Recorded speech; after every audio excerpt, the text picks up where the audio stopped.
Life, the Universe and Everything by Douglas Adams. Read by the author. Chapter 1. The regular early morning yell of horror was the sound of Arthur Dent waking up and suddenly remembering where he was. It wasn't just that the cave was cold, it wasn't just that it was damp and smelly. It was the fact that the cave was in the middle of Islington and there wasn't a bus due for 2 million years.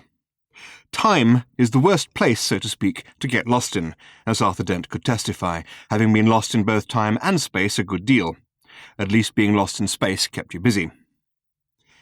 He was stranded in prehistoric Earth as the result of a complex sequence of events which had involved him being alternately blown up and insulted in more bizarre regions of the galaxy than he had ever dreamt existed.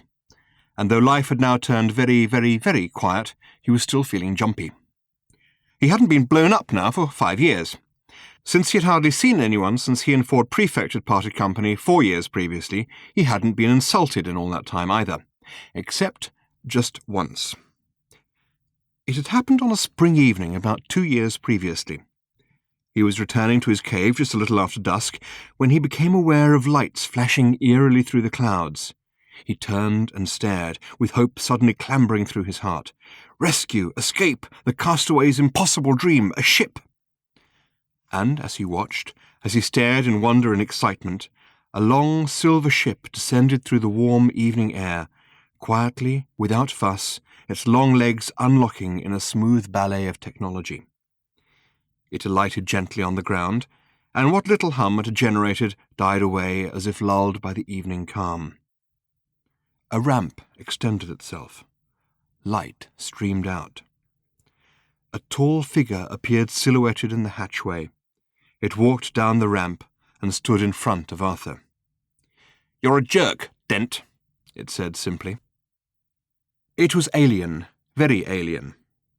It had a peculiar alien tallness, a peculiar alien flattened head, peculiar slitty little alien eyes, extravagantly draped golden robes with a peculiarly alien collar design, and pale grey-green alien skin, which had about it that lustrous sheen which most grey-green races can only acquire with plenty of exercise and very expensive soap. Arthur boggled at it. It gazed levelly at him. Arthur's first sensations of hope and trepidation had instantly been overwhelmed by astonishment, and all sorts of thoughts were battling for the use of his vocal cords at this moment. "What?" he said. He added, "Who?" he managed finally to say, and lapsed into a frantic kind of silence. He was feeling the effects of having not said anything to anybody for as long as he could remember. The alien creature frowned briefly and consulted what appeared to be some species of clipboard, which he was holding in his thin and spindly alien hand. "Arthur Dent," it said. Arthur nodded helplessly.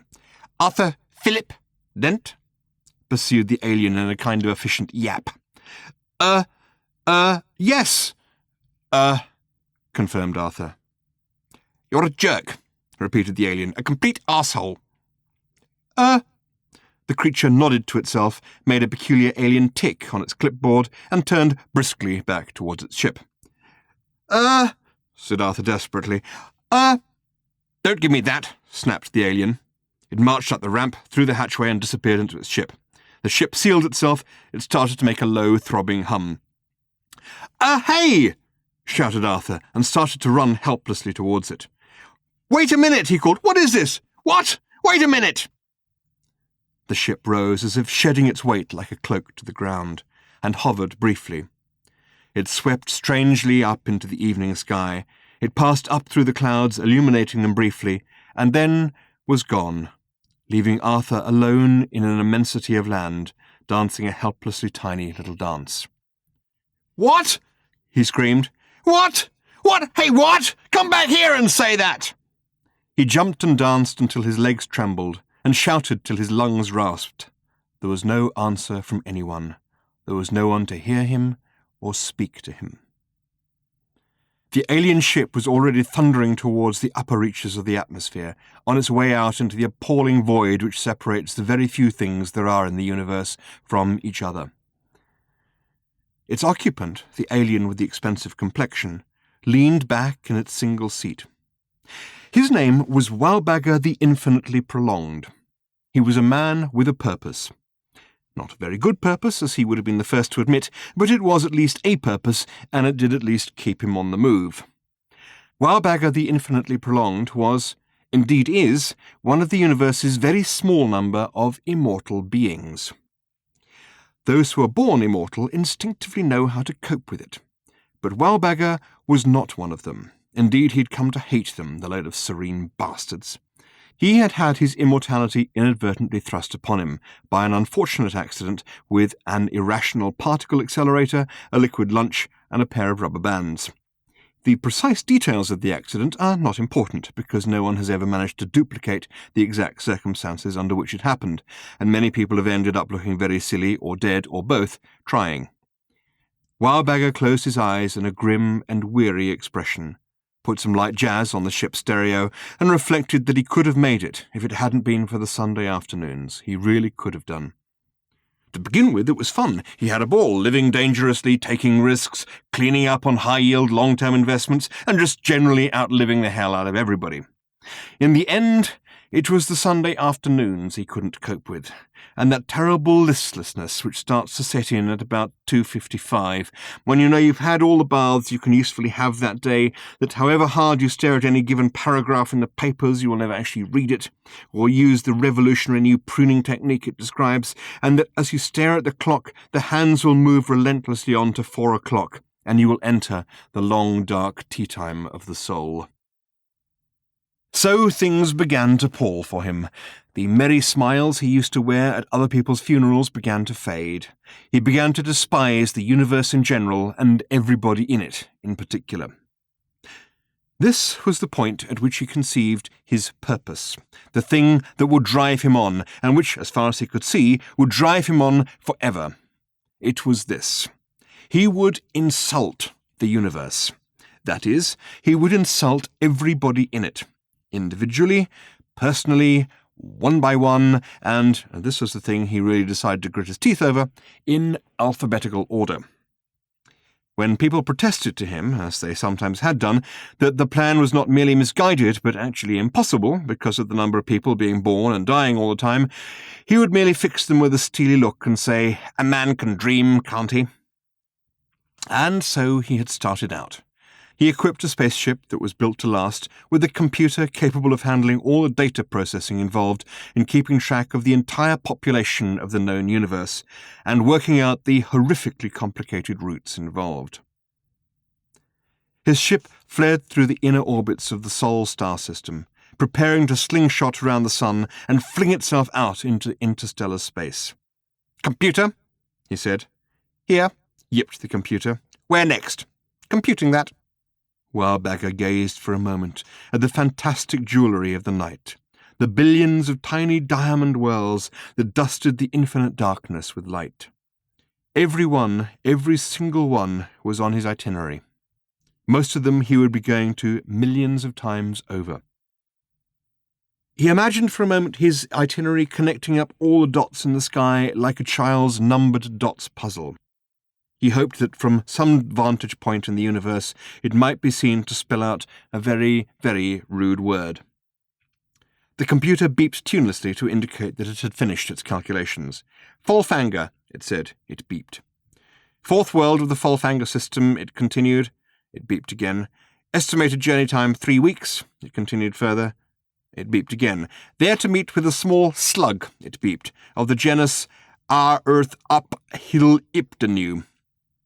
I believe," it added after a slight pause, during which it beeped, "that you had decided to call it a brainless prat." Wowbagger grunted. He watched the majesty of creation outside his window for a moment or two. "I think I'll take a nap," he said, and then added, "What network areas are we going to be passing through in the next few hours?" The computer beeped. "Cosmobid, ThinkPix, and Home Brainbox," it said, and beeped. "Any movies I haven't seen 30,000 times already?" "No." "There's Angst in Space. You've only seen that 33,517 times." "Wake me for the second reel." The computer beeped. "Sleep well," it said. The ship fled on through the night. Meanwhile, on Earth, it began to pour with rain, and Arthur Dent sat in his cave and had one of the most truly rotten evenings of his entire life, thinking of the things he could have said to the alien and swatting flies, who also had a rotten evening. The next day he made himself a pouch out of rabbit skin because he thought it would be useful to keep things in. Chapter 2. This morning, 2 years later than that, was sweet and fragrant as he emerged from the cave he called home until he could think of a better name for it or find a better cave. Though his throat was sore again from his early morning yell of horror, he was suddenly in a terrifically good mood. He wrapped his dilapidated dressing gown tightly around him and beamed at the bright morning. The air was clear and scented, the breeze flitted lightly through the tall grass around his cave, the birds were chirping at each other, the birds were flitting about prettily, and the whole of nature seemed to be conspiring to be as pleasant as it possibly could. It wasn't all the pastoral delights that were making Arthur feel so cheery, though. He had just had a wonderful idea about how to cope with the terrible lonely isolation, the nightmares, the failure of all his attempts at horticulture, and the sheer futurelessness and futility of his life here on prehistoric Earth, which was that he would go mad. He beamed again and took a bite out of a rabbit leg left over from his supper. He chewed happily for a few moments and then decided formally to announce his decision. He stood up straight and looked the world squarely in the fields and hills. To add weight to his words, he stuck the rabbit bone in his beard. He spread his arms out wide. "I will go mad," he announced. "Good idea," said Ford Prefect, clambering down from a rock on which he had been sitting. Arthur's brain somersaulted. His jaw did press-ups. "I went mad for a while," said Ford. "Did me no end of good." Arthur's eyes did cartwheels. "You see," said Ford. "Where have you been?" interrupted Arthur, now that his head had finished working out. "Oh, around," said Ford, "around and about." He grinned in what he accurately judged to be an infuriating manner. "I just took my mind off the hook for a bit. I reckoned that if the world wanted me badly enough, it would call back. It did." He took out of his now terribly battered and dilapidated satchel his sub-ether sensomatic. "At least," he said, "I think it did. This has been playing up a bit." He shook it. "If it was a false alarm, I shall go mad," he said, "again." Arthur shook his head and sat down. He looked up. "I thought you must be dead," he said simply. "So did I for a while," said Ford, "and then I decided that I was a lemon for a couple of weeks. I kept myself amused all that time, jumping in and out of a gin and tonic." Arthur cleared his throat, then did it again. "Where," he said, "did you—" "Find a gin and tonic?" said Arthur brightly. "I found a small lake that thought it was a gin and tonic and jumped in and out of that. At least, I think it thought it was a gin and tonic. I may," he added with a grin which would have sent sane men scampering into trees, "have been imagining it." He waited for a reaction from Arthur, but Arthur knew better than that. "Carry on," he said evenly. "The point is, you see," said Ford, "that there is no point in trying to drive yourself mad, trying to stop yourself going mad. You might just as well give in and save your sanity for later." "And this is you sane again, is it?" said Arthur. "I ask merely for information." "I went to Africa," said Ford. "Yes?" "Yes." "What was that like?" "And this is your cave, is it?" said Ford. Yes," said Arthur. He felt very strange. After nearly 4 years of total isolation, he was so pleased and relieved to see Ford that he could almost cry. Ford was, on the other hand, an almost immediately annoying person. "Very nice," said Ford in reference to Arthur's cave. "You must hate it." Arthur didn't bother to reply. "Africa was very interesting," said Ford. "I behaved very oddly there." He gazed thoughtfully into the distance. "I took up being cruel to animals," he said airily, "but only," he added, "as a hobby." "Oh, yes?" said Arthur warily. Yes," Ford assured him. "I won't disturb you with the details because they would—" "What?" "Disturb you. But you may be interested to know that I am single-handedly responsible for the evolved shape of the animal you came to know in later centuries as a giraffe.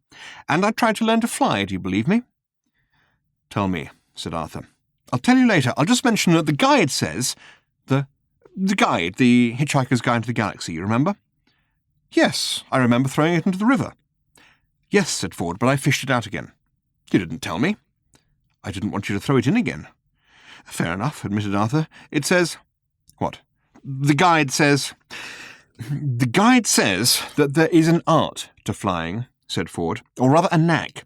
The knack lies in learning how to throw yourself at the ground and miss. He smiled weakly. He pointed at the knees of his trousers and held his arms up to show the elbows. They were all torn and worn through. I haven't done very well so far, he said. He stuck out his hand. I'm very glad to see you again, Arthur, he added. Arthur shook his head in a sudden access of emotion and bewilderment. I haven't seen anyone for years, he said. Not anyone. I can hardly even remember how to speak. I keep forgetting words. I practice, you see. I practice by talking to, what are those things people think you're mad if you talk to? Like George III? Kings? Suggested Ford. No, said Arthur. The things he used to talk to. We're surrounded by them, for heaven's sake. I've planted hundreds myself. They all died. Trees. I practice by talking to trees. What's that for? Ford still had his hand stuck out. Arthur looked at it with incomprehension. Shake, prompted Ford. Arthur did, nervously at first, as if it might turn out to be a fish. Then he grasped it vigorously with both hands in an overwhelming flood of relief. He shook it and shook it. After a while, Ford found it necessary to disengage. They climbed to the top of a nearby outcrop of rock and surveyed the scene around them. What happened to the Golga Frinchams? Said Ford.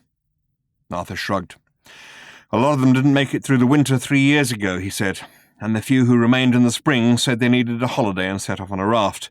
History says they must have survived. Said Ford. Well. He stuck his hands on his hips and looked around again at the empty world. Suddenly there was about Ford a sense of energy and purpose.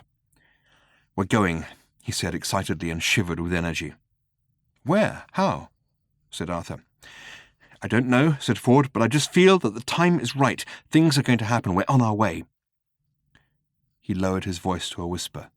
I have detected, he said, disturbances in the wash. He gazed keenly into the distance and looked as if he'd quite like the wind to blow his hair back dramatically at that point, but the wind was busy fooling around with some leaves a little way off. Arthur asked him to repeat what he'd just said because he hadn't quite taken his meaning. Ford repeated it. The wash? Said Arthur. The space-time wash, said Ford, and as the wind blew briefly past at that moment, he bared his teeth into it. Arthur nodded, and then cleared his throat. Are we talking about, he asked cautiously, some sort of Vogon laundromat, or what are we talking about? Eddies, said Ford, in the space-time continuum. Ah, nodded Arthur. Is he? He pushed his hands into the pocket of his dressing gown and looked knowledgeably into the distance. What? Said Ford. Who, said Arthur, is Eddie, then, exactly, then? Ford looked angrily at him. Will you listen? He snapped. I have been listening, said Arthur, but I'm not sure it's helped. Ford grasped him by the lapels of his dressing gown and spoke to him as slowly and distinctly and patiently as if he were somebody from a telephone company accounts department. There seem, he said, to be some pools, he said, of instability, he said, in the fabric, he said. Arthur looked foolishly at the cloth of his dressing gown where Ford was holding it. Ford swept on before Arthur could turn the foolish look into a foolish remark. In the fabric of space-time, he said. Ah, that, said Arthur. Yes, that, confirmed Ford. They stood there alone on a hill on prehistoric Earth and stared each other resolutely in the face. And it's done what? Said Arthur. It, said Ford, has developed pools of instability. Has it? Said Arthur, his eyes not wavering for a moment. It has, said Ford with a similar degree of ocular immobility. Good, said Arthur. See? Said Ford. No, said Arthur. There was a quiet pause. The difficulty with this conversation, said Arthur, after a sort of pondering look had crawled slowly across his face like a mountaineer negotiating a tricky outcrop, is that it's very different from most of the ones I've had of late, which, as I explained, have mostly been with trees. They weren't like this, except perhaps some of the ones I've had with elms, which sometimes got a bit bogged down. Arthur, said Ford. Hello, yes, said Arthur. Just believe everything I tell you, and it will all be very, very simple. Well, I'm not sure I believe that. They sat down and composed their thoughts. Ford got out his sub-ether sensomatic. It was making vague humming noises, and a tiny light on it was flickering faintly. "Flat battery?" said Arthur. "No," said Ford. "There is a moving disturbance in the fabric of space-time, an eddy, a pool of instability, and it's somewhere in our vicinity." "Where?" Ford moved the device in a slow, lightly bobbing semicircle. Suddenly, the light flashed. "There!" said Ford, shooting out his arm. "There, behind that sofa!" Arthur looked. Much to his surprise, there was a velvet paisley-covered Chesterfield sofa in the field in front of them. He boggled intelligently at it. Shrewd questions sprang into his mind. "Why," he said, "is there a sofa in that field?" "I told you," shouted Ford, leaping to his feet. "Eddies in the space-time continuum." "And this is his sofa, is it?" asked Arthur, struggling to his feet, and he hoped, though not very optimistically, to his senses. "Arthur," shouted Ford at him, "that sofa is there because of the space-time instability I've been trying to get your terminally softened brain to get to grips with. It's been washed up out of the continuum. It's space-time jetsam. It doesn't matter what it is. We've got to catch it. It's our only way out of here." He scrambled rapidly down the rocky outcrop and made off across the field. "Catch it," muttered Arthur, then frowned in bemusement as he saw that the Chesterfield was lazily bobbing and wafting away across the grass. With a whoop of utterly unexpected delight, he leapt down the rock and plunged off in hectic pursuit of Ford Prefect and the irrational piece of furniture. They careered wildly through the grass, leaping, laughing, shouting instructions to each other to head the thing off this way or that way. The sun shone dreamily on the swaying grass, tiny field animals scattered crazily in their wake. Arthur felt happy. He was terribly pleased that the day was for once working out so much according to plan. Only 20 minutes ago he had decided that he would go mad, and now here he was already chasing a Chesterfield sofa across the fields of prehistoric Earth. The sofa bobbed this way and that, and seemed simultaneously to be as solid as the trees as it drifted past some of them, and hazy as a billowing dream as it floated like a ghost through others. Ford and Arthur pounded chaotically after it, but it dodged and weaved as if following its own complex mathematical topography, which it was. Still they pursued it, still it danced and span, and suddenly turned and dipped as if crossing the lip of a catastrophe graph, and they were practically on top of it. With a heave and a shout they leapt on it. The sun winked out, and they fell through a sickening nothingness, and emerged unexpectedly in the middle of the pitch at Lord's Cricket Ground, St John's Wood, London, towards the end of the last Test match of the Australian series in the year 1980-something, with England needing only 28 runs to win. Chapter 3. Important Facts from Galactic History, Number 1. Reproduced from the Sidereal Daily Mentioner's Book of Popular Galactic History. The night sky over the planet Cricket is the least interesting sight in the entire universe. Chapter 4.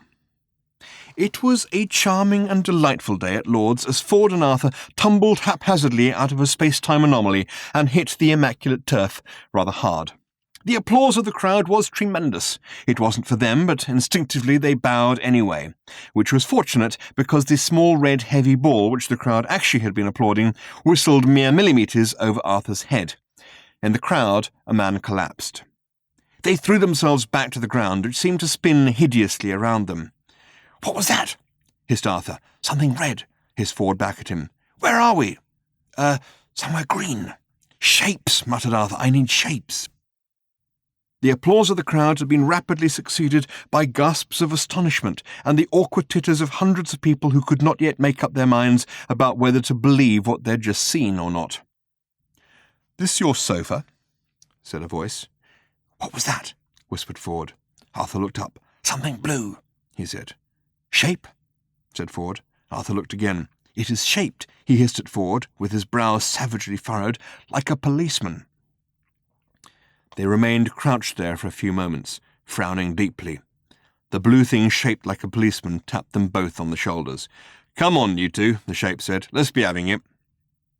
These words had an electrifying effect on Arthur. He leapt to his feet like an author hearing the phone ring and shot a series of startled glances at the panorama around him, which had suddenly settled down into something of quite terrifying ordinariness. "Where did you get this from?" he yelled at the policeman shape. "What did you say?" said the startled shape. "This is Lord's cricket ground, isn't it?" snapped Arthur. "Where did you find it? How did you get it here? I think," he added, clasping his hand to his brow, "that I'd better calm down." He squatted down abruptly in front of Ford. "It is a policeman," he said. "What do we do?" Ford shrugged. "What do you want to do?" he said. "I want you," said Ford, "to tell me that I have been dreaming for the last 5 years." Ford shrugged again and obliged. "You've been dreaming for the last 5 years," he said. Arthur got to his feet. "It's all right, officer," he said. "I've been dreaming for the last 5 years. Ask him," he added, pointed to Ford. "He was in it." Having said this, he sauntered off towards the edge of the pitch, brushing down his dressing gown. He then noticed his dressing gown and stopped. He stared at it. He flung himself at the policeman. "So where did I get these clothes from?" he howled. He collapsed and lay twitching on the grass. Ford shook his head. "He's had a bad 2 million years," he said to the policeman. And together they heaved Arthur onto the sofa and carried him off the pitch, and were only briefly hampered by the sudden disappearance of the sofa on the way. Reactions to all this from the crowd were many and various. Most of them couldn't cope with watching it, and listened to it on the radio instead. "Well, this is an interesting incident, Brian," said one radio commentator to another. "I don't think there have been any mysterious materializations on the pitch, I don't think there have been any at all, have there, that I recall? Edgbaston, 1932? Now what happened then?" "Well, Peter, I think it was Cantor facing Wilcox coming up to bowl from the pavilion end when a spectator suddenly ran straight across the pitch." There was a pause whilst the first commentator considered this. "Yes," he said, yes, there's nothing actually very mysterious about that, is there? He didn't actually materialise, did he? Just ran on." "No, that's true, but he did claim to have seen something materialise on the pitch." "Did he?" "Yes, an alligator, I think, of some description." And had anyone else noticed it?" "Apparently not, and no one was able to get a very detailed description from him, so only the most perfunctory search was made." "And what happened to the man?"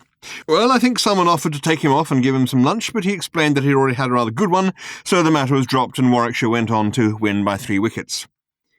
So, not very like this current instance. For those of you who just tuned in, you may be interested to know that 2 men, 2 rather scruffily attired men, and indeed a sofa, a Chesterfield, I think, yes, a Chesterfield, have just materialised here in the middle of Lord's cricket ground, but I don't think they meant any harm. They've been very good-natured about it, and, sorry, can I interrupt you for a moment, Peter, and say that the sofa has just vanished? So it has. Well, that's one mystery less. Still, it's definitely one for the record books, I think, particularly occurring at this dramatic moment in play. England now needing only 24 runs to win the series. The men are leaving the pitch in the company of a police officer, and I think everyone's settling down now, and play is about to resume. "Now, sir," said the policeman, after they made a passage through the curious crowd and laid Arthur's peacefully inert body on a blanket, "perhaps you'd care to tell me who you are, where you came from, and what that little scene was all about." Ford looked at the ground for a moment, as if steadying himself for something. Then he straightened up and aimed a look at the policeman which hit him with the full force of every inch of the 6 light-years distance between Earth and Ford's home near Beetlejuice. "All right," said Ford very quietly, "I'll tell you." "Yes, well, that won't be necessary," said the policeman hurriedly. "Just don't let whatever it was happen again."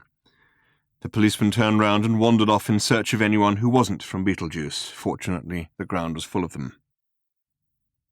Arthur's consciousness approached his body as if from a great distance, and reluctantly. It had had some bad times in there. Slowly, nervously, it entered, and settled down into its accustomed position. Arthur sat up. "Where am I?" he said. "Lord's cricket ground," said Ford. "Fine," said Arthur, and his consciousness stepped out again for a quick breather. His body flopped back on the grass.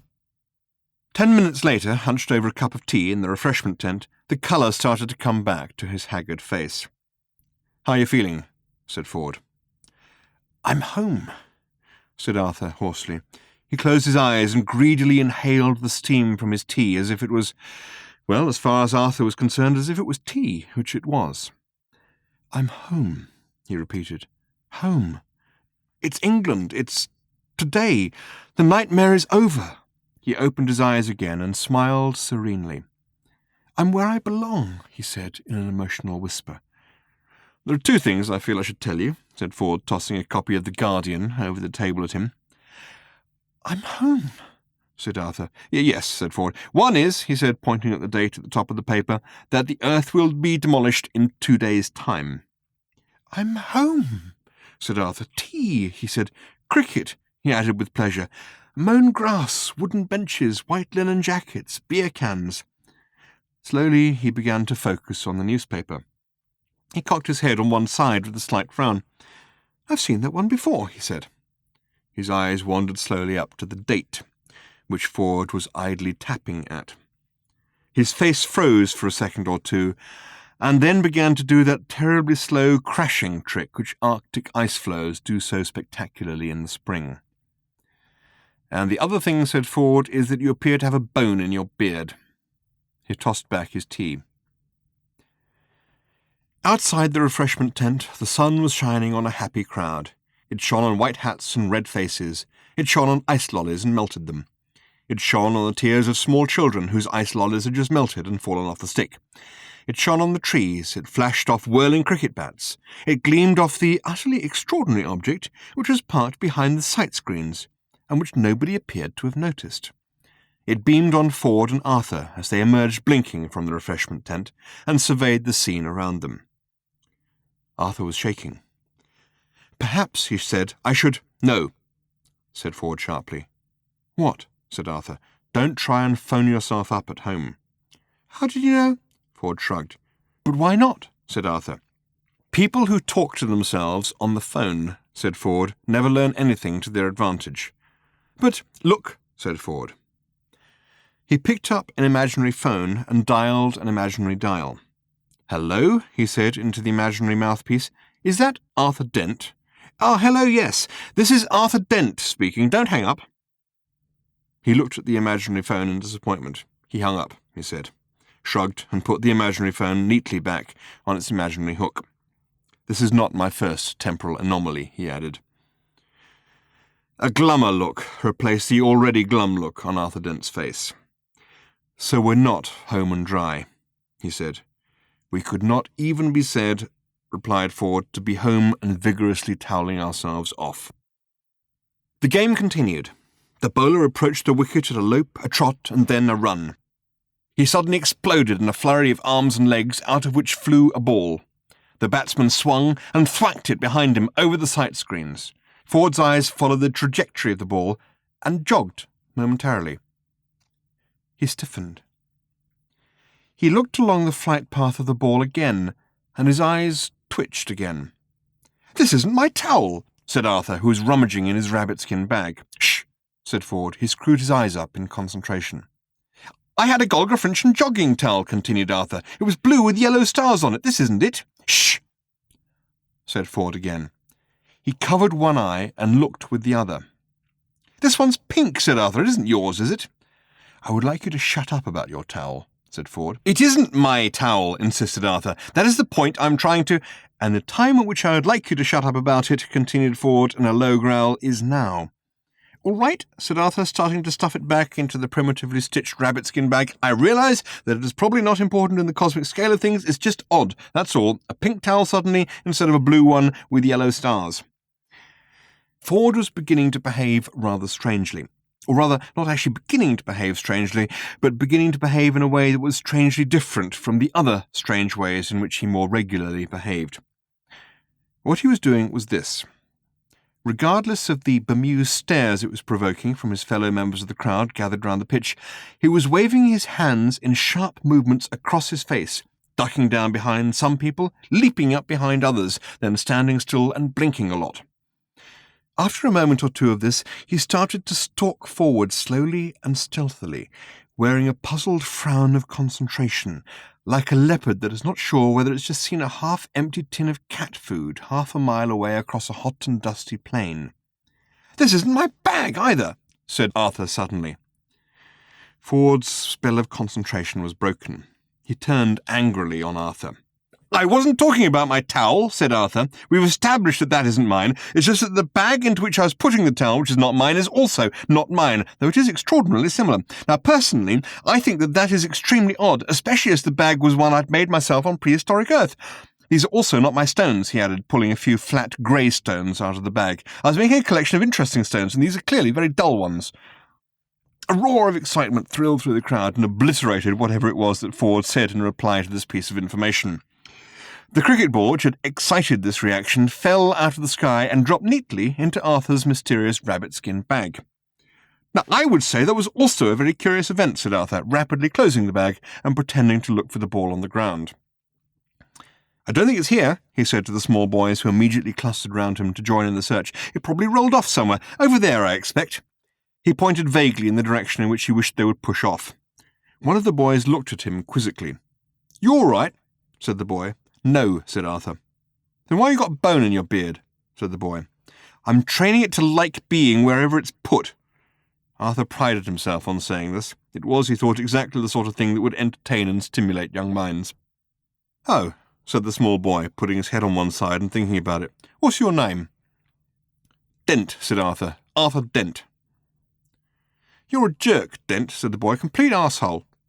The boy looked past him at something else to show that he wasn't in any particular hurry to run away, and then wandered off scratching his nose. Suddenly Arthur remembered that the earth was going to be demolished again in 2 days' time, and just this once didn't feel too bad about it. Play resumed with a new ball. The sun continued to shine, and Ford continued to jump up and down, shaking his head and blinking. Something's on your mind, isn't it? Said Arthur. I think, said Ford, in a tone of voice which Arthur now recognised as one which presaged something utterly unintelligible, that there's an SEP over there. He pointed. Curiously enough, the direction he pointed in was not the one in which he was looking. Arthur looked in the one direction, which was towards the sight screens, and in the other, which was at the field of play. He nodded. He shrugged. He shrugged again. What? He said. An SEP.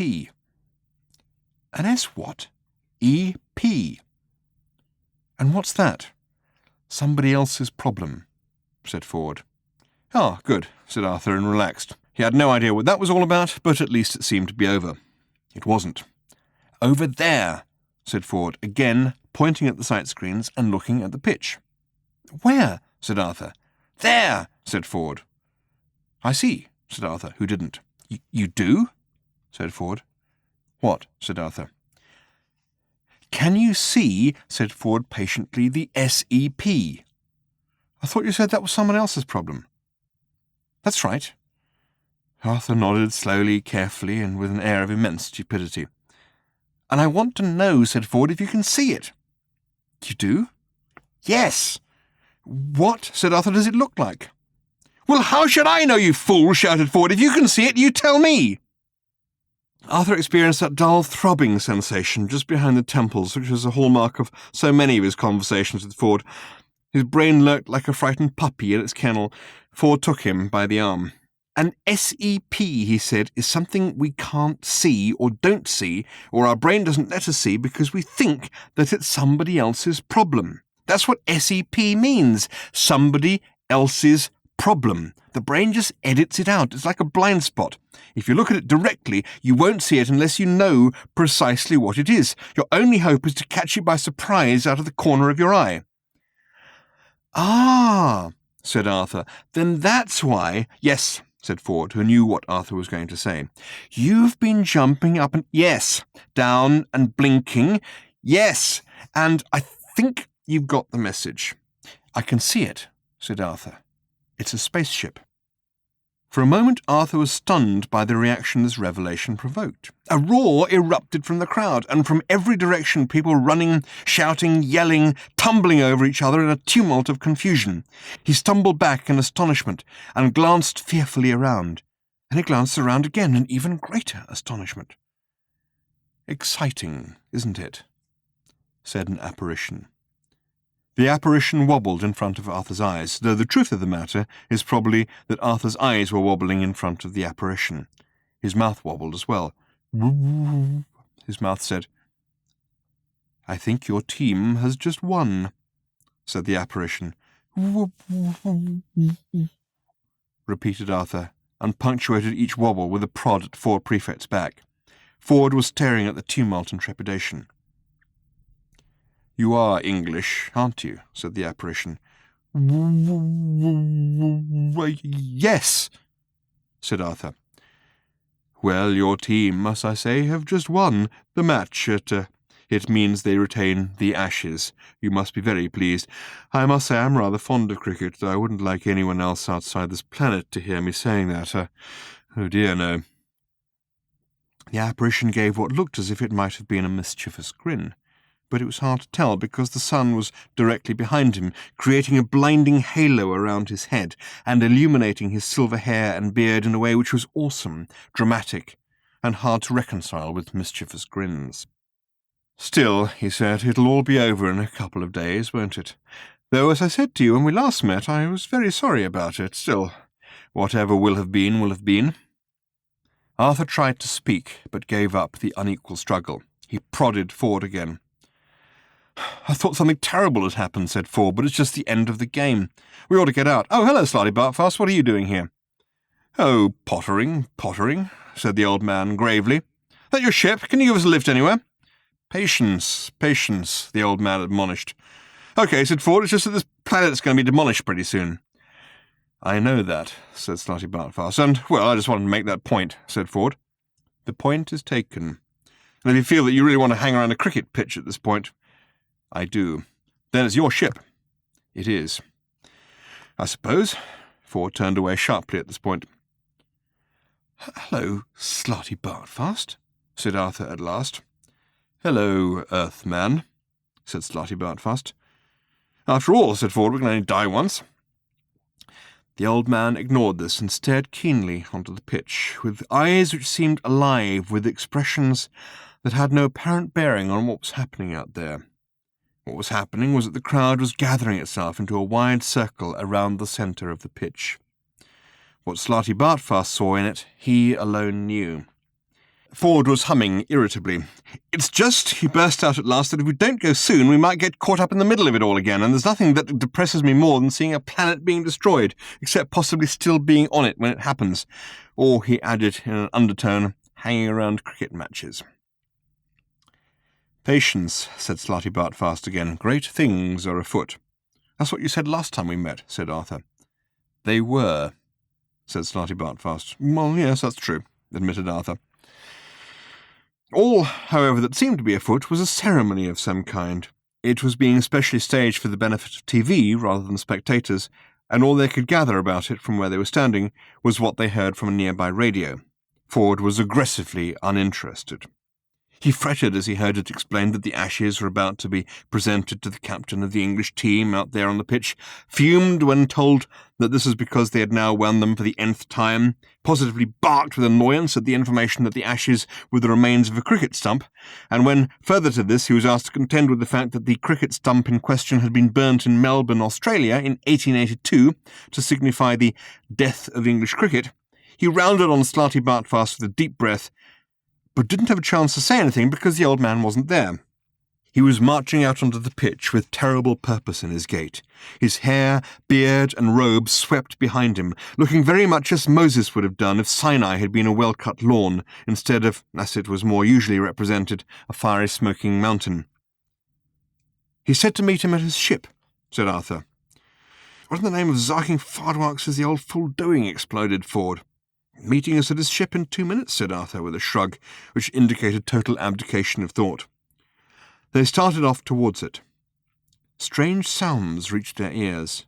They tried not to listen, but could not help noticing that Slightly Bartfast was querulously demanding that he be given the silver urn containing the Ashes, as they were, he said, vitally important for the past, present, and future safety of the galaxy, and that this is causing wild hilarity.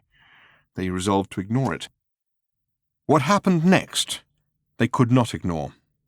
With a noise like 100,000 people suddenly saying whoop, a steely white spaceship suddenly seemed to create itself out of nothing in the air directly above the cricket pitch and hung there with infinite menace and a slight hum.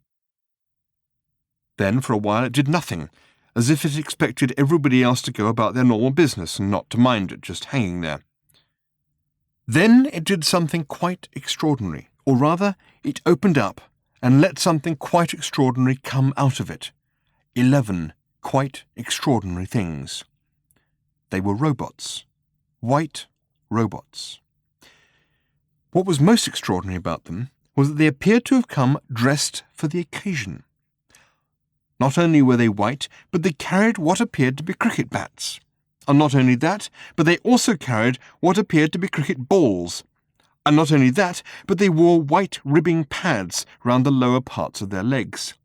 These last were extraordinary because they appeared to contain jets, which allowed these curiously civilized robots to fly down from their hovering spaceship and start to kill people, which is what they did. "Hello," said Arthur. "Something seems to be happening." "Get to the ship," shouted Ford. "I don't want to know, just get to the ship." He started to run. "I don't want to know, I don't want to see, I don't want to hear," he yelled as he ran. "This is not my planet. I didn't choose to be here. I don't want to be involved. Just get me out of here and get me to a party with people I can relate to." Smoke and flame billowed from the pitch. "Well, the supernatural brigade certainly seems to be out in force here today," burbled a radio happily to itself. "What I need," shouted Ford by way of clarifying his previous remarks, "is a strong drink and a peer group." He continued to run, pausing only for a moment to grab Arthur's arm and drag him along with him. Arthur had adopted his normal crisis role, which was to stand with his mouth hanging open and let it all wash over him. "They're playing cricket," muttered Arthur, stumbling along after Ford. I swear they're playing cricket. I do not know why they're doing this, but that is what they're doing. They're not just killing people, they're sending them up," he shouted. "Ford, they're sending us up!" It would have been hard to disbelieve this without knowing a great deal more about galactic history than Arthur had so far managed to pick up in his travels. The ghostly but violent shapes that could be seen moving within the thick pall of smoke seemed to be performing a series of bizarre parodies of batting strokes, the difference being that every ball they struck with their bats exploded wherever it landed. The very first one of these had dispelled Arthur's initial reaction that the whole thing might just be a publicity stunt by Australian margarine manufacturers. And then, as suddenly as it had all started, it was over. The 11 white robots ascended through the seething cloud in a tight formation, and with a few last flashes of flame, entered the bowels of their hovering white ship, which, with the noise of 100,000 people saying "whoop," promptly vanished into the thin air out of which it had whooped.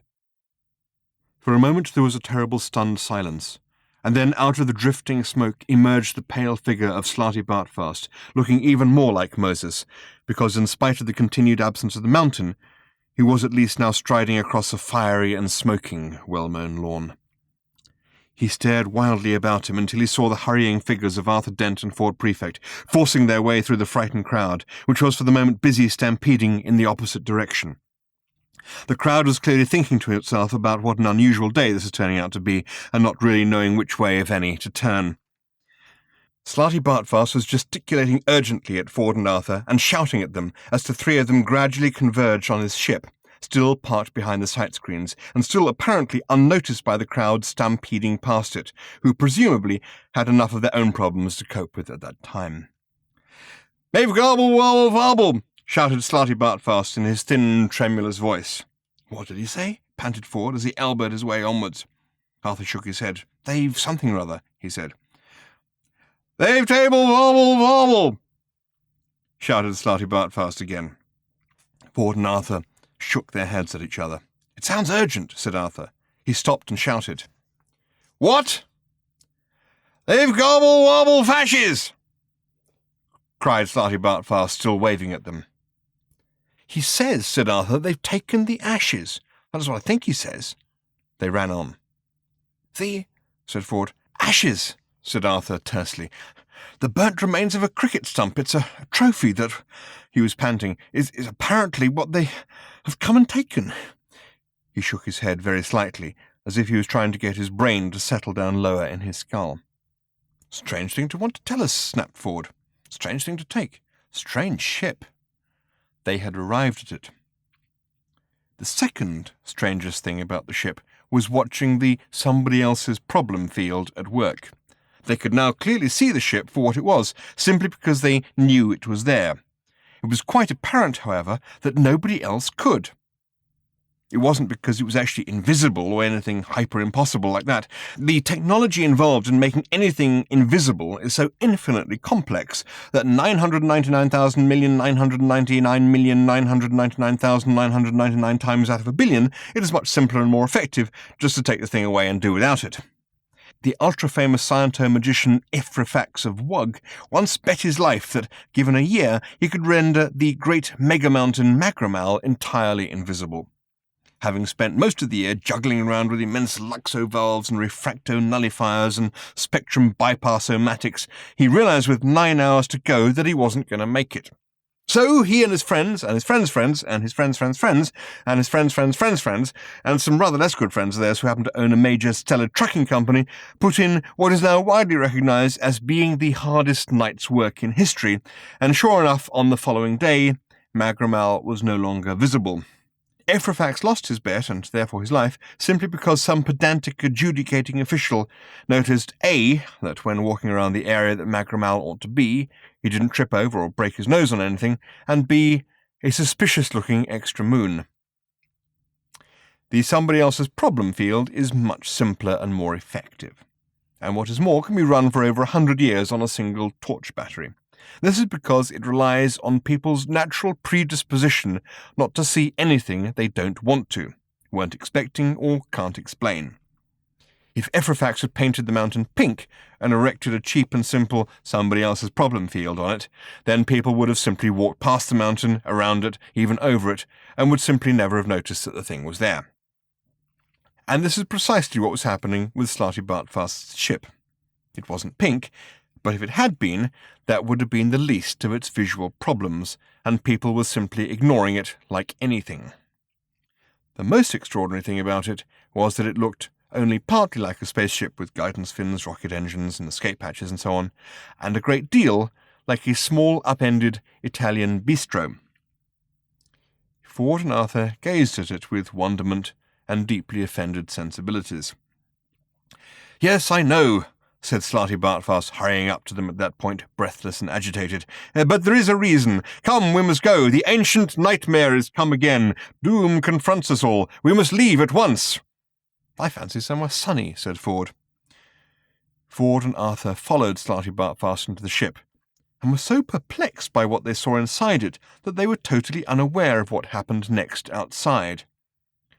A spaceship, yet another one, but this one sleek and silver, descended from the sky onto the pitch, quietly, without fuss, its long legs unlocking in a smooth ballet of technology. It landed gently. It extended a short ramp. A tall, grey-green figure marched briskly out and approached the small knot of people who were gathered at the centre of the pitch, tending to the casualties of the recent bizarre massacre. It moved people aside with quiet, understated authority, and came at last to a man lying in a desperate pool of blood, clearly now beyond the reach of any earthly medicine, breathing, coughing his last. The figure knelt down quietly beside him. "Arthur Philip Deodat?" asked the figure. The man, with horrified confusion in his eyes, nodded feebly. "You're a no-good Dumbo nothing," whispered the creature. "I thought you should know that before you went." Chapter 5. Important Facts from Galactic History Number 2, reproduced from the Sidereal Daily Mentioner's Book of Popular Galactic History. Since this galaxy began, vast civilization have risen and fallen, risen and fallen, risen and fallen so often that it's quite tempting to think that life in the galaxy must be A, something akin to seasick, space-sick, time-sick, history-sick, or some such thing, and B, stupid. Chapter 6. It seemed to Arthur as if the whole sky suddenly just stood aside and let them through. It seemed to him that the atoms of his brain and the atoms of the cosmos were streaming through each other. It seemed to him that he was blown on the wind of the universe, and that the wind was him. It seemed to him that he was one of the thoughts of the universe, and that the universe was a thought of his. It seemed to the people at Lord's Cricket Ground that another North London restaurant had just come and gone, as they so often do, and that this was somebody else's problem. "What happened?" whispered Arthur in considerable awe. "We took off," said Slarty Bartfast. Arthur lay in startled stillness on the acceleration couch. He wasn't certain whether he'd just got space sickness or religion. "Nice mover," said Ford, in an unsuccessful attempt to disguise the degree to which he had been impressed by what Slarty Bartfast's ship had just done. "Shame about the decor." For a moment or two the old man didn't reply. He was staring at the instruments with the air of one who is trying to convert Fahrenheit to centigrade in his head while his house is burning down. Then his brow cleared, and he stared for a moment at the wide panoramic screen in front of him, which displayed a bewildering complexity of stars streaming like silver threads around them. His lips moved as if he was trying to spell something. Suddenly his eyes darted in alarm back to his instruments, but then his expression merely subsided into a steady frown. He looked back up at the screen. He felt his own pulse. His frown deepened for a moment. Then he relaxed. "It's a mistake to try and understand machines," he said. "They only worry me. What did you say?" "Decor," said Ford. "Pity about it." "Deep in the fundamental heart of mind and universe," said Slarty Bartfast, "there is a reason." Ford glanced sharply around. He clearly thought this was taking an optimistic view of things. The interior of the flight deck was dark green, dark red, dark brown, cramped and moodily lit. Inexplicably, the resemblance to a small Italian bistro had failed to end at the hatchway. Small pools of light picked out pot plants, glazed tiles, and all sorts of little unidentifiable brass things. Raffia-wrapped bottles lurked hideously in the shadows. The instruments which had occupied Slarty Bartfast's attention seemed to be mounted in the bottom of bottles which were set in concrete. Ford reached out and touched it. Fake concrete. Plastic. Fake bottles set in fake concrete. The fundamental heart of mind and universe can take a running jump, he thought to himself. This is rubbish. On the other hand, it could not be denied that the way the ship had moved had made the heart of gold seem like an electric pram. He swung himself off the couch. He brushed himself down. He looked at Arthur, who was singing quietly to himself. He looked at the screen and recognized nothing. He looked at Slarty Bartfast. "How far did we just travel?" he said. "About," said Slarty Bartfast, "about 2/3 of the way across the galactic disk, I would say. Roughly. Yes, roughly 2/3, I think." "It's a strange thing," said Arthur quietly, "that the further and faster one travels across the universe, the more one's position in it seems to be largely immaterial, and one is filled with a profound, or rather emptied of a—" "Yes, very strange," said Ford. "Where are we going?" "We are going," said Slarty Bartfast, "to confront an ancient nightmare of the universe." "And where are you going to drop us off?" "I will need your help." "Tough. Look, there's somewhere you can take us where we can have fun. I'm trying to think of it. We can get drunk and maybe listen to some extremely evil music. Hold on, I'll look it up."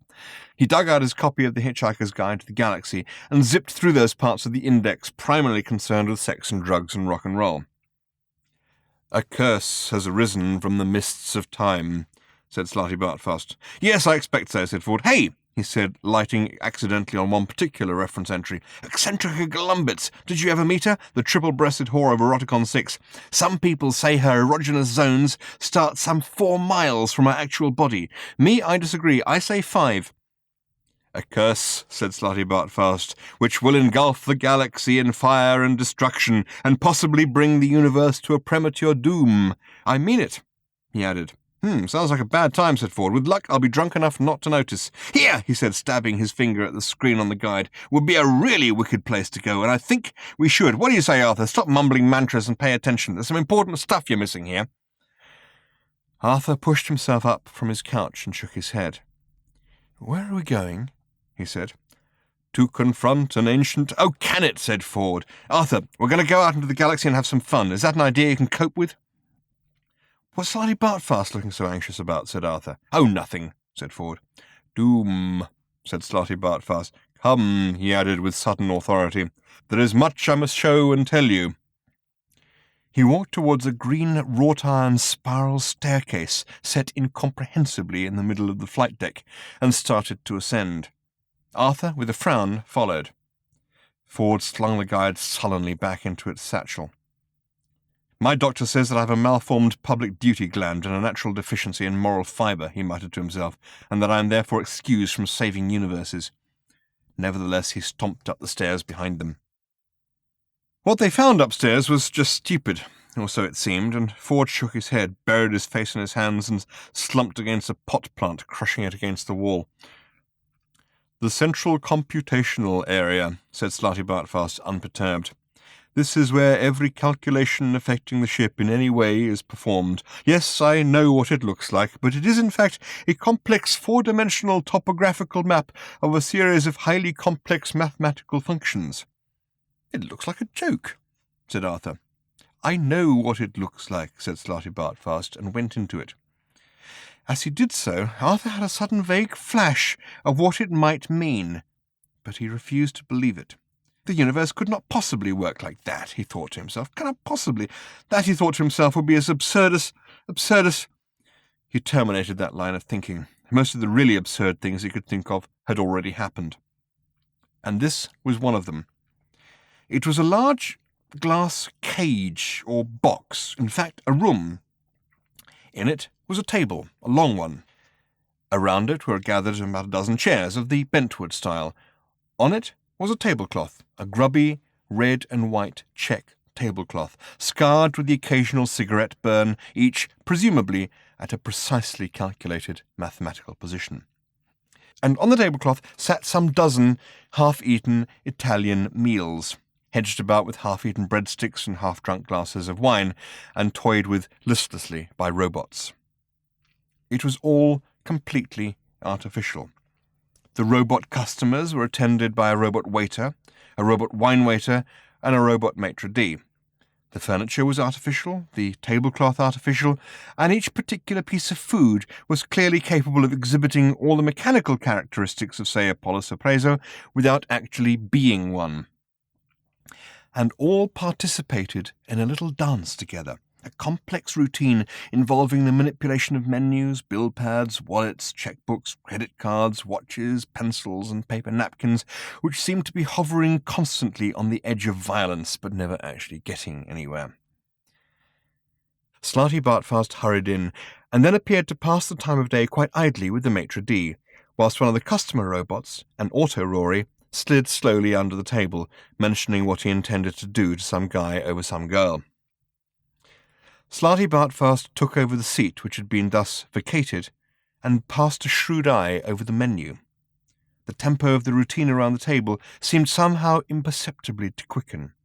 Arguments broke out. People attempted to prove things on napkins. They waved fiercely at each other and attempted to examine each other's pieces of chicken. The waiter's hand began to move on the bill pad more quickly than a human hand could manage, and then more quickly than human eye could follow. The pace accelerated. Soon an extraordinary and insistent politeness overwhelmed the group. And seconds later, it seemed that a moment of consensus was suddenly achieved. A new vibration thrilled through the ship. Slarty Bartfast emerged from the glass room. "Bistromathics," he said, "the most powerful computational force known to parascience. Come to the room of informational illusions." He swept past and carried them bewildered in his wake. Chapter 7. The bistromathic drive is a wonderful new method of crossing vast interstellar distances without all that dangerous mucking about with improbability factors. Bistromathics itself is simply a revolutionary new way of understanding the behavior of numbers. Just as Einstein observed that time was not an absolute but depended on the observer's movement in space, and that space was not an absolute but depended on the observer's movement in time, so it is now realized that numbers are not absolute but depend on the observer's movement in restaurants. The first non-absolute number is the number of people for whom the table is reserved.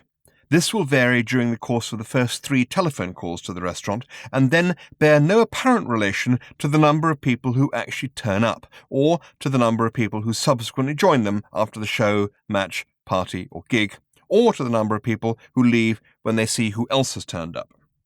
The second non-absolute number is the given time of arrival, which is now known to be one of those most bizarre of mathematical concepts, a reciproreverse exclusion, a number whose existence can only be defined as being anything other than itself. In other words, the given time of arrival is the one moment of time at which it is impossible that any member of the party will arrive. Reciproreverse exclusons now play a vital part in many branches of maths, including statistics and accountancy, and also form the basic equation used to engineer the somebody else's problem field. The third and most mysterious piece of non-absoluteness of all lies in the relationship between the number of items on the bill, the cost of each item, the number of people at the table, and what they are each prepared to pay for. The number of people who have actually brought any money is only a sub-phenomenon in this field. The baffling discrepancies which used to occur at this point remained uninvestigated for centuries simply because no one took them seriously.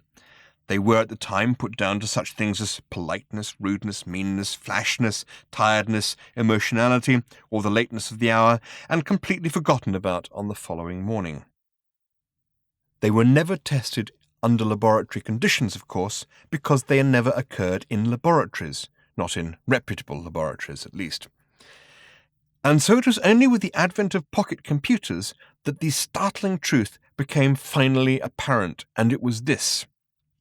Numbers written on restaurant bills within the confines of restaurants do not follow the same mathematical laws as numbers written on any other pieces of paper in any other parts of the universe. This single fact took the scientific world by storm. It completely revolutionized it. So many mathematical conferences got held in such good restaurants that many of the finest minds of a generation died of obesity and heart failure, and the science of maths was put back by years. Slowly, however, the implications of the idea began to be understood. To begin with, it had been too stark, too crazy, too much what the man in the street would have said, "Oh yes, I could have told you that about." Then some phrases like interactive subjectivity frameworks were invented, and everybody was able to relax and get on with it. The small groups of monks who had taken up hanging around the major research institutes, singing strange chants to the effect that the universe was only a figment of its own imagination, were eventually given a street theatre grant and went away.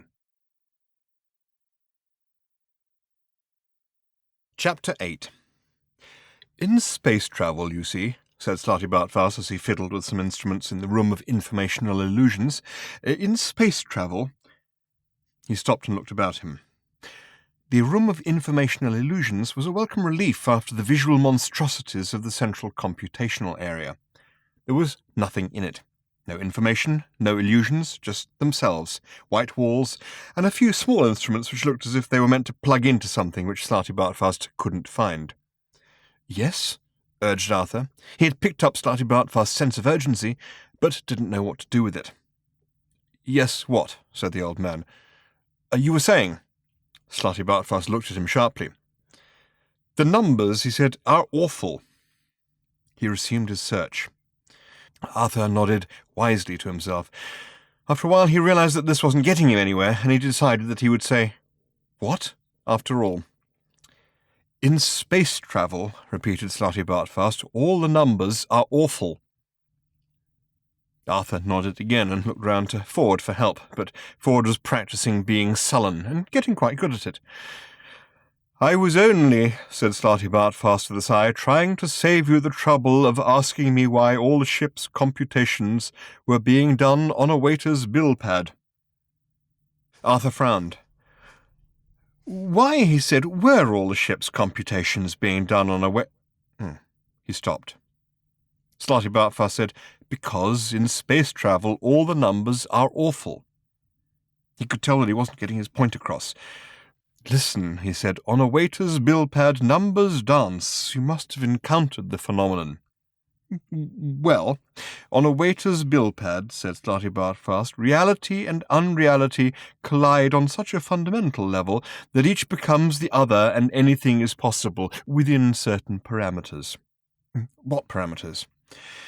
It's impossible to say, said Slarty Bartfast. That's one of them.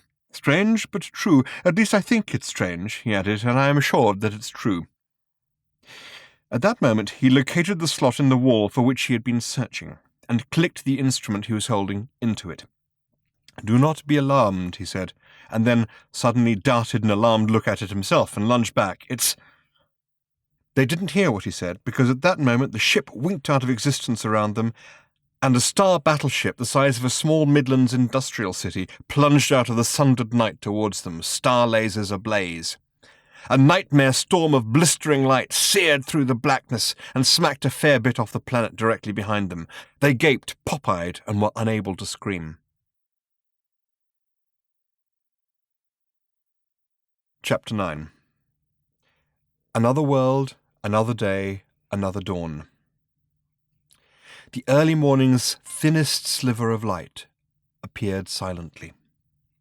Several billion trillion tons of super-hot exploding hydrogen nuclei rose slowly above the horizon and managed to look small, cold, and slightly damp.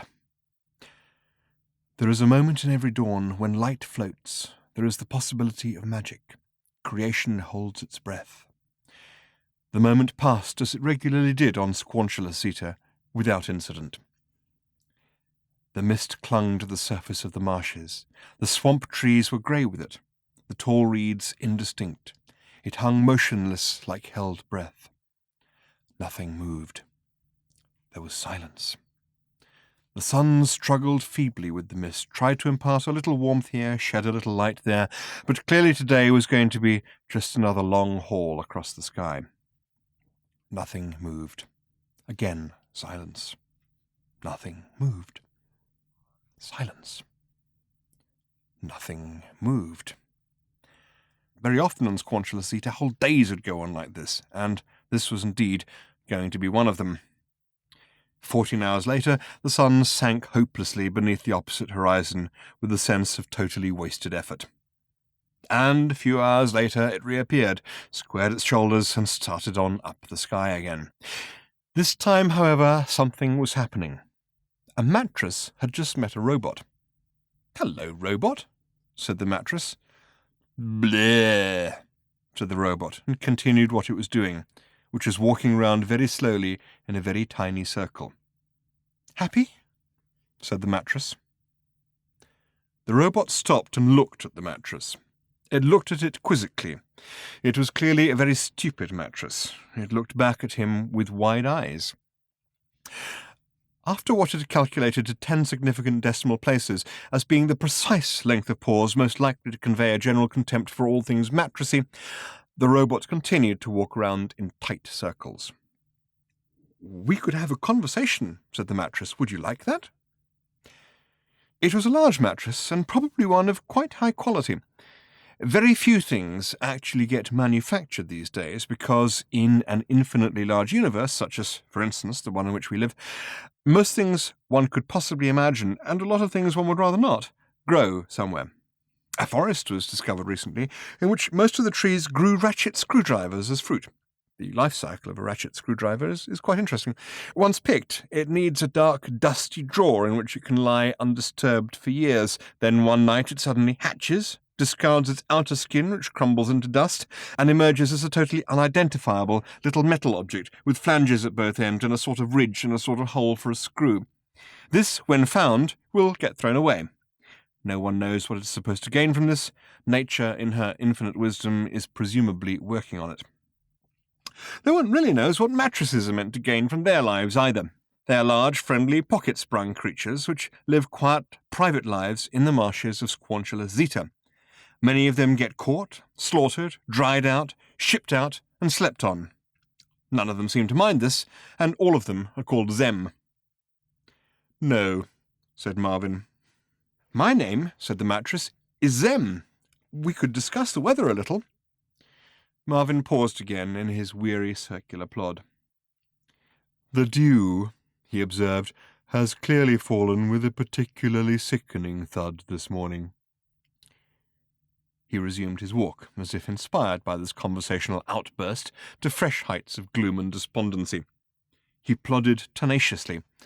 If he had had teeth, he would have gritted them at this point. He hadn't. He didn't. The mere plod said it all. The mattress flopped around. This is a thing that only live mattresses and swamps are able to do, which is why the word is not in more common usage. It flopped in a sympathetic sort of way, moving a fairish body of water as it did so. It blew a few bubbles up through the water engagingly. Its blue and white stripes glistened briefly in a sudden feeble ray of sun that had unexpectedly made it through the mist, causing the creature to bask momentarily. Marvin plodded. "You have something on your mind, I think," said the mattress floopily.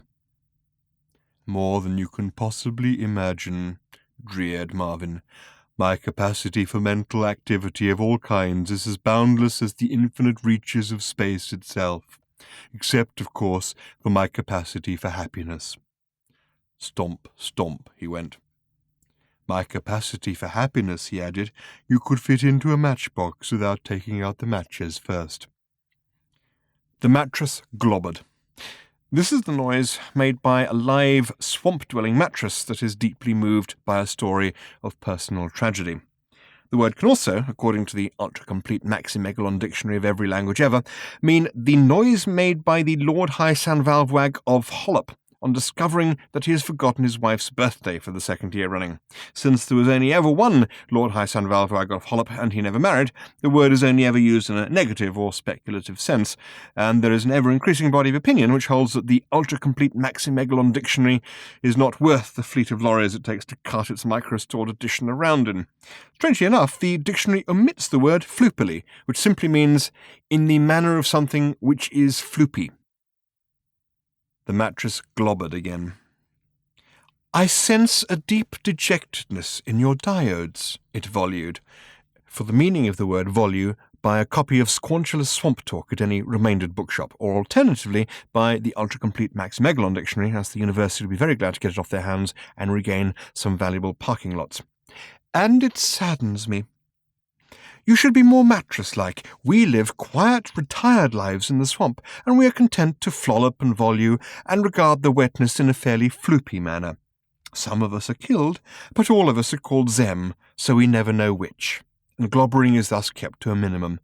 Why are you walking in circles?"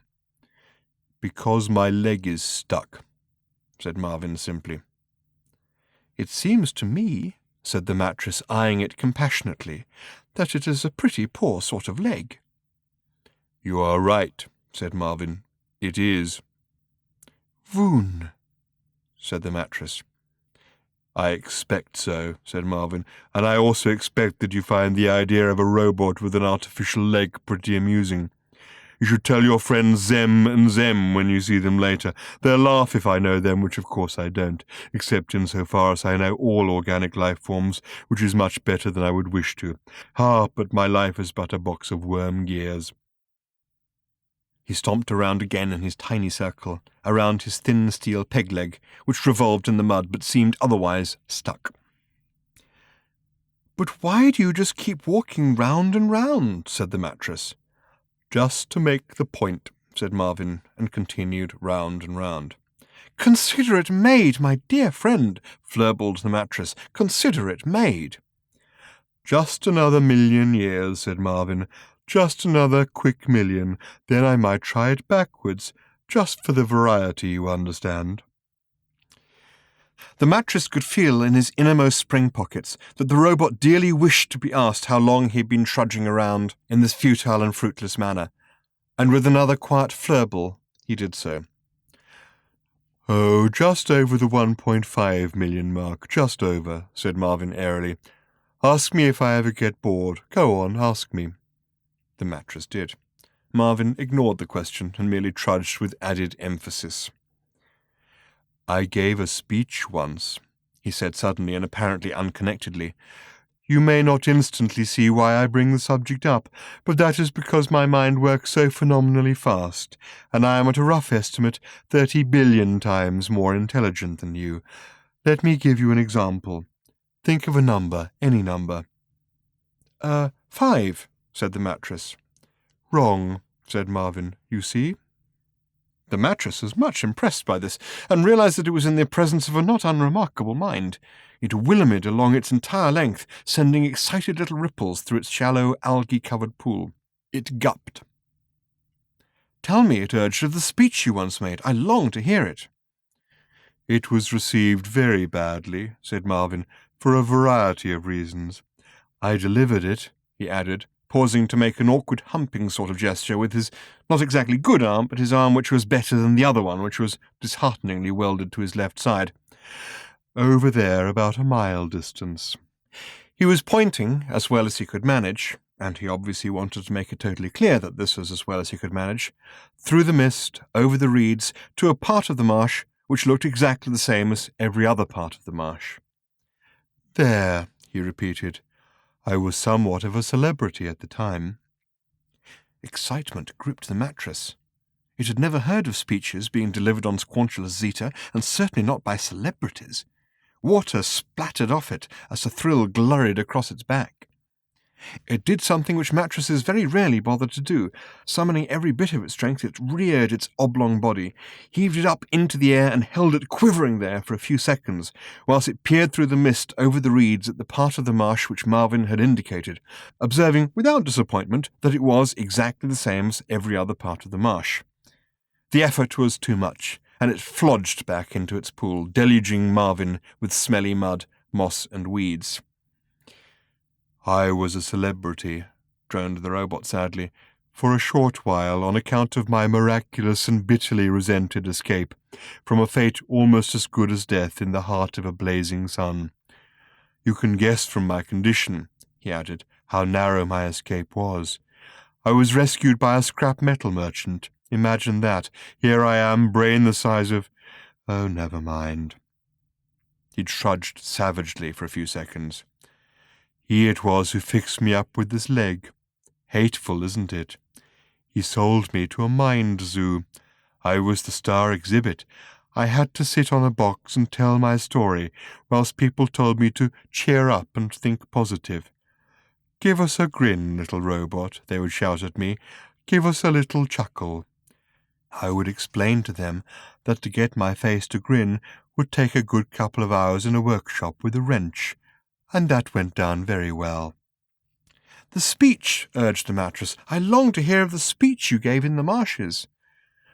There was a bridge built across the marshes, a cyber-structured hyperbridge, hundreds of miles in length, to carry iron buggies and freighters over the swamp. A bridge? Quirrelled the mattress. Here in the swamp? A bridge, confirmed Marvin, here in the swamp. It was going to revitalize the economy of the Squanchulus system. They spent the entire economy of the Squanchulus system building it. They asked me to open it. Poor fools. It began to rain a little. A fine spray slid through the mist. I stood on the platform. For hundreds of miles in front of me, and hundreds of miles behind me, the bridge stretched. Did it glitter? Enthused the mattress. It glittered. Did it span the miles majestically? It spanned the miles majestically. Did it stretch like a silver thread far out into the invisible mist? Yes, said Marvin. Do you want to hear the story? I want to hear your speech, said the mattress. This is what I said. I said, I would like to say that it is a very great pleasure, honour, and privilege for me to open this bridge, but I can't because my lying circuits are all out of commission. I hate and despise you all. I now declare this hapless cyberstructure open to the unthinking abuse of all who wantonly cross her. And I plug myself into the opening circuits. Marvin paused, remembering the moment. The mattress flared and glurried, it flolloped and gupped and willomed, doing this last in a particularly floopy way. Voon, it wurfed at last. And was it a magnificent occasion? Reasonably magnificent. The entire 1,000-mile-long bridge spontaneously folded up its glittering spans and sank weeping into the mire, taking everybody with it. There was a sad and terrible pause at this point in the conversation, during which 100,000 people seemed unexpectedly to say whoop, and a team of white robots descended from the sky, like dandelion seeds drifting on the wind in tight military formation. For a sudden, violent moment, they were all there, in the swamp, wrenching Marvin's false leg off, and then they were gone again in their ship, which said foop. You see the sort of thing I have to contend with, said Marvin to the gobbering mattress. Suddenly, a moment later, the robots were back again for another violent incident, and this time when they left, the mattress was alone in the swamp. He flopped around in astonishment and alarm. He almost lurgled in fear. He reared himself up to see over the reeds, but there was nothing to see. No robot, no glittering bridge, no ship, just more reeds. He listened, but there was no sound on the wind beyond the now familiar sound of half-crazed etymologists calling distantly to each other across the sullen mire. Chapter 10. The body of Arthur Dent span. The universe shattered into a million glittering fragments around it, and each particular shard span silently through the void, reflecting on its silver surface some single searing holocaust of fire and destruction. And then the blackness behind the universe exploded, and each particular piece of blackness was the furious smoke of hell. And the nothingness behind the blackness behind the universe erupted, and behind the nothingness behind the blackness behind the shattered universe was at last the dark figure of an immense man speaking immense words. "These, then," said the figure, speaking from an immensely comfortable chair, "were the Cricket Wars, the greatest devastation ever visited upon our galaxy. What you have experienced—" Slarty Bartfast floated past, waving. "It's just a documentary," he called out. "This is not a good bit. Terribly sorry, trying to find the rewind control." "Is what billions upon billions of innocent—" "Do not," called out Slarty Bartfast, floating past again and fiddling furiously with the thing that had stuck into the wall of the room of informational illusions, and which was in fact still stuck there, "agree to buy anything at this point. People, creatures, your fellow beings—" Music swelled.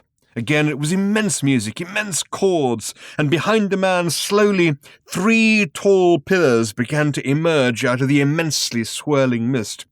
"Experienced, lived through, or more often failed to live through. Think of that, my friends, and let us not forget, and in just a moment I shall be able to suggest a way which will help us always to remember, that before the Cricket Wars, the galaxy was that rare and wonderful thing, a happy galaxy." The music was going bananas with immensity at this point. "A happy galaxy, my friend, as represented by the symbol of the Wicket Gate." The 3 pillars stood out clearly now, 3 pillars topped with 2 crosspieces in a way which looked stupefyingly familiar to Arthur's addled brain. "The 3 pillars," thundered the man, "the steel pillar which represented the strength and power of the galaxy." Searchlights seared out and danced crazy dances up and down the pillar on the left, which was clearly made of steel or something very like it. The music thumped and bellowed. "The Perspex pillar," announced the man, "representing the forces of science and reason in the galaxy." Other searchlights played exotically up and down the right-hand, transparent pillar, creating dazzling patterns within it, and a sudden, inexplicable craving for ice cream in the stomach of Arthur Dent. "And," the thunderous voice continued, "the wooden pillar, representing—" and here his voice became just very slightly hoarse with wonderful sentiments— "the forces of nature and spirituality." The lights picked out the central pillar. The music moved bravely up into the realms of complete unspeakability. "Between them supporting," the voice rolled on, approaching its climax, "the golden bale of prosperity and the silver bale of peace." The whole structure was now flooded with dazzling lights, and the music had now, fortunately, gone far beyond the limits of the discernible. At the top of the 3 pillars, the 2 brilliantly gleaming bales sat and dazzled. There seemed to be girls sitting on top of them, and maybe they were meant to be angels. Angels are usually represented as wearing more than that, though. Suddenly, there was a dramatic hush in what was presumably meant to be the cosmos, and a darkening of the lights. "There is not a world," thrilled the man's expert voice, "not a civilized world in the galaxy where this symbol is not revered even today. Even in primitive worlds, it persists in racial memories. This is what the forces of cricket destroyed, and this it is that now locks their world away till the end of eternity." And with a flourish, the man produced in his hands a model of the Wicket Gate. Scale was terribly hard to judge in this whole extraordinary spectacle, but the model looked as if it must have been about 3 feet high.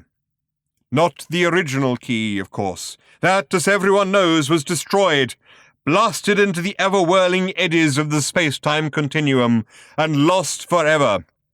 This is a remarkable replica, hand-tooled by skilled craftsmen, lovingly assembled using ancient craft secrets into a memento you will be proud to own, in memory of those who fell, and in tribute to the galaxy, our galaxy, which they died to defend. Slotty Bartfast floated past again at this moment. Found it, he said. We can lose all this rubbish, just don't nod, that's all.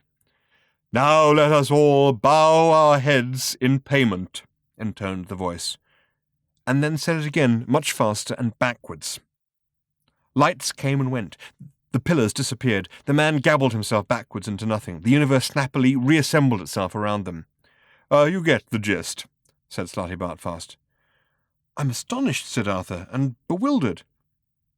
I was asleep, said Ford, who floated into view at this point. Did I miss anything? They found themselves once again teetering rather rapidly on the edges of an agonizingly high cliff. The wind whipped out from their faces, and across a bay on which the remains of one of the greatest and most powerful space battle fleets ever assembled in the galaxy was briskly burning itself back into existence. The sky was a sullen pink, darkening via a rather curious colour to blue and upwards to black. Smoke billowed down out of it at an incredible lick. Events were now passing back by them almost too quickly to be distinguished, and when, a short while later, a huge star battleship rushed away from them as if they'd said boo, they only just recognised it as the point at which they'd come in. But now things were too rapid, a video-tactile blur which brushed and jiggled them through centuries of galactic history, turning, twisting, flickering. The sound was a mere thin trill. Periodically, throughout the thickening jumble of events, they sensed appalling catastrophes, deep horrors, cataclysmic shocks, and these were always associated with certain recurring images, the only images which ever stood out clearly from the avalanche of tumbling history. A wicket gate, a small, hard, red ball, hard, white robots, and also something less distinct, something dark and cloudy. There was also another sensation which rose clearly out of the trilling passage of time. Just as the slow series of clicks, when speeded up, will lose the definition of each individual click and gradually take on the quality of a sustained and rising tone, so a series of individual impressions here took on the quality of a sustained emotion, and yet not an emotion. If it was an emotion, it was a totally emotionless one. It was hatred, implacable hatred. It was cold, not like ice is cold, but like a wall is cold. It was impersonal, not like a randomly flung fist in a crowd is impersonal, but like a computer-issued parking summons is impersonal. And it was deadly. Again, not like a bullet or a knife is deadly, but like a brick wall across a motorway is deadly. And just as a rising tone will change in character and take on harmonics as it rises, so again this emotionless emotion seemed to rise to an unbearable if unheard scream, and suddenly seemed to be a scream of guilt and failure, and suddenly it stopped. They were left standing on a quiet hilltop on a tranquil evening. The sun was setting. All around them, softly undulating green countryside rolled off gently into the distance. Birds sang about what they thought of it all, and the general opinion seemed to be good. A little way away could be heard the sound of children playing, and a little further away than the apparent source of that sound could be seen in the dimming evening light the outlines of a small town. The town appeared to consist mostly of fairly low buildings made of white stone. The skyline was of gentle, pleasing curves. The sun had nearly set. As if out of nowhere, music began. A voice said, "This—" Slotty Bartfast tugged at a switch, and it stopped. "I will tell you about it," he said quietly. The place was peaceful. Arthur felt happy. Even Ford seemed cheerful. They walked a short way in the direction of the town, and the informational illusion of the grass was pleasant and springy under their feet. And the informational illusion of the flowers smelt sweet and fragrant. Only Slarty Bartfast seemed apprehensive and out of sorts. He stopped and looked up. It suddenly occurred to Arthur that, coming as this did at the end, so to speak, or rather the beginning, of all the horror they had just blurrily experienced, something nasty must be about to happen. He was distressed to think that something nasty could happen to somewhere as idyllic as this. He too glanced up. There was nothing in the sky. "They're not about to attack here, are they?" he said. He realized that this was merely a recording he was walking through, but he still felt alarmed. "Nothing is about to attack here," said Slarty Bartfast in a voice which unexpectedly trembled with emotion. "This is where it all starts. This is the place itself. This is cricket." He stared up into the sky. The sky, from one horizon to another, from east to west, from north to south, was utterly and completely black. Chapter 11. Stomp, stomp. We're pleased to be of service. Shut up. Thank you. Stomp, stomp, stomp, stomp, stomp. We're thank you for making a simple door very happy. Hope your diodes rot. Thank you. Have a nice day. Stomp, stomp, stomp, stomp. It is my pleasure to open for you. Zarkov. And my satisfaction to close again with the knowledge of a job well done. I said Zarkov. Thank you for listening to this message. Stomp, stomp, stomp, stomp. Whoop. Zaphod stopped stomping. He had been stomping around the Heart of Gold for days, and so far, no door had said whoop to him. He was fairly certain that no door had said whoop to him now. It was not the sort of thing that doors said, too concise. Furthermore, there were not enough doors. It sounded as if 100,000 people had said whoop, which puzzled him because he was the only person on the ship. It was dark. Most of the ship's non-essential systems were closed down. It was drifting idly in a remote area of the galaxy, deep in the inky blackness of space. So which particular 100,000 people would turn up at this point and say a totally unexpected whoop? He looked about him, up the corridor and down the corridor. It was all in deep shadow. There were just the very dim, pinkish outlines to the doors, which glowed in the dark and pulsed whenever they spoke, though he tried every way he could think of stopping them. The lights were off so that his heads could avoid looking at each other, because neither of them was currently a particularly engaging sight, and nor had they been since he had made the error of looking into his soul. It had indeed been an error. It had been late one night, of course. It had been a difficult day, of course. There had been soulful music playing on the ship's sound system, of course. And he had, of course, been slightly drunk. In other words, all the usual conditions which bring on a bout of soul-searching had applied, but it had nevertheless clearly been an error. Standing now silent and alone in the dark corridor, he remembered the moment and shivered. His one head looked one way and his other the other, and each decided that the other was the way to go. He listened but could hear nothing.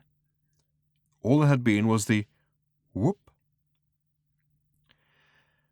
It seemed an awfully long way to bring an awfully large number of people just to say one word. He started nervously to edge his way in the direction of the bridge. There at least he would feel in control. He stopped again. The way he was feeling, he didn't think he was an awfully good person to be in control. The first shock of that moment, thinking back, had been discovering that he actually had a soul. In fact, he'd always more or less assumed that he had one, as he had a full complement of everything else, and indeed two of some things. But suddenly actually to encounter the thing lurking there deep within him had given him a severe jolt. And then to discover, this was the second shock, that it wasn't the totally wonderful object which he felt a man in his position had a natural right to expect, had jolted him again. Then he had thought about what his position actually was, and the renewed shock had nearly made him spill his drink. He drained it quickly before anything serious happened to it. He then had another quick one to follow the first one down and check that it was all right. "Freedom," he said aloud. Trillian came onto the bridge at that point and said several enthusiastic things on the subject of freedom. "I can't cope with it," he said darkly, and sent a third drink down to see why the second hadn't yet reported on the condition of the first. He looked uncertainly at both of her and preferred the one on the right. He poured a drink down his other throat with the plan that it would head the previous one off at the pass, join forces with it, and together they would get the second to pull itself together. Then all three would go off in search of the first, give it a good talking to, and maybe a bit of a sing as well. He felt uncertain as to whether the fourth drink had understood all that, so he sent down a fifth to explain the plan more fully, and a sixth for moral support. "You're drinking too much," said Trillian. His heads collided, trying to sort out the four of her he could now see into a whole person. He gave up and looked at the navigation screen, and was astonished to see a quite phenomenal number of stars. "Excitement and adventure and really wild things," he muttered. "Look," she said in a sympathetic tone of voice, and sat down near him. "It's quite understandable that you're going to feel a little aimless for a bit." He boggled at her. Never seen anyone sit down on their own lap before. "Wow," he said. He had another drink. "You've finished the mission you've been on for years." "I haven't been on it. I've been trying to avoid being on it." "You've still finished it." He grunted. There seemed to be a terrific party going on in his stomach. "I think it finished me," he said. "Here I am, Zaphod Beeblebrox. I can go anywhere, do anything. I have the greatest ship in the known sky, a girl with whom things seem to be working out pretty well." "Are they?" "As far as I can tell. I'm not an expert in personal relationships." Trillian raised her eyebrows. "I am," he added, "one hell of a guy. I can do anything I want, only I just haven't the faintest idea what." He paused. "One thing," he further added, "has suddenly ceased to lead to another," in contradiction of which he had another drink and slid graciously off his chair. Whilst he slept it off, Trillian did a little research in the ship's copy of The Hitchhiker's Guide to the Galaxy. It had some advice to offer on drunkenness. "Go to it," said, "and good luck." It was cross-referenced to the entry concerning the size of the universe and ways of coping with that. Then she found the entry on Hanwayvel, an exotic holiday planet and one of the wonders of the galaxy. Hanwayvel is a world which consists largely of fabulous ultra-luxury hotels and casinos, all of which have been formed by the natural erosion of wind and rain. The chances of this happening are more or less 1 to infinity against. Little is known of how this came about, because none of the geophysicists, probability statisticians, meteoranalysts, or bizarrologists who are so keen to research it can afford to stay there. Terrific, thought Trillian to herself, and within a few hours the great white running shoe ship was slowly powering down out of the sky beneath a hot, brilliant sun towards a brightly coloured sandy spaceport. The ship was clearly causing a sensation on the ground, and Trillian was enjoying herself. She heard Zaphod moving around and whistling somewhere in the ship. "How are you?" she said over the general intercom. "Fine," he said brightly. "Terribly well." "Where are you?" "In the bathroom." "What are you doing?" "Staying here." After an hour or two it became plain that he meant it, and the ship returned to the sky without having once opened its hatchway. "Hey-ho," said Eddie the computer. Trillian nodded patiently, tapped her fingers a couple of times, and pushed the intercom switch. "I think that enforced fun is probably not what you need at this point." "Probably not," replied Zaphod from wherever he was. "I think a bit of a physical challenge would help draw you out of yourself." "Whatever you think, I think," said Zaphod. Recreational impossibilities was a heading which caught Trillian's eye when a short while later she sat down to flit through the guide again, and as the Heart of Gold rushed at improbable speeds in an indeterminate direction, she sipped a cup of something undrinkable from the Nutrimatic drinks dispenser and read about how to fly. The Hitchhiker's Guide to the Galaxy has this to say on the subject of flying. There is an art, it says, or rather a knack to flying. The knack lies in learning how to throw yourself at the ground and miss. Pick a nice day, it suggests, and try it. The first part is easy.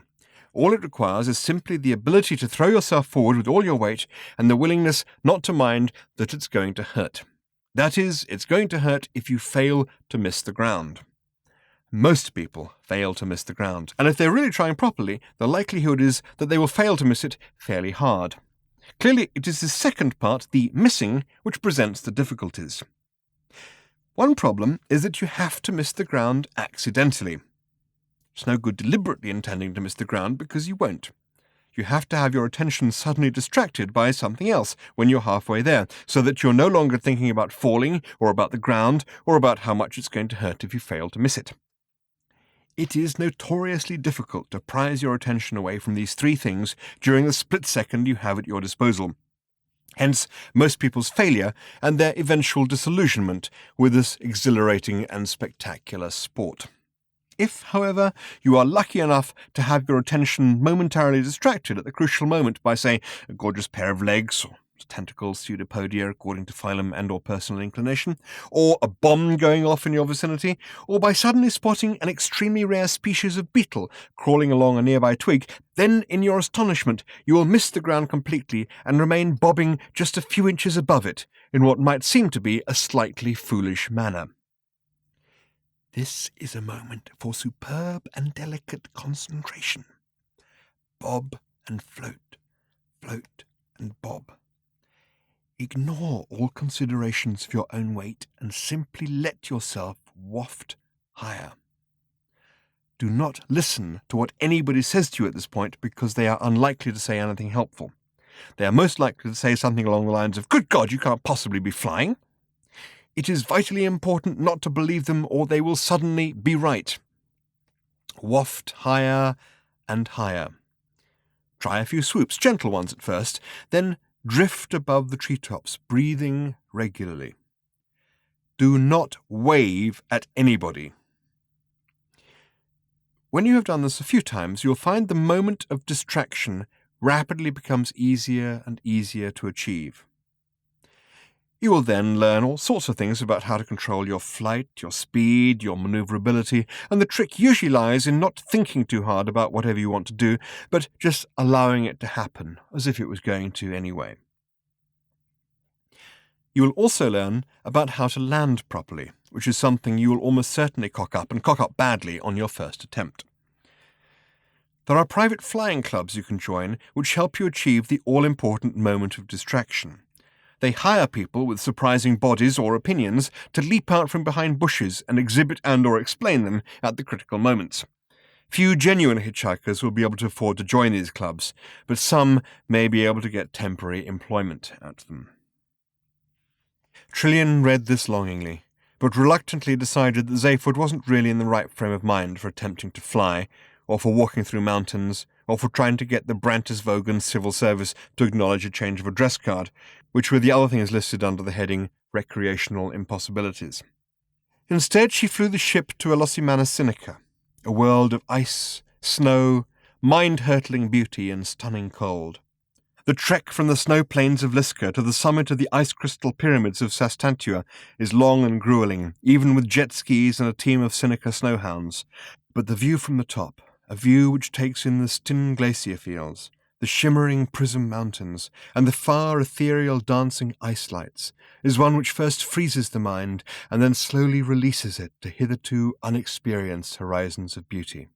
And Trillian, for one, felt that she could do with a bit of having her mind slowly released to hitherto unexperienced horizons of beauty. They went into a low orbit.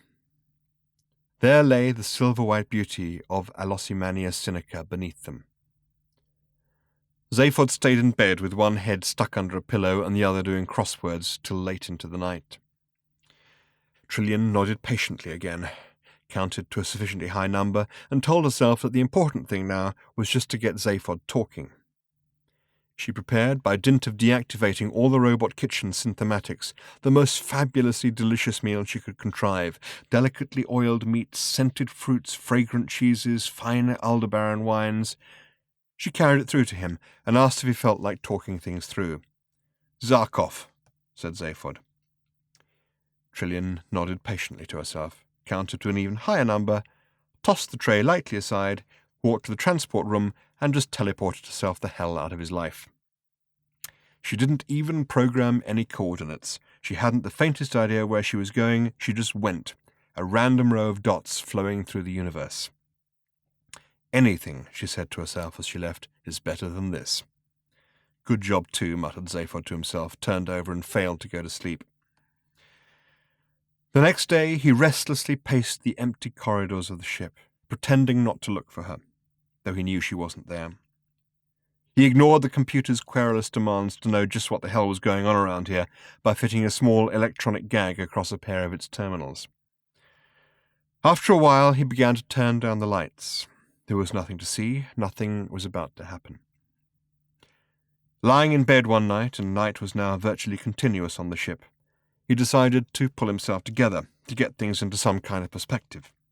He sat up sharply and started to pull clothes on. He decided that there must be someone in the universe feeling more wretched, miserable, and forsaken than himself, and he determined to set out and find him. Halfway to the bridge, it occurred to him that it might be Marvin, and he returned to bed. It was a few hours later than this, as he stomped disconsolately about the darkened corridors, swearing at cheerful doors, that he heard the whoop said, and it made him very nervous. He leant tensely against the corridor wall and frowned like a man trying to unbend a corkscrew by telekinesis. He laid his fingertips against the wall and felt an unusual vibration. And now he could quite clearly hear slight noises, and could hear where they were coming from. They were coming from the bridge. Moving his hand along the wall, he came across something he was glad to find. He moved on a little further quietly. "Computer?" he hissed. "Hmm?" said the computer terminal nearest him, equally quietly. "Is there someone on the ship?" "Hmm," said the computer. "Who is it?" Said the computer. "What?" Zaphod buried one of his faces in two of his hands. "Oh, Zarkon," he muttered to himself. Then he stared up the corridor towards the entrance to the bridge in the dim distance, from which more and purposeful noises were coming, and in which the gagged terminals were situated. "Computer," he hissed again. "When I ungag you, remind me to punch myself in the mouth." "Either one. Now just tell me this. 1 for yes, 2 for no. Is it dangerous?" It is?" You didn't just go, twice." He inched his way up the corridor, as if he would rather be yarding his way down it, which was true. He was within 2 yards of the door to the bridge when he suddenly realized to his horror that it was going to be nice to him, and he stopped dead. He hadn't been able to turn off the door's courtesy voice circuits. This doorway to the bridge was concealed from view within it because of the excitingly chunky way in which the bridge had been designed to curve round, and he'd been hoping to enter unobserved. He leant despondently back against the wall again, and said some words which his other head was quite shocked to hear. He peered at the dim pink outline of the door, and discovered that in the darkness of the corridor he could just about make out the sensor field, which extended out into the corridor and told the door when there was someone there for whom it must open and to whom it must make a cheery and pleasant remark. He pressed himself hard back against the wall and edged himself towards the door, flattening his chest as much as he possibly could to avoid brushing against the very, very dim perimeter of the field. He held his breath and congratulated himself on having lain in bed sulking for the last few days, rather than trying to work out his feelings on chest expanders in the ship's gym. He then realized he was going to have to speak at this point. He took a series of very shallow breaths, and then said as quickly and as quietly as he could, "Door, if you can hear me, say so very, very quietly." Very, very quietly, the door murmured, "I can hear you." "Good. Now, in a moment, I'm going to ask you to open. When you open, I do not want you to say that you enjoyed it, okay? Okay? And I don't want you to say to me that I have made a simple door very happy, or that it is your pleasure to open for me and your satisfaction to close again with the knowledge of a job well done, okay? Okay? And I do not want you to ask me to have a nice day. Understand? I understand. Okay, said Zaphod, tensing himself. Open now. The door slid open quietly. Zaphod slipped quietly through. The door closed quietly behind him. Is that the way you like it, Mr. Beeblebrox? Said the door out loud. I want you to imagine, said Zaphod to the group of white robots who swung around to stare at him at that point, that I have an extremely powerful Killer Zap blaster pistol in my hand. There was an immensely cold and savage silence. The robots regarded him with hideously dead eyes. They stood very still. There was something intensely macabre about their appearance, especially to Zaphod, who had never seen one before or ever known anything about them. The Cricket Wars belonged to the ancient past of the galaxy, and Zaphod had spent most of his early history lessons plotting how he was going to have sex with the girl in the cyber cubicle next to him, and since his teaching computer had been an integral part of this plot, it had eventually had all its history circuits wiped and replaced with an entirely different set of ideas, which had then resulted in it being scrapped and sent to a home for degenerate cybermats. Whether it was followed by the girl who had inadvertently fallen deeply in love with the unfortunate machine, with the result A, that Zaphod never got near her, and B, that he missed out on a period of ancient history that would have been of inestimable value to him at this moment. He stared at them in shock. It was impossible to explain why, but their smooth and sleek white bodies seemed to be the utter embodiment of clean, clinical evil. From their hideously dead eyes to their powerful, lifeless feet, they were clearly the calculated product of a mind that wanted simply to kill. Zaphod gulped in cold fear. They had been dismantling part of the rear bridge wall and had forced a passage through some of the vital innards of the ship. Through the tangled wreckage, Zaphod could see, with a further and worse sense of shock, that they were tunneling towards the very heart of the ship, the heart of the improbability drive that had been so mysteriously created out of thin air, the heart of gold itself. The robot closest to him was regarding him in such a way as to suggest that it was measuring every smallest particle of his body, mind, and capability. And when it spoke, what it said seemed to bear this impression out. Before going on to what it actually said, it's worth recording at this point that Zaphod was the first living organic being to hear one of these creatures speak for something over 10 billion years. If he had paid more attention to his ancient history lessons and less to his organic being, he might have been more impressed by this honor. The robot's voice was like its body, cold, sleek, and lifeless. It had almost a cultured rasp to it.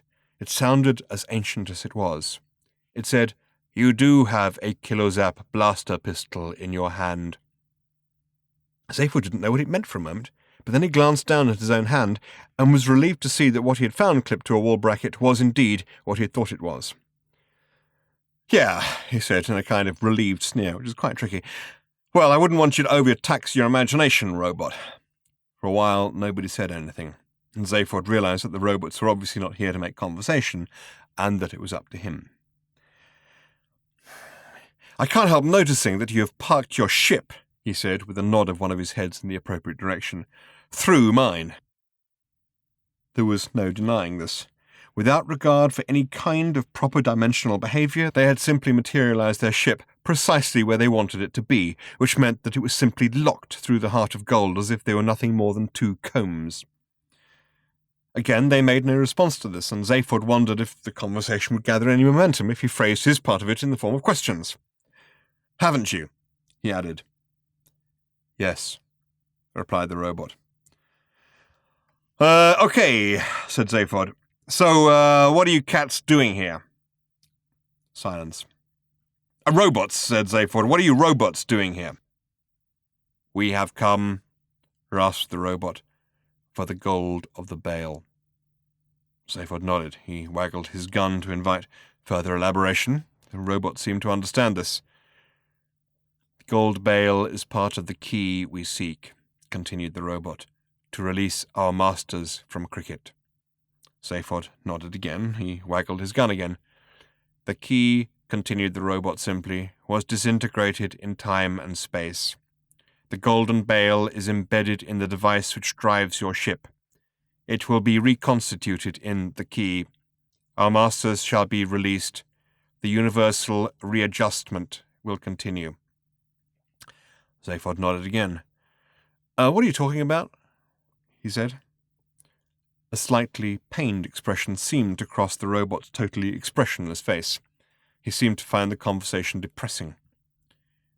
Obliteration, it said. We seek the key, it repeated. We already have the wooden pillar, the steel pillar, and the perspex pillar. In a moment we will have the gold bale. No, you won't. We will, stated the robot. No, you won't. It makes my ship work. In a moment, repeated the robot patiently, we will have the gold bale. You will not, said Zaphod. And then we must go, said the robot in all seriousness, to a party. Oh, said Zaphod softly. Can I come? No, said the robot. We are going to shoot you.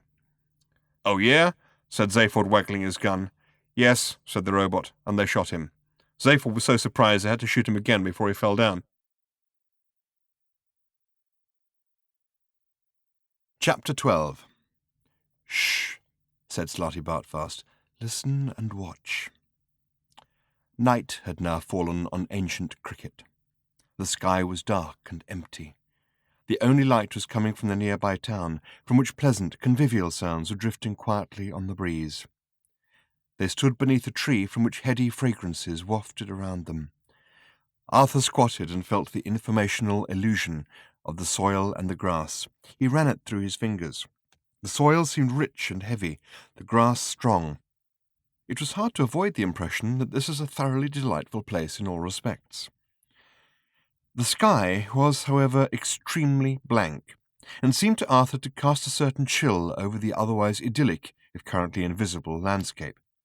Still, he supposed, it's a question of what you're used to. He felt a tap on his shoulder and looked up.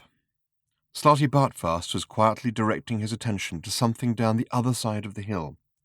He looked and could just see some faint lights dancing and waving and moving slowly in their direction.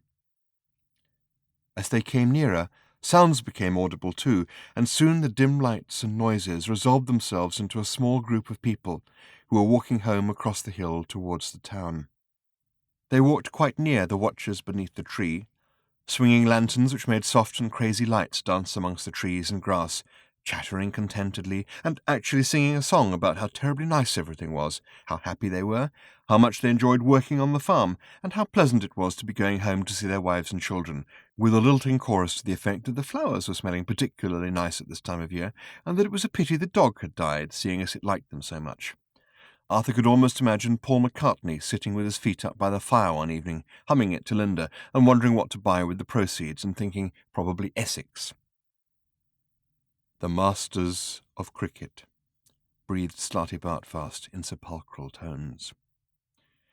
Coming as it did so hard upon the heels of his own thoughts about Essex, this remark caused Arthur a moment's confusion. Then the logic of the situation imposed itself on his scattered mind, and he discovered that he still didn't understand what the old man meant. What? He said. The masters of cricket, said Slotty Bartfast again, and if his breathing had been sepulchral before, this time he sounded like someone in Hades with bronchitis. Arthur peered at the group and tried to make sense of what little information he had at his disposal at this point. The people in the group were clearly alien, if only because they seemed a little tall, thin, angular, and almost as pale as to be white, but otherwise they appeared remarkably pleasant, a little whimsical perhaps. One wouldn't necessarily want to spend a long coach journey with them, but the point was that if they deviated in any way from being good, straightforward people, it was in being perhaps too nice rather than not nice enough. So why all this rasping lung work from Slotty Bartfast, which would seem more appropriate to a radio commercial for one of those nasty films about chainsaw operators taking their work home with them? Then this cricket angle was a tough one too. He hadn't quite fathomed the connection between what he knew as cricket and what... Slotty Bartfast interrupted his train of thought at this point, as if sensing what was going through his mind. The game you know as cricket, he said, and his voice still seemed to be wandering lost in subterranean passages. is just one of those curious freaks of racial memory which can keep images alive in the mind eons after their true significance has been lost in the mists of time. Of all the races in the galaxy, only the English could possibly revive the memory of the most horrific wars ever to sunder the universe, and transform it into what, I'm afraid, is generally regarded as an incomprehensibly dull and pointless game. Rather fond of it myself, he added, but in most people's eyes you have been inadvertently guilty of the most grotesquely bad taste. Particularly the bit about the little red ball hitting the wicket. That's very nasty. Said Arthur, with a reflective frown to indicate that his cognitive synapses were coping with this as best they could. And these, said Slarty Bartfast, slipping back into crypt guttural and indicating the group of cricket men who had now walked past them, are the ones who started it all, and it will start tonight. Come, we will follow and see why. They slipped out from underneath a tree and followed the cheery party along the dark hill path. Their natural instinct was to tread quietly and stealthily in pursuit of their quarry, though, as they were simply walking through a recorded informational illusion, they could as easily have been wearing euphoniums and woad for all the notice their quarry would have taken of them.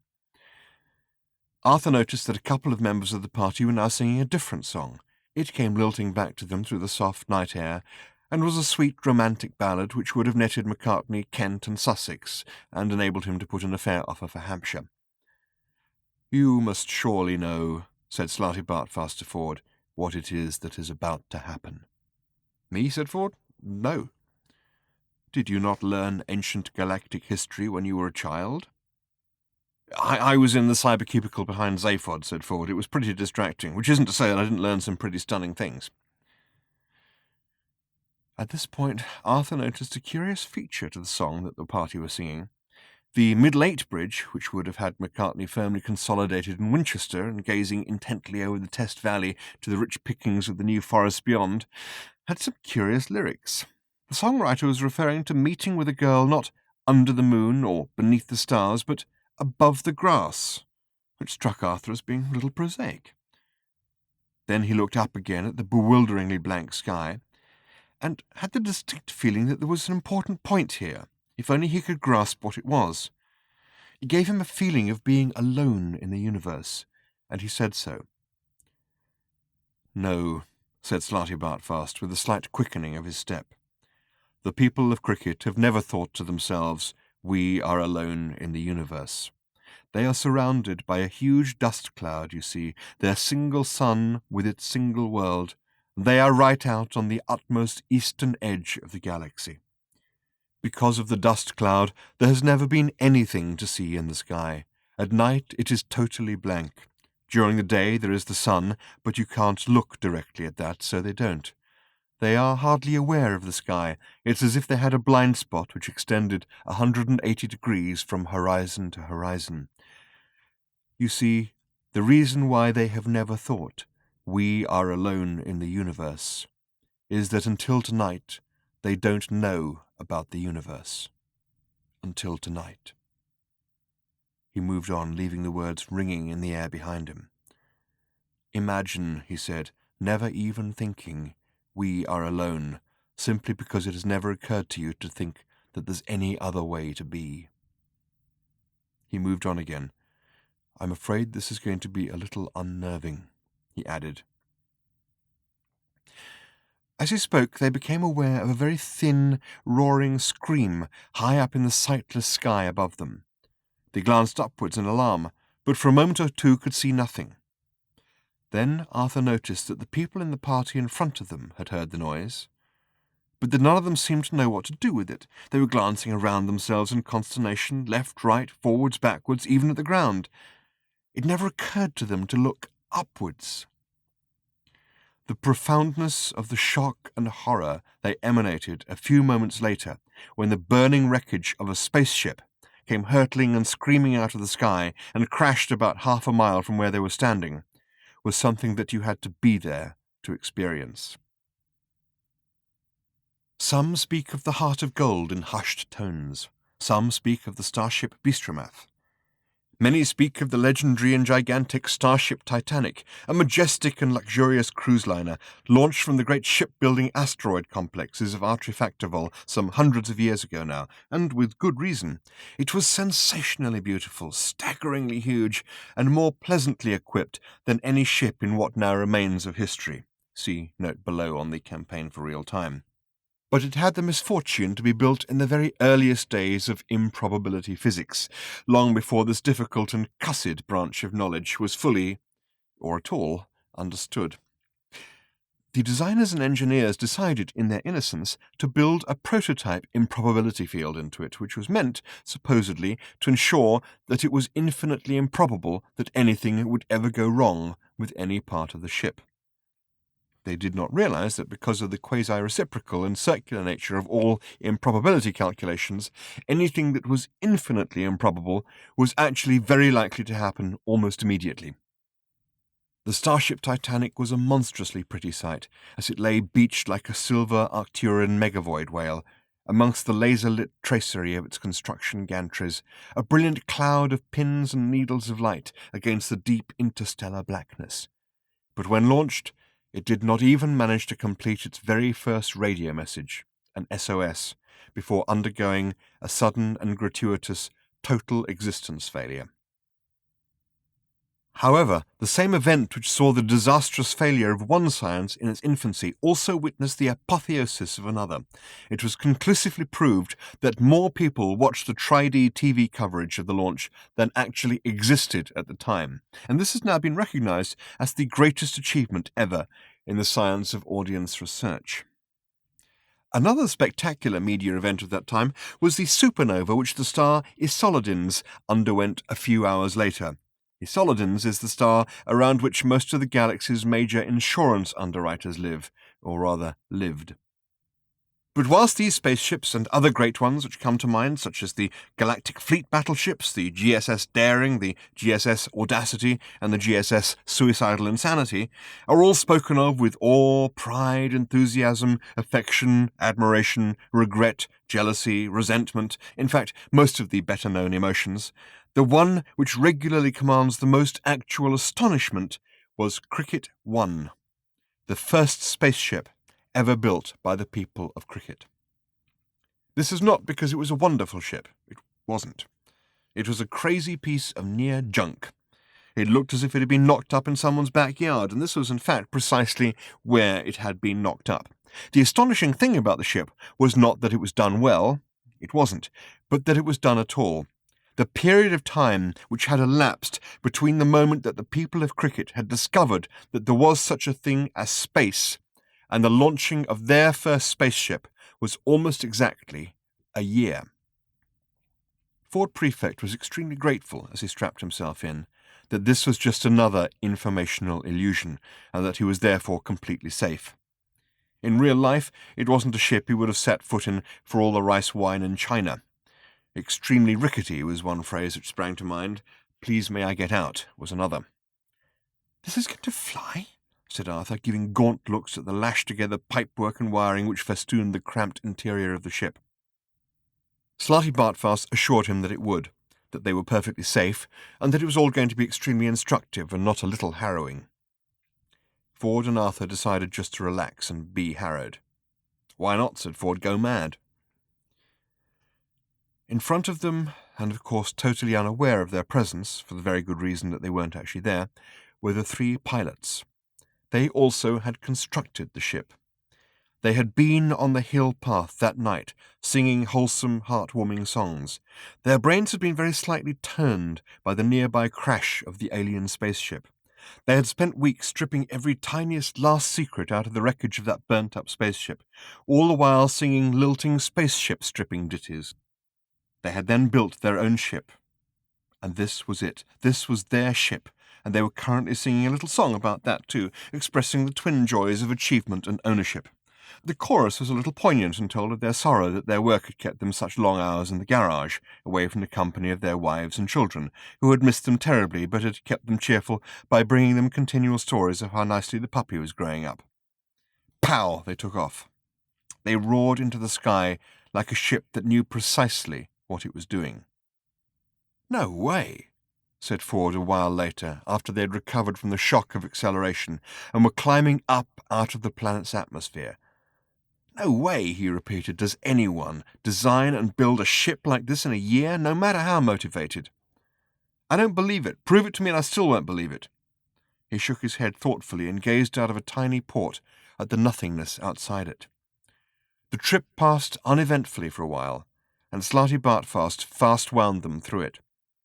Very quickly, therefore, they arrived at the inner perimeter of the hollow spherical dust cloud which surrounded their sun and home planet, occupying, as it were, the next orbit out. It was more as if there was a gradual change in the texture and consistency of space. The darkness seemed now to thrum and ripple past them. It was very cold darkness, a very blank and heavy darkness. It was the darkness of the night sky of cricket. The coldness and heaviness and blankness of it took a slow grip on Arthur's heart, and he felt acutely aware of the feelings of the cricket pilots, which hung in the air like a thick static charge.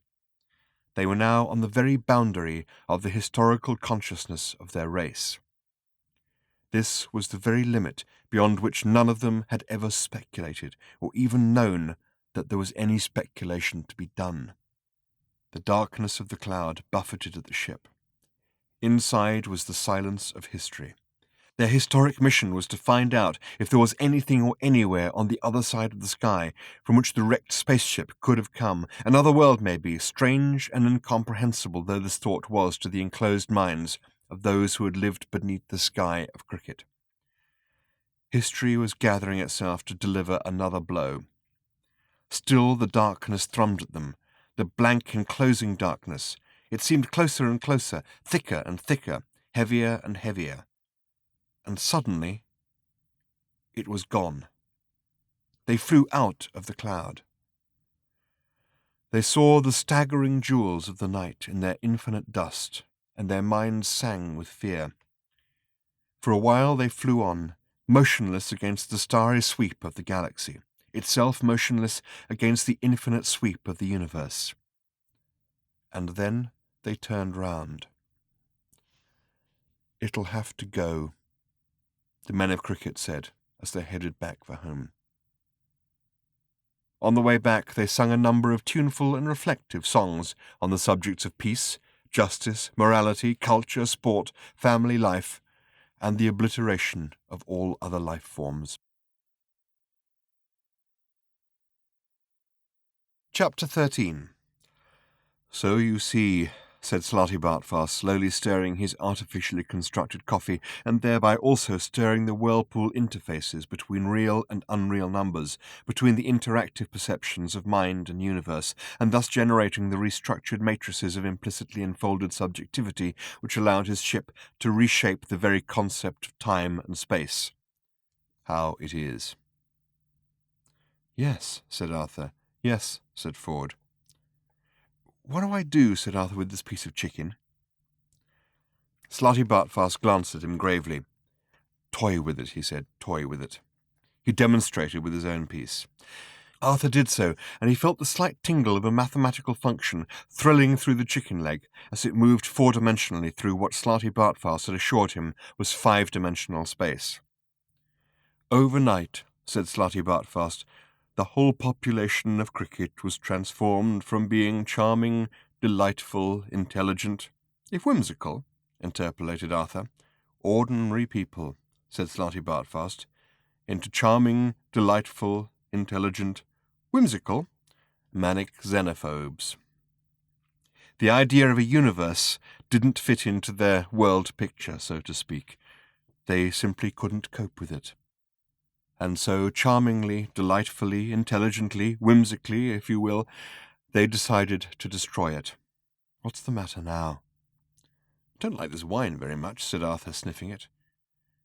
"Well, send it back. It's all part of the mathematics of it." Arthur did so.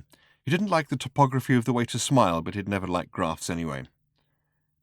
"Where are we going?" said Ford.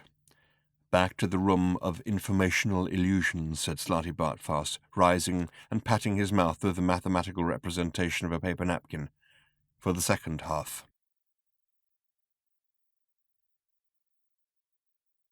Chapter 14. The people of cricket, said His High Judgmental Supremacy Judiciary Pag, LIVR, the learned, impartial and very relaxed chairman of the Board of Judges at the Cricket War Crimes trial, they're just a bunch of real sweet guys, who just happen to want to kill everybody. Hell, I feel the same way some mornings. Shit. Okay, he continued, swinging his feet up onto the bench in front of him and pausing a moment to pick a thread off his ceremonial beach loafers. So you wouldn't want to necessarily share a galaxy with these guys. This was true. The cricket attack on the galaxy had been stunning. Thousands and thousands of huge cricket warships had leapt suddenly out of hyperspace and simultaneously attacked thousands and thousands of major worlds, first seizing vital material supplies for building the next wave, then calmly zapping those worlds out of existence.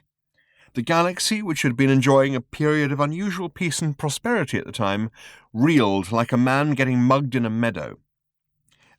I mean, continued Judiciary Pag, gazing around the ultra-modern, this was 10 billion years ago when ultra-modern meant a lot of stainless steel and brushed concrete, and huge courtroom. These guys are just obsessed. This, too, was true, and is the only explanation anyone has yet managed to come up with for the unimaginable speed with which the people of cricket had pursued their new and absolute purpose, the destruction of everything that wasn't cricket. It was also the only explanation for their bewilderingly sudden grasp of all the hyper-technology involved in building their thousands of spaceships and their millions of lethal white robots. These had really struck terror into the hearts of everyone who had encountered them.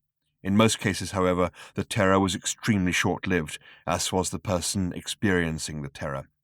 They were savage, single-minded flying battle machines. They wielded formidable multifunctional battle clubs which, brandished one way, would knock down buildings, and brandished another way fired blistering omnidestructo zap rays, and brandished a third way launched a hideous arsenal of grenades, ranging from minor incendiary devices to maxi-slaughter hypernuclear devices, which could take out a major sun. Simply striking the grenades with their battle clubs simultaneously primed them and launched them with phenomenal accuracy over distances ranging from mere yards to hundreds of thousands of miles. Okay, said Judiciary Pag again. So we won. He paused and chewed a little gum. We won, he repeated, but that's no big deal. I mean, a medium-sized galaxy against one little world, and how long did it take us, Clerk of the Court? My lud, said the severe little man in black, rising. How long, kiddo? It is a trifle difficult, my lud, to be precise in this matter. Time and distance. Relax, Guy. Be vague. I hardly like to be vague, my lud, over such a... Bite the bullet and be it. The Clerk of the Court blinked at him. It was clear that, like most of the galactic legal profession, he found Judiciary Pag, or Zippo Bibrock 5 times 10 to the 8th, as his private name was known inexplicably to be, a rather distressing figure. He was clearly a bounder and a cad. He seemed to think that the fact that he was the possessor of the finest legal mind ever discovered gave him the right to behave exactly as he liked, and unfortunately he appeared to be right. Well, my lud, very approximately 2,000 years, the clerk murmured unhappily. And how many guys zilched out? 2 grillion, my lud. The clerk sat down. A hydrospeptic photo of him at this point would have revealed that he was steaming slightly. Judiciary Pag gazed once more around the courtroom, wherein were assembled hundreds of the very highest officials of the entire galactic administration, all in their ceremonial uniforms or bodies, depending on metabolism and custom. Behind a wall of zap-proof crystal stood a representative group of the people of cricket, looking with calm, polite loathing at all the aliens gathered to pass judgment on them. This was the most momentous occasion in legal history, and Judiciary Pag knew it. He took out his chewing gum and stuck it under his chair. That's a whole lot of stiffs, he said quietly. The grim silence in the courtroom seemed in accord with this view. So, like I said, these are a bunch of really sweet guys, but you wouldn't want to share a galaxy with them. Not if they're just going to keep at it. Not if they're not going to learn to relax a little. I mean, it's just going to be continual nervous time, isn't it? Right? Pow, pow, pow. When are they next coming at us? Peaceful coexistence is just right out, right? Give me some water, somebody, thank you. He sat back and sipped reflectively. Okay, he said, hear me. It's like these guys, are entitled to their own view of the universe. And according to their view, which the universe forced on them, right, they did right. Sounds crazy, but I think you'll agree. They believe in... He consulted a piece of paper which he found in the back pocket of his judicial jeans. They believe in peace, justice, morality, culture, sport, family life, and the obliteration of all other life forms. He shrugged. I've heard a lot worse, he said. He scratched his crotch reflectively. Free ow, he said. He took another sip of water, and then held it up to the light and frowned at it. He twisted it round. Hey, is there something in this water? He said. No, my lud, said the court usher who had brought it to him, rather nervously. Then take it away, snapped Judiciary Pag, and put something in it. I got an idea. He pushed away the glass and leaned forward. Hear me, he said. The solution was brilliant, and went like this. The planet of cricket was to be encased for perpetuity in an envelope of slow time, inside which life would continue almost infinitely slowly. All light would be deflected around the envelope so that it would remain invisible and impenetrable. Escape from the envelope would be utterly impossible unless it were unlocked from the outside. When the rest of the universe came to its final end, and when the whole of creation reached its dying fall, this was all, of course, in the days before it was known that the end of the universe would be a spectacular catering venture, and life and matter ceased to exist, then the planet of cricket and its sun would emerge from its slow time envelope and continue a solitary existence, such as it craved, in the twilight of the universal void. The lock would be on an asteroid which would slowly orbit the envelope. The key would be the symbol of the galaxy, the wicket gate. By the time the applause in the court had died down, Judiciary Pag was already in the censor shower with a rather nice member of the jury that had slipped a note to half an hour earlier. Chapter 15. 2 months later, Zippo Bibrock 5 times 10 to the 8th had cut the bottoms off his galactic state jeans and was spending part of the enormous fee his judgments commanded, lying on a jewelled beach, having essence of qualactin rubbed into his back by the same rather nice member of the jury. She was a Sulfinian girl from beyond the cloud worlds of Yaga. She had skin like lemon silk and was very interested in legal bodies. Did you hear the news? She said. Wee-ah, said Zippo Bibrock 5 times 10 to the 8th, and you would have had to have been there to know exactly why he said this. None of this was on the tape of informational illusions and is all based on hearsay. No, he added, when the thing that had made him say wee-ah had stopped happening. He moved his body round slightly to catch the first rays of the third and greatest of primeval Vod's 3 suns, which was now creeping over the ludicrously beautiful horizon, and the sky now glittered with some of the greatest tanning power ever known. A fragrant breeze wandered up from the quiet sea, trailed along the beach, and drifted back to sea again, wondering where to go next. On a mad impulse, it went up to the beach again. It drifted back to sea. I hope it isn't good news, muttered Zippo Bibrock 5 times 10 to the 8th, because I don't think I could bear it. Your cricket judgment was carried out today, said the girl sumptuously. There was no need to say such a straightforward thing sumptuously, but you went ahead and did it anyway because it was that sort of day. I heard it on the radio, she said, when I went back to the ship for the oil. Aha, murmured Zippo, and rested his head back on the jewelled sand. Something happened, she said. Just after the slow time envelope was locked, she said, and paused a moment from rubbing in the essence of qualactin. A cricket warship which had been missing, presumed destroyed, turned out to be just missing after all. It appeared and tried to seize the key. Zippo sat up sharply. Hey, what? He said. It's all right, she said, in a voice which would have calmed the Big Bang down. Apparently there was a short battle. The key and the warship were disintegrated and blasted into the space-time continuum. Apparently they are lost forever. She smiled and ran a little more essence of qualactin onto her fingertips. He relaxed and lay back down. "Do what you did a moment or two ago," he murmured. "That?" she said. No, he said. "That." She tried again. "That?" she asked. "Wee-la." Again, you had to be there. The fragrant breeze drifted up from the sea again. A magician wandered along the beach, but no one needed him. Chapter 16. "Nothing is lost forever," said Slarty Bartfast, his face flickering redly in the light of the candle which the robot waiter was trying to take away, "except for the Cathedral of Kalesm." "The what?" said Arthur with a start. "The Cathedral of Kalesm," repeated Slarty Bartfast. "It was during the course of my researches at the Campaign for Real Time that I—" "The what?" said Arthur again. The old man paused and gathered his thoughts for what he hoped would be one last onslaught on the story. The robot waiter moved through the space-time matrices in a way which spectacularly combined the surly with the obsequious, made a snatch for the candle, and got it.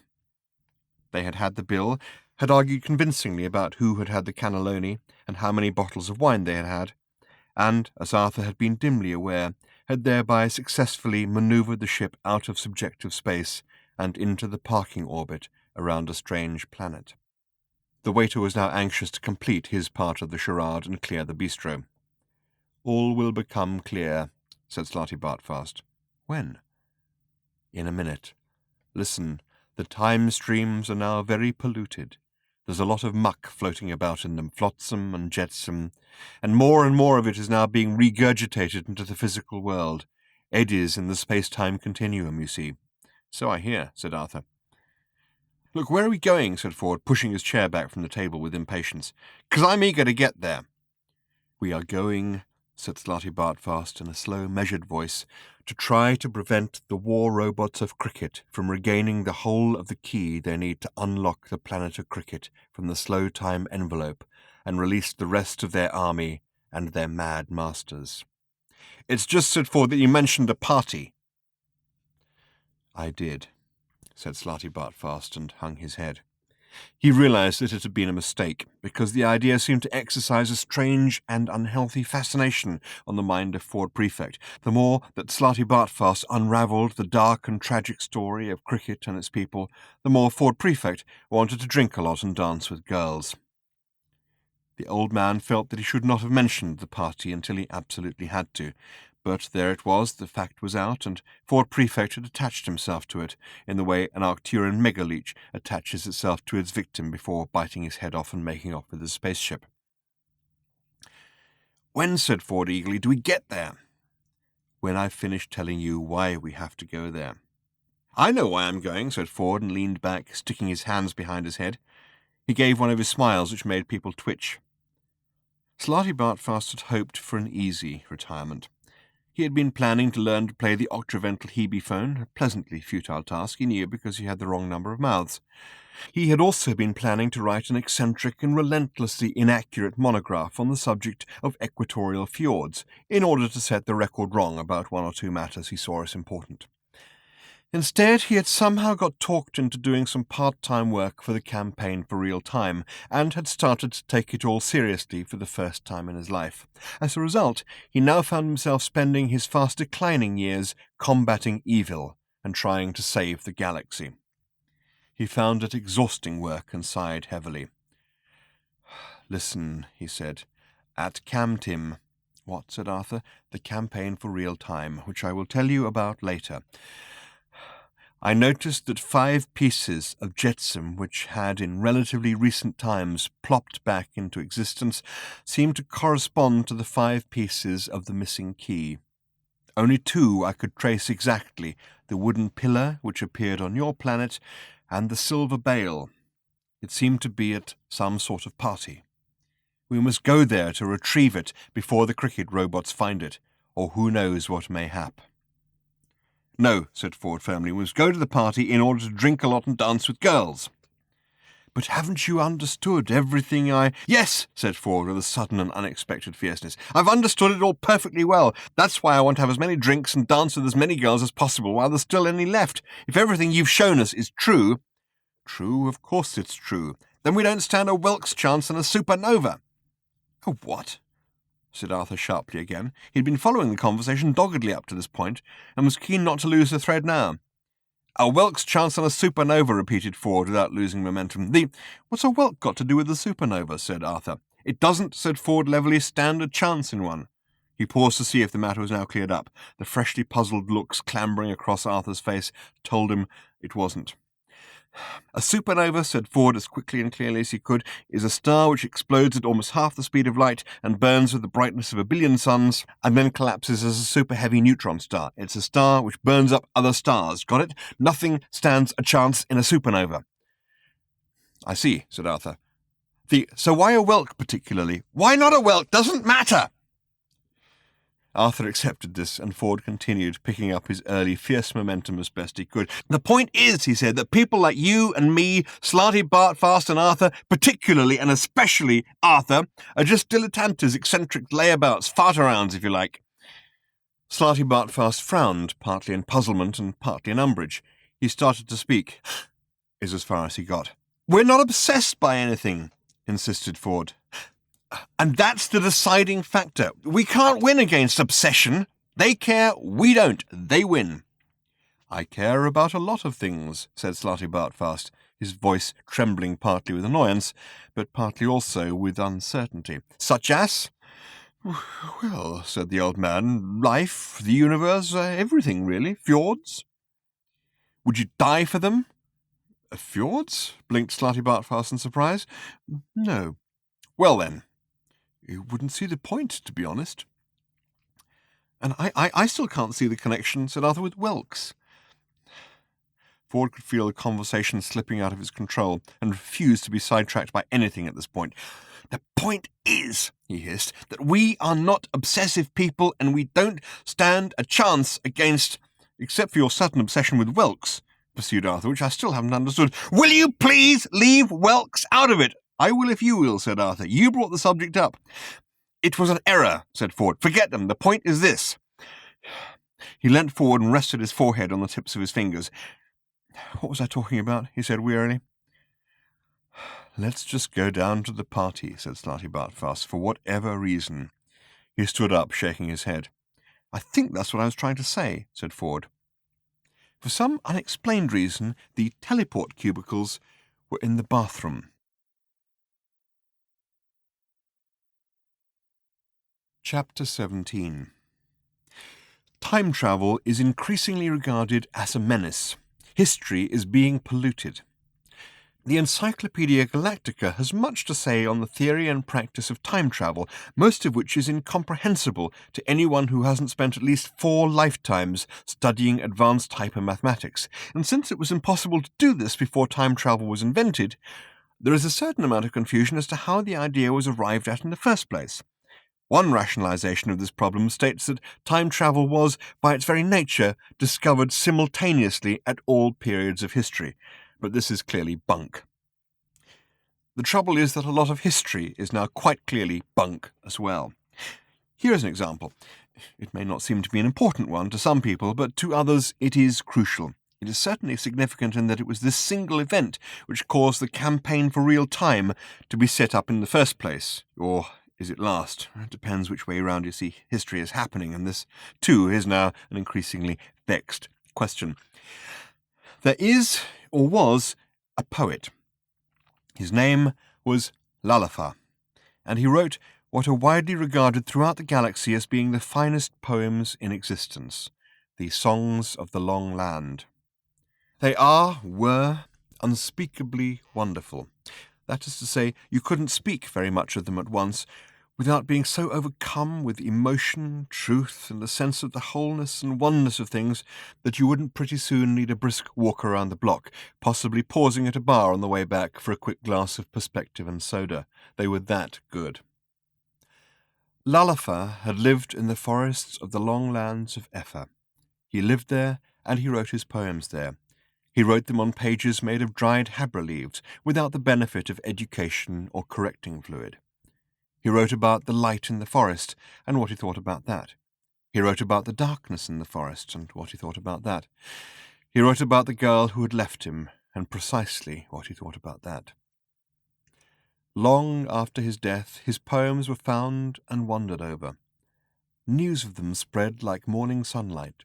For centuries, they illuminated and watered the lives of many people whose lives might otherwise have been darker and drier. Then, shortly after the invention of time travel, some major correcting fluid manufacturers wondered whether his poems might have been better still if he had had access to some high-quality correcting fluid, and whether he might be persuaded to say a few words to that effect. They travelled the time waves, they found him, they explained the situation, with some difficulty, to him, and did indeed persuade him. In fact, they persuaded him to such effect that he became extremely rich at their hands, and the girl about whom he was otherwise destined to write with such precision never got around to leaving him, and in fact they moved out of the forest to a rather nice pad in town, and he frequently commuted to the future to do chat shows, on which he sparkled wittily. He never got around to writing the poems, of course, which was a problem, but an easily solved one.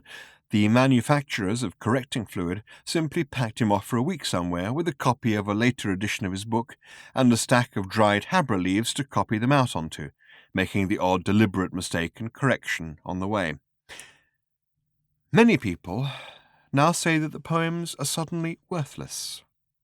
Others argue that they're exactly the same as they always were, so what's changed? The first people say that that isn't the point. They aren't quite certain what the point is, but they're quite sure that that isn't it. They set up the campaign for real time to try and stop this sort of thing going on. Their case was considerably strengthened by the fact that a week after they had set themselves up, news broke that not only had the great cathedral of Kalezm been pulled down in order to build a new iron refinery, but that the construction of the refinery had taken so long and had had to extend so far back into the past in order to allow iron production to start on time that the Cathedral of Kalezm had now never been built in the first place. Picture postcards of the cathedral suddenly became immensely valuable. So a lot of history is now gone forever. The campaign for real timers claimed that just as easy travel eroded the differences between one country and another, and between one world and another, so time travel is now eroding the differences between one age and another. The past, they say, is now truly like a foreign country. They do things exactly the same there. Chapter 18. Arthur materialized, and did so with all the customary staggering about and clasping at his throat, heart, and various limbs which he still indulged himself in whenever he made any of these hateful and painful materializations that he was determined not to let himself get used to. He looked around for the others. They weren't there. He looked around for the others again. They still weren't there. He closed his eyes. He opened them. He looked around for the others. They obstinately persisted in their absence. He closed his eyes again, preparatory to making this completely futile exercise once more, and because it was only then, whilst his eyes were closed, that his brain began to register what his eyes had been looking at whilst they were open, a puzzled frown crept across his face. So he opened his eyes again to check his facts, and the frown stayed put. If anything, it intensified and got a good firm grip. If this was a party, it was a very bad one, so bad, in fact, that everyone else had left. He abandoned this line of thought as futile. Obviously, this wasn't a party. It was a cave or a labyrinth or a tunnel or something. There was insufficient light to tell. All was darkness, a damp, shiny darkness. The only sounds were the echoes of his own breathing, which sounded worried. He coughed very slightly, and then had to listen to the thin, ghostly echo of his cough trailing away amongst winding corridors and sightless chambers, as of some great labyrinth, and eventually returning to him via the same unseen corridors, as if to say, "Yes?" This happened to every slightest noise he made, and it unnerved him. He tried to hum a cheery tune, but by the time it returned to him, it was a hollow dirge, and he stopped. His mind was suddenly full of images from the story that Slarty Bartfast had been telling him. He half expected suddenly to see lethal white robots step silently from the shadows and kill him. He caught his breath. They didn't. He let it go again.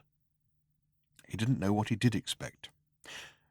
Someone or something, however, seemed to be expecting him, for at that moment there lit up suddenly in the dark distance an eerie green neon sign. It said, silently, "You have been diverted." The sign flicked off again in a way that Arthur was not at all certain he liked. It flicked off with a sort of contemptuous flourish. Arthur then tried to assure himself that this is just a ridiculous trick of his imagination. A neon sign is either on or off, depending on whether it has electricity running through it or not. There was no way, he told himself, that it could possibly affect the transition from one state to the other with a contemptuous flourish. He hugged himself tightly in his dressing gown and shivered, nevertheless.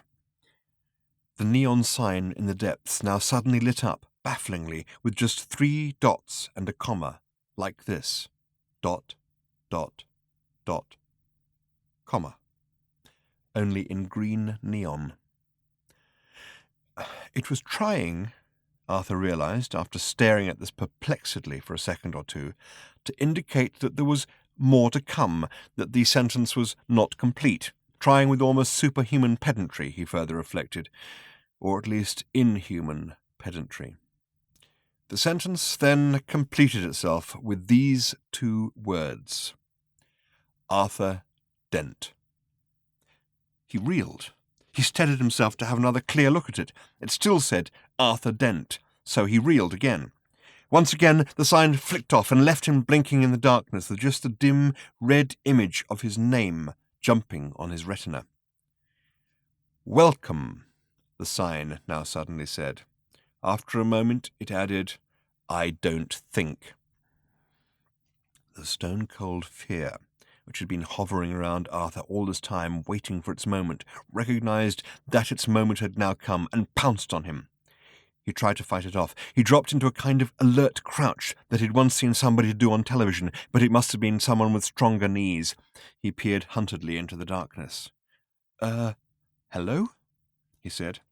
He cleared his throat and said it again, more loudly and without the At some distance down the corridor, it seemed suddenly as if someone started to beat on a bass drum. He listened to it for a few seconds and realized that it was just his heart beating. He listened for a few seconds more and realized that it wasn't his heart. It was somebody down the corridor beating on a bass drum. Beads of sweat formed on his brow, tensed themselves and leapt off. He put out a hand onto the floor to steady his alert crouch, which wasn't holding up very well. The sign changed itself again. It said, Do not be alarmed. After a pause it added, Be very, very frightened, Arthur Dent. Once again it flicked off. Once again it left him in darkness. His eyes seemed to be popping out of his head. He wasn't certain if this was because they were trying to see more clearly or if they simply wanted to leave at this point. Hello? He said again, this time trying to put a note of rugged and aggressive self-assertion into it. Is anyone there? There was no reply. Nothing. This unnerved Arthur even more than a reply would have done, and he began to back away from the scary nothingness. And the more he backed away, the more scared he became. After a while, he realized that the reason for this was because of all the films he had seen, in which the hero backs further and further away from some imagined terror in front of him, only to bump into it coming up from behind. Just then it suddenly occurred to him to turn around rather quickly. There was nothing there, just blackness. This really unnerved him, and he started to back away from that, back the way he had come. After doing this for a short while, it suddenly occurred to him that he was now backing towards whatever it was he'd been backing away from in the first place. This, he couldn't help thinking, must be a foolish thing to do. He decided to be better off backing the way he'd first been backing, and turned around again. It turned out at this point that his second impulse had been the correct one, because there was an indescribably hideous monster standing quietly behind him. Arthur yawed wildly as his skin tried to jump one way and his skeleton the other, whilst his brain tried to work out which of his ears it most wanted to crawl out of. Bet you weren't expecting to see me again, said the monster, which Arthur couldn't help thinking was a strange remark for it to make, seeing that he had never met the creature before. He could tell that he hadn't met the creature before from the simple fact that he was able to sleep at nights. It was... Arthur blinked at it. It stood very still. It did look a little familiar. A terrible cold calm came over him as he realized that what he was looking at was a 6-foot-high hologram of a housefly. He wondered why anybody would be showing him a 6-foot-high hologram of a housefly at this time. He wondered whose voice he had heard. It was a terribly realistic hologram. It vanished. "Well, perhaps you remember me better," said the voice suddenly, and it was a deep, hollow, malevolent voice that sounded like molten tar glurping out of a drum with evil on its mind. "Ask the rabbit." With a sudden ping, there was a rabbit there in the black labyrinth with him, a huge, monstrously, hideously soft and lovable rabbit. An image again, but one on which every single soft and lovable hair seemed like a real and single thing growing in its soft and lovable coat. Arthur was startled to see his own reflection in its soft and lovable, unblinking and extremely huge brown eye. "Born in darkness," rumbled the voice, "raised in darkness. One morning I poked my head out for the first time into the bright new world and got it split open by what felt like some primitive instrument made of flint. Made by you, Arthur Dent, and wielded by you. Rather hard, as I recall.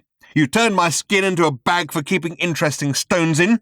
I happen to know that because in my next life I came back as a fly again and you swatted me, again. Only this time you swatted me with the bag you'd made of my previous skin.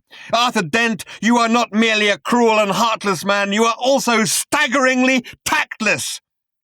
The voice paused while Arthur gawked. "I see you have lost the bag," said the voice. "Probably got bored with it, did you?" Arthur shook his head helplessly. He wanted to explain that he had been in fact very fond of the bag and had looked after it very well and had taken it with him wherever he went, but somehow every time he travelled anywhere he seemed inexplicably to end up with the wrong bag, and curious enough, even as they stood there, he was just noticing for the first time that the bag he had with him at the moment appeared to be made out of rather nasty fake leopard skin and wasn't the one he'd had a few moments ago before he arrived in this whatever place it was, and wasn't one he would have chosen himself, and heaven knew what would be in it as it wasn't his, and he'd much rather have his original bag back, except that he was of course terribly sorry for having so peremptorily removed it, or rather its component parts, i.e. the rabbit's skin, from its previous owner, viz. The rabbit, whom he currently had the honour of attempting vainly to address. All he actually managed to say was, "Meet the newt you trod on," said the voice. And there was, standing in the corridor with Arthur, a giant green scaly newt. Arthur turned, yelped, leapt backwards, and found himself standing in the middle of the rabbit. He yelped again, but could find nowhere to leap to. "That was me, too," continued the voice in a low, menacing rumble, "as if you didn't know." "No," said Arthur with a start. "No." "The interesting thing about reincarnation," rasped the voice, "is that most people, most spirits, are not aware that it is happening to them." He paused for effect. As far as Arthur was concerned, there was already quite enough effect going on. "I was aware," hissed the voice. "That is, I became aware, slowly, gradually." He, whoever he was, paused again and gathered breath.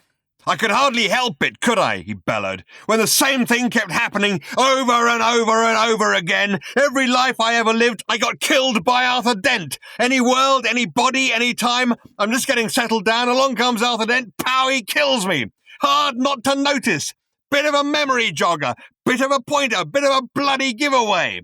That's funny," my spirit would say to itself as it winged its way back to the netherworld after another fruitless dent-ended venture into the land of the living. "That man who just ran over me as I was hopping across the road to my favourite pond looked a little familiar. And gradually I got to piece it together, Dent, you multiple me murderer." The echoes of his voice roared up and down the corridors. Arthur stood silent and cold, his head shaking with disbelief. "Here's the moment, Dent!" shrieked the voice, now reaching a feverish pitch of hatred. "Here's the moment when at last I knew!" It was indescribably hideous, the thing that suddenly opened up in front of Arthur, making him gasp and gargle with horror. But here's an attempt at a description of how hideous it was. It was a huge, palpitating, wet cave with a vast, slimy, rough, whale-like creature lolling around it and sliding over monstrous white tombstones. High above the cave rose a vast promontory in which could be seen the dark recesses of two further fearful caves, which Arthur Dent suddenly realized he was looking at his own mouth, when his attention was meant to be directed at the live oyster that was being tipped helplessly into it. He staggered back with a cry and averted his eyes. When he looked again, the appalling apparition had gone. The corridor was dark and briefly silent. He was alone with his thoughts. They were extremely unpleasant thoughts, and he would rather have had a chaperone. The next noise, when it came, was the low, heavy roll of a large section of wall trundling aside, revealing for the moment just dark blankness behind it. Arthur looked into it in much the same way that a mouse looks into a dark dog kennel. And the voice spoke to him again. "Tell me it was a coincidence, Dent," it said. "I dare you to tell me it was a coincidence." "It was a coincidence," said Arthur quickly. "It was not!" came the answering bellow. "It was," said Arthur. "It was." "If it was a coincidence, then my name," roared the voice, "is not Agrajag." "And presumably," said Arthur, "you would claim that that was your name." "Yes!" hissed Agrajag, as if he had just completed a rather deft syllogism. "Well, I'm afraid it was still a coincidence," said Arthur. "Come in here and say that!" howled the voice in a sudden apoplexy again. Arthur walked in and said that it was a coincidence, or at least he nearly said it was a coincidence. His tongue rather lost its footing toward the end of the last word, because the lights came up and revealed what it was he had walked into. It was a cathedral of hate. It was the product of a mind that was not merely twisted, but actually sprained. It was huge. It was horrific. It had a statue in it. We will come to the statue in a moment. The vast, incomprehensibly vast chamber looked as if it had been carved out of the inside of a mountain, and the reason for this was that that was precisely what it had been carved out of. It seemed to Arthur to spin sickeningly round his head as he stood and gaped at it. It was black. Where it wasn't black, you were inclined to wish that it was, because the colours with which some of the unspeakable details were picked out ranged horribly across the whole spectrum of eye-defying colours, from ultraviolet to infrared, taking in liver-purple, loathsome lilac, matter yellow, burnt ombre, and gangrene on the way. The unspeakable details that these colours picked out were gargoyles that would have put Francis Bacon off his lunch.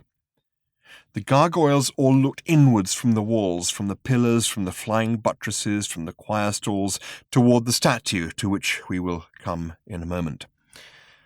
And if the gargoyles would have put Francis Bacon off his lunch, then it was clear from the gargoyles' faces that the statue would have put them off theirs, had they been alive to eat it, which they weren't, and had anybody tried to serve them some, which they wouldn't. Around the monumental walls were vast engraved stone tablets in memory of those who had fallen to Arthur Dent. The names of some of those commemorated were underlined and had asterisks against them. So, for instance, the name of a cow that had been slaughtered and of which Arthur had happened to eat a fillet steak would have had the plainest engraving, whereas the name of a fish that Arthur had himself caught and then decided he didn't like and left on the side of the plate had a double underlining, 3 sets of asterisks, and a bleeding dagger added as a decoration just to make the point. And what was most disturbing about all this, apart from the statue, to which we are by degrees coming, was the very clear implication that all these people and creatures were indeed the same person, over and over again.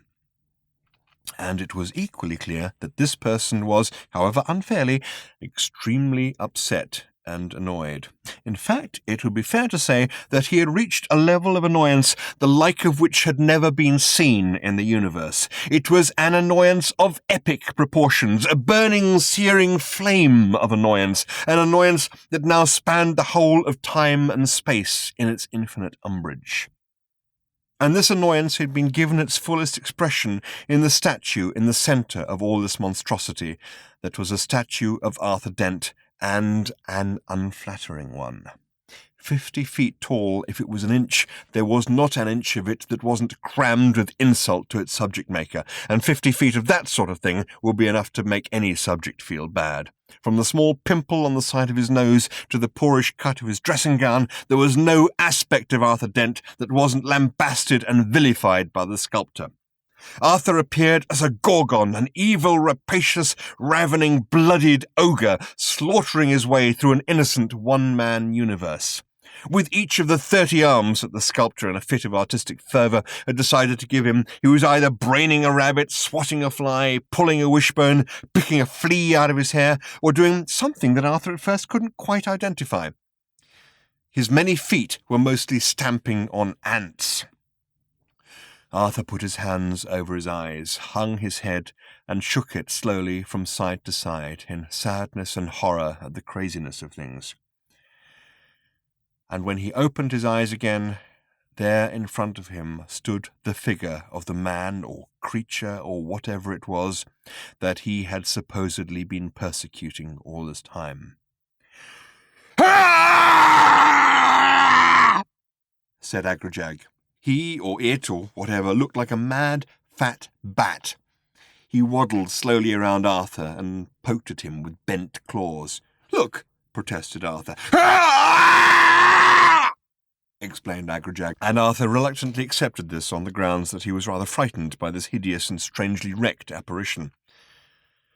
Agrajag was black, bloated, wrinkled, and leathery. His bat wings were somehow more frightening for being the pathetic, broken, floundering things they were than if they had been strong, muscular beaters of the air. The most frightening thing was probably the tenacity of his continued existence against all the physical odds.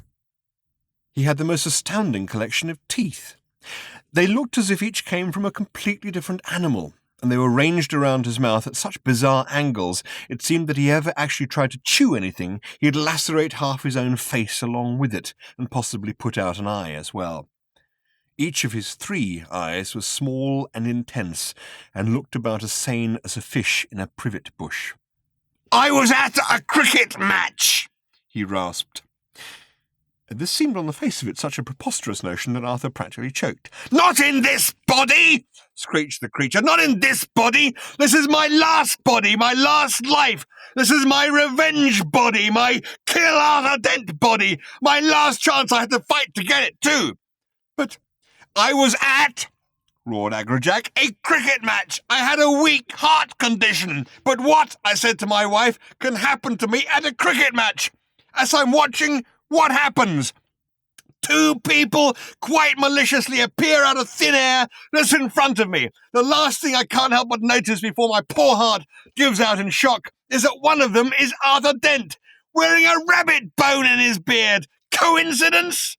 "Yes," said Arthur. "Coincidence!" screamed the creature, painfully thrashing its broken wings and opening a short gash on its right cheek with a particularly nasty tooth. On closer examination, such as he'd been hoping to avoid, Arthur noticed that much of Agrajag's face was covered with ragged strips of black band-aids. He backed away nervously. He tugged at his beard. He was appalled to discover that in fact he still had the rabbit bone in it. He pulled it out and threw it away. "Look," he said, "it's just fate playing silly buggers with you, with me, with us. It's a complete coincidence." "What have you got against me, Dent?" snarled the creature, advancing on him in a painful waddle. "Nothing," insisted Arthur. "Honestly, nothing." Agrajag fixed him with a beady stare. "Seems a strange way to relate to somebody you've got nothing against, killing them all the time. Very curious piece of social interaction, I would call that. I would also call it a lie." "But look," said Arthur, "I'm very sorry. There's been a terrible misunderstanding. I've got to go. We've got a clock. I'm meant to be helping save the universe." He backed away still farther. Agrajag advanced still further. "At one point," he hissed, "at one point I decided to give up. Yes, I would not come back. I would stay in the netherworld. And what happened?" Arthur indicated with random shakes of his head that he had no idea and didn't want to have one either. He found he had backed up against the cold dark stone that had been carved by who knew what Herculean effort into a monstrous travesty of his bedroom slippers. He glanced up at his own horrendously parodied image towering above him. He was still puzzled as to what one of his hands was meant to be doing. "I got yanked involuntarily back into the physical world," pursued Agrajag, "as a bunch of petunias, in, I might add, a bowl. This particular happy little lifetime started off with me in my bowl, unsupported, 300 miles above the surface of a particularly grim planet. Not a naturally tenable position for a bowl of petunias, you might think, and you'd be right. That life ended a very short while later, 300 miles lower, in, I might again add, the fresh wreckage of a whale, my spirit brother." He leered at Arthur with renewed hatred. "On the way down," he snarled, "I couldn't help noticing a flashy-looking white spaceship. And looking out of a port on this flashy-looking spaceship was a smug-looking Arthur Dent. Coincidence?" "Yes," yelped Arthur. He glanced up again and realized that the arm that had puzzled him was represented as wantonly calling into existence a bowl of doomed petunias. This was not a concept that leapt easily to the eye. "I must go," insisted Arthur. "You may go," said Agrajag, "after I have killed you." No, that won't be any use," explained Arthur, beginning to climb up the hard stone incline of his carved bedroom slipper. "Because I have to save the universe, you see. I have to find a silver bale, that's the point. A tricky thing to do, dead." "Save the universe?" spat Agrajag with contempt. "You should have thought of that before you started your vendetta against me. What about the time when you were on Stavromula Beta and someone—" "I've never been there," said Arthur. "Tried to assassinate you and you ducked. Who do you think the bullet hit? What did you say?" "Never been there," repeated Arthur. "What are you talking about? I have to go." Agrajag stopped in his tracks. "You must have been there. You were responsible for my death there as everywhere else. An innocent bystander," he quivered. "I've never heard of the place," insisted Arthur. "I've certainly never had anyone try to assassinate me. Other than you. Perhaps I go there later, do you think?" Agrajag blinked slowly in a kind of frozen, logical horror. "You haven't been to Stavromula Beta yet?" he whispered. "No," said Arthur. I don't know anything about the place. Certainly never been to it, and don't have any plans to go." "Oh, you go there all right," muttered Agrajag in a broken voice. "You go there all right. Oh, Zark!" He tottered and stared wildly about him at his huge cathedral of hate. "I've brought you here too soon!" He started to scream and bellow. "I've brought you here too zarking soon!" Suddenly he rallied and turned a baleful, hating eye on Arthur. "I'm going to kill you anyway," he roared. "Even if it's a logical impossibility, I'm going to zarking well try. I'm going to blow this whole mountain up," he screamed. "Let's see you get out of this one, Dent." He rushed in a painful, waddling hobble to what appeared to be a small black sacrificial altar. He was shouting so wildly now that he was really carving his face up badly. Arthur leapt down from his vantage place on the carving of his own foot and ran to try to restrain the three-quarters crazed creature. He leapt upon him and brought the strange monstrosity crashing down on top of the altar. Agrajag screamed again, threshing wildly for a brief moment, and turned a wild eye on Arthur. "You know what you've done?" he gurgled painfully. "You've gone and killed me again! I mean, what do you want from me? Blood?" He thrashed again in a brief, apoplectic fit, quivered, and collapsed, smacking a large red button on the altar as he did so. Arthur started with horror and fear, first at what he appeared to have done, and then at the loud sirens and bells that suddenly shattered the air to announce some clamouring emergency. He stared wildly around him. The only exit appeared to be the way he had come in. He pelted toward it, throwing away the nasty fake leopard skin bag as he did so. He dashed randomly, haphazardly through the labyrinthine maze. He seemed to be pursued more and more fiercely by klaxons, sirens, flashing lights. Suddenly he turned a corner, and there was a light in front of him. It wasn't flashing. It was daylight. Chapter 19. Although it has been said that on Earth alone in our galaxy is cricket treated as a fit subject for a game, and that for this reason the Earth has been shunned, this only applies to our galaxy, and more specifically to our dimension. In some of the higher dimensions they feel they can more or less please themselves, and they have been playing a peculiar game called Brocchian Ultra Cricket for whatever their transdimensional equivalent of billions of years is. Let's be blunt, it's a nasty game, says the Hitchhiker's Guide to the Galaxy. But then, anyone who's been to any of the higher dimensions will know that they're a pretty nasty heathen lot up there who should just be smashed and done in, and would be too if anyone could work out a way of firing missiles at right angles to reality. This is another example of the fact that the Hitchhiker's Guide to the Galaxy will employ anybody who wants to walk straight in off the street and get ripped off, especially if they happen to walk in off the street during the afternoon when very few of the regular staff members are there. There is a fundamental point here. The history of the Hitchhiker's Guide to the Galaxy is one of idealism, struggle, despair, passion, success, failure, and enormously long lunch breaks. The earliest origins of the guide are now, along with most of its financial records, lost in the mists of time. For other and more curious theories about where they are lost, see below. Most of the surviving stories, however, speak of a founding editor called Hurling Fruitmig. Hurling Fruitmig, it is said, founded the guide, established its fundamental principles of honesty and idealism, and went bust. There followed many years of penury and heart-searching, during which he consulted friends, sat in darkened rooms in illegal states of mind, thought about this and that, fooled about with weights, and then, after a chance encounter with the holy lunching friars of Voondoon, who claimed that just as lunch was at the centre of a man's temporal day, and man's temporal day could be seen as an analogy for his spiritual life, so lunch should be A, seen as the centre of man's spiritual life, and B, held in jolly nice restaurants, he refounded the guide, laid down its fundamental principles of honesty and idealism and where you could stuff them both, and led the guide on to its first major commercial success. He also started to develop and explore the role of the editorial lunch break that was subsequently to play such a crucial part in the guide's history, since it meant that most of the actual work got done by any passing stranger who happened to wander into the empty offices of an afternoon and saw something worth doing.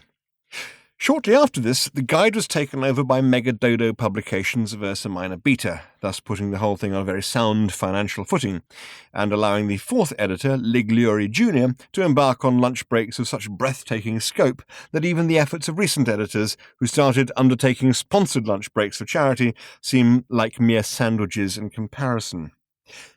In fact, Lig never formally resigned his editorship. He merely left his office late one morning and has never since returned.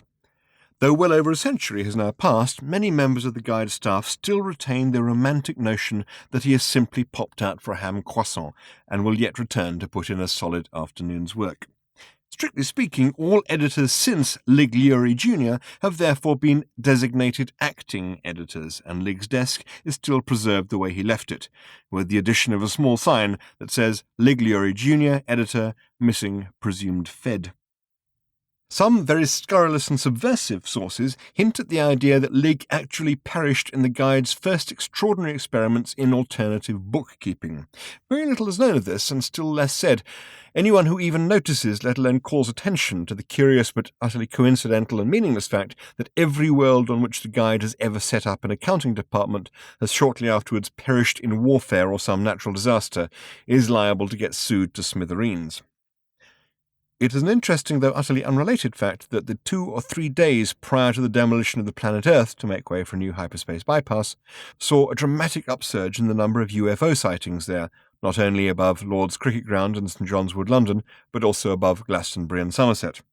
Glastonbury had long been associated with myths of ancient kings, witchcraft, and wart-curing, and had now been selected as the site of the guide's new financial records office, and indeed 10 years' worth of financial records were transferred to a magic hill just outside the city, mere hours before the Vogons arrived. None of these facts, however strange or inexplicable, is as strange or inexplicable as the rules of the game of Brockian ultra cricket, as played in the higher dimensions. A full set of rules is so massively complicated that the only time they were all bound together in a single volume, they underwent gravitational collapse and became a black hole. A brief summary, however, follows. Rule 1. Grow at least 3 extra legs. You won't need them, but it keeps the crowds amused. Rule 2. Find one extremely good Brockian ultra cricket player. Clone him off a few times. This saves an enormous amount of tedious selection and training. Rule 3. Put your team and the opposing team in a large field and build a high wall around them. The reason for this is that though the game is a major spectator sport, the frustration experienced by the audience at not actually being able to see what's going on leads them to imagine that it's a lot more exciting than it really is.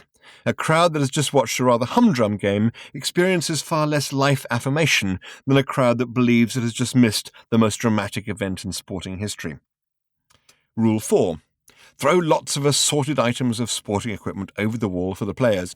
Anything will do. Cricket bats, base cube bats, tennis guns, skis, anything you can get a good swing with. Rule 5. The players should now lay about themselves for all they're worth with whatever they find to hand. Whenever a player scores a hit on another player, he should immediately run away as fast as he can and apologize from a safe distance. Apologies should be concise, sincere, and for maximum clarity and points, delivered through a megaphone. Rule 6. The winning team shall be the first team that wins.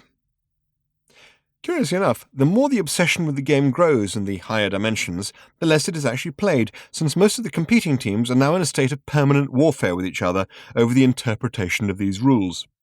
This is all for the best, because in the long run, a good solid war is less psychologically damaging than a protracted game of Brockian ultra cricket. Chapter 20. As Arthur ran, darting, dashing and panting down the side of the mountain, he suddenly felt the whole bulk of the mountain move very, very slightly beneath him. There was a rumble, a roar, and a slight blurred movement, and a lick of heat in the distance behind and above him. He ran in a frenzy of fear. The land began to slide, and he suddenly felt the force of the word landslide in a way that had never been apparent to him before. It had always just been a word to him, but now he was suddenly and horribly aware that sliding is a strange and sickening thing for land to do. It was doing it with him on it. He felt ill with fear and trembling. The ground slid, the mountain slurred. He slipped, he fell, he stood, he slipped again and ran. The avalanche began. Stones, then rocks, then boulders pranced past him like clumsy puppies, only much bigger, much, much harder and heavier, and almost infinitely more likely to kill you if they fell on you. His eyes danced with them, his feet danced with the dancing ground. He ran as if running were a terrible sweating sickness. His heart pounded to the rhythm of the pounding geological frenzy around him. The logic of the situation, i.e. that he was clearly bound to survive if the next foreshadowed incident in the saga of his inadvertent persecution of Agrajag was to happen, was utterly failing to impinge itself on his mind or exercise any restraining influence on him at this time. He ran with the fear of death in him, under him, over him, and grabbing hold of his hair. And suddenly he tripped again and was hurled forward by his considerable momentum. But just at the moment he was about to hit the ground astoundingly hard, he saw lying directly in front of him a small navy blue holdall that he knew for a fact he had lost in the baggage retrieval system at Athens airport some 10 years previously in his personal timescale, and in his astonishment he missed the ground completely and bobbed off into the air with his brain singing. What he was doing was this. He was flying. Glanced around him in surprise, but there could be no doubt that that was what he was doing. No part of him was touching the ground, and no part of him was even approaching it. He was simply floating there with boulders hurtling through the air around him. He could now do something about that. Blinking with the non-effort of it, he wafted higher into the air, and now the boulders were hurtling through the air beneath him. He looked downward with intense curiosity. Between him and the shivering ground were now some 30 feet of empty air. Empty, that is, if you discounted the boulders that didn't stay in it for long, but bounded on downward in the iron grip of the law of gravity. The same law that seemed all of a sudden to have given Arthur a sabbatical. It occurred to him almost instantly, with the instinctive correctness that self-preservation instills in the mind, that he mustn't try to think about it, that if he did, the law of gravity would suddenly glance sharply in his direction and demand to know what the hell he thought he was doing up there, and all would suddenly be lost. So he thought about tulips. It was difficult, but he did. He thought about the pleasing firm roundness of the bottom of tulips. He thought about the interesting variety of colours they came in, and wondered what proportion of the total number of tulips that grew or had grown on the earth would be found within a radius of 1 mile from a windmill. After a while he got dangerously bored of this train of thought, felt the air slipping away beneath him, felt that he was drifting down into the paths of the bouncing boulders that he was trying so hard not to think about. So he thought about Athens airport for a bit, and that kept him usefully annoyed for about 5 minutes, at the end of which he was startled to discover that he was now floating about 600 feet above the ground. He wondered for a moment how he was going to get back down to it, but instantly shied away from that area of speculation again and tried to look at the situation steadily. He was flying. What was he going to do about it? He looked back down at the ground. He didn't look at it hard, but did his best just to give it an idle glance, as it were, in passing. There were a couple of things he couldn't help noticing. One was that the eruption of the mountain seemed now to have spent itself. There was a crater just a little way beneath the peak, presumably where the rock had caved in on top of the huge, cavernous cathedral, the statue of himself and the sadly abused figure of Agrajag. The other was his holdall, the one he'd lost at Athens airport. It was sitting pertly on a piece of clear ground, surrounded by exhausted boulders, but apparently hit by none of them. Why this should be, he could not speculate, but since this mystery was completely overshadowed by the monstrous impossibility of the bag's being there in the first place, it was not a speculation he really felt strong enough for anyway. The thing is, it was there, and the nasty fake leopard skin bag seemed to have disappeared, which was all to the good, if not entirely to the explicable. He was faced with the fact that he was going to have to pick the thing up. Here he was, flying along 600 feet above the surface of an alien planet, the name of which he couldn't even remember. He could not ignore the plaintive posture of this tiny piece of what used to be his life, here, so many light years from the pulverized remains of his home. Furthermore, he realized the bag, if it was still in the same state in which he'd lost it, would contain a can that would have in it the only Greek olive oil still surviving in the universe.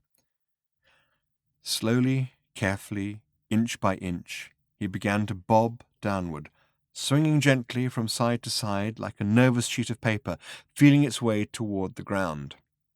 It went well. He was feeling good. The air supported him, but let him through. 2 minutes later, he was hovering a mere 2 feet above the bag, and was faced with some difficult decisions. He bobbed there lightly. He frowned, but again as lightly as he could. If he picked the bag up, could he carry it? Wouldn't the extra weight pull him straight to the ground? Wouldn't the mere act of touching something on the ground suddenly discharge whatever mysterious force it was that was holding him in the air? Wouldn't he be better off just being sensible at this point and stepping out of the air back onto the ground for a moment or two? If he did, would he ever be able to fly again? The sensation, when he allowed himself to be aware of it, was so quietly ecstatic that he could not bear the thought of losing it, perhaps forever. With this in mind, he bobbed upward a little, just to try the feel of it, the surprise and effortless movement of it. He bobbed, he floated, he tried a little swoop. The swoop was terrific. With his arms spread out in front of him, his hair and his dressing gown streaming out behind him, he dived down out of the sky, bellied along a body of air about 2 feet from the ground, and swung back up again, catching himself at the top of the swing and holding, just holding. He stayed there. It was wonderful. And that, he realized, was the way to pick up the bag. He would swoop down and catch hold of it just at the moment of the upswing. He would carry it on up with him. He might wobble a bit, but he was certain that he could hold it. He tried 1 or 2 more practice swoops, and they got better and better.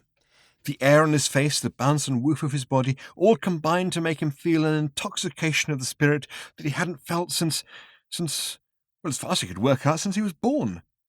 He drifted away on the breeze and surveyed the countryside, which was, he discovered, pretty nasty. It had a wasted, ravaged look. He decided not to look at it anymore. He would just pick up the bag and then... He didn't know what he was going to do after he picked up the bag. He decided he would just pick up the bag and see where things went from there. He judged himself against the wind, pushed up against it, and turned around. He floated on its body.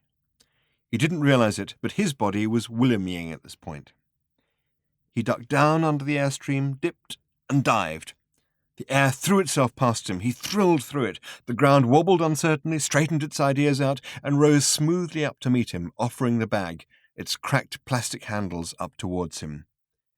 Halfway down there was a sudden dangerous moment when he could no longer believe he was doing this, and therefore very nearly wasn't. But he recovered himself in time, skimmed over the ground, slipped an arm smoothly through the handles of the bag, and began to climb back up again. Couldn't make it, and all of a sudden collapsed, bruised, scratched, and shaking on the stony ground. He staggered instantly to his feet, swayed hopelessly around, swinging the bag around him in an agony of grief and disappointment. His feet suddenly were stuck heavily to the ground in the way they always had been. His body seemed like an unwieldy sack of potatoes that reeled, stumbling against the ground. His mind had all the lightness of a bag of lead. He sagged and swayed and ached with giddiness. He tried hopelessly to run, but his legs were suddenly too weak. He tripped and flopped forward. At that moment he remembered that in the bag he was now carrying was not only a can of Greek olive oil, but a duty-free allowance of Retsina. and in the pleasurable shock of that realization, he failed to notice for at least 10 seconds that he was now flying again. He whooped and cried with relief and pleasure and sheer physical delight. He swooped, he wheeled, he skidded and whirled through the air. Cheekily, he sat on an updraft and went through the contents of the holdall. He felt the way he imagined an angel must feel doing its celebrated dance on the head of a pin while being counted by philosophers. He laughed with pleasure at the discovery that the bag did in fact contain the olive oil and the Retsina, as well as a pair of cracked sunglasses, some sand-filled swimming trunks, some creased postcards of Santorini, a large and unsightly towel, some interesting stones, and various scraps of paper with the addresses of people he was relieved to think he would never meet again, even if the reason why was a sad one. He dropped the stones, put on the sunglasses, and let the pieces of paper whip away in the wind. 10 minutes later, drifting idly through a cloud, he got a large and extremely disreputable cocktail party in the small of the back. Chapter 21. The longest and most destructive party ever held is now into its 4th generation, and still no one shows any signs of leaving. Someone did once look at his watch, but that was 11 years ago now, and there has been no follow-up. The mess is extraordinary and has to be seen to be believed, but if you don't have any particular need to believe it, then don't go and look because you won't enjoy it. There have recently been some bangs and flashes up in the clouds, and there is one theory that this is a battle being fought between the fleets of several rival carpet-cleaning companies who are hovering over the thing like vultures. But you shouldn't believe anything you hear at parties, and particularly not anything you hear at this one. One of the problems, and it's one that's obviously going to get worse, is that all the people at the party are either the children or the grandchildren or the great-grandchildren of the people who wouldn't leave in the first place. And because of all the business about selective breeding and recessive genes and so on, it means that all the people now at the party are either absolutely fanatical partygoers or gibbering idiots, or, more and more frequently, both.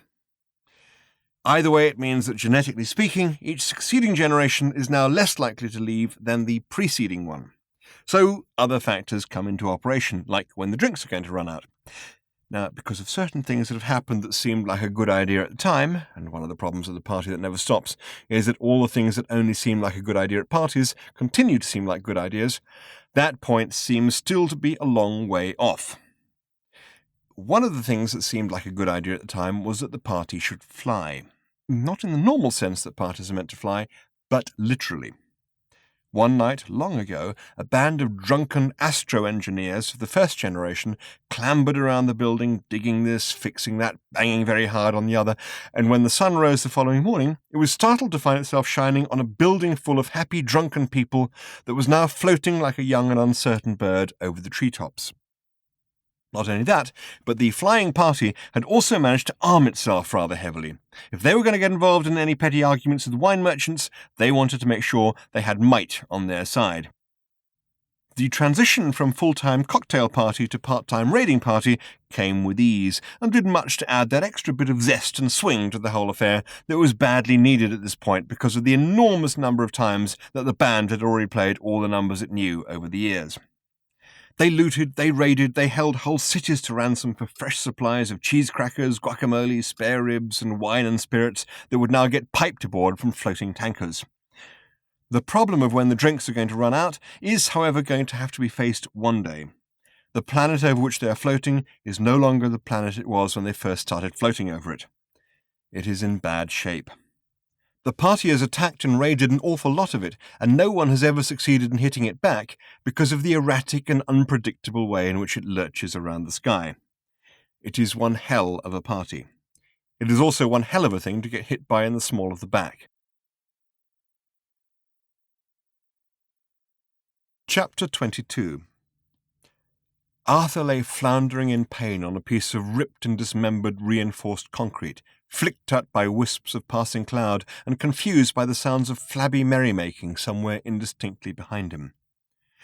There was a sound he couldn't immediately identify, partly because he didn't know the tune I Left My Leg in Jaglin Beta, and partly because the band playing it was very tired, and some members of it were playing in 3/4 time, some in 4/4, and some in a kind of pi-eyed pi-r squared, each according to the amount of sleep he'd managed to grab recently. He lay panting heavily in the wet air and tried feeling bits of himself to see where he might be hurt. Wherever he touched himself, he encountered a pain. After a short while, he worked out that this was because it was his hand that was hurting. He seemed to have sprained his wrist. His back, too, was hurting, but he soon satisfied himself that he was not badly hurt, but just bruised and a little shaken, as who wouldn't be. He couldn't understand what a building would be doing flying through the clouds. On the other hand, he would have been a little hard-pressed to come up with any convincing explanation of his own presence, so he decided that he and the building were just going to have to accept each other. He looked up from where he was lying. A wall of pale but stained stone slabs rose up behind him, the building proper. He seemed to be stretched out on some sort of ledge or lip that extended outward for about 3 or 4 feet all the way around. It was a hunk of the ground in which the party building had had its foundations, and which it had taken along with itself to keep itself bound together at the bottom end. Nervously he stood up, and suddenly, looking out over the edge, he felt nauseous with vertigo. He pressed himself back against the wall, wet with mist and sweat. His head was swimming freestyle, but his stomach was doing the butterfly. Even though he had got up here under his own power, he could now not even bear to contemplate the hideous drop in front of him. He was not about to try his luck jumping. He was not about to move an inch closer to the edge. Clutching his hold-all, he edged along the wall, hoping to find a doorway in. The solid weight of the can of olive oil was a great reassurance to him. He was edging in the direction of the nearest corner, in the hope that the wall around the corner might offer more in the way of entrances than this one, which offered none. The unsteadiness of the building's flight made him feel sick with fear, and after a short time he took the towel from out of his bag and did something with it which once again justified its supreme position in the list of useful things to take with you when you hitchhike round the galaxy. He put it over his head so he wouldn't have to see what he was doing. His feet edged along the ground. His outstretched hand edged along the wall. Finally he came to the corner, and as his hand rounded the corner, it encountered something that gave him such a shock he nearly fell off.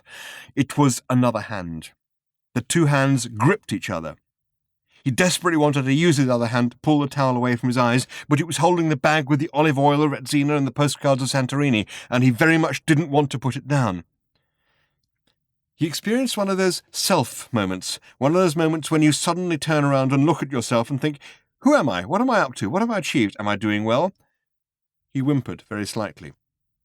He tried to free his hand, but he couldn't. The other hand was holding his tightly. He had no recourse but to edge onward toward the corner.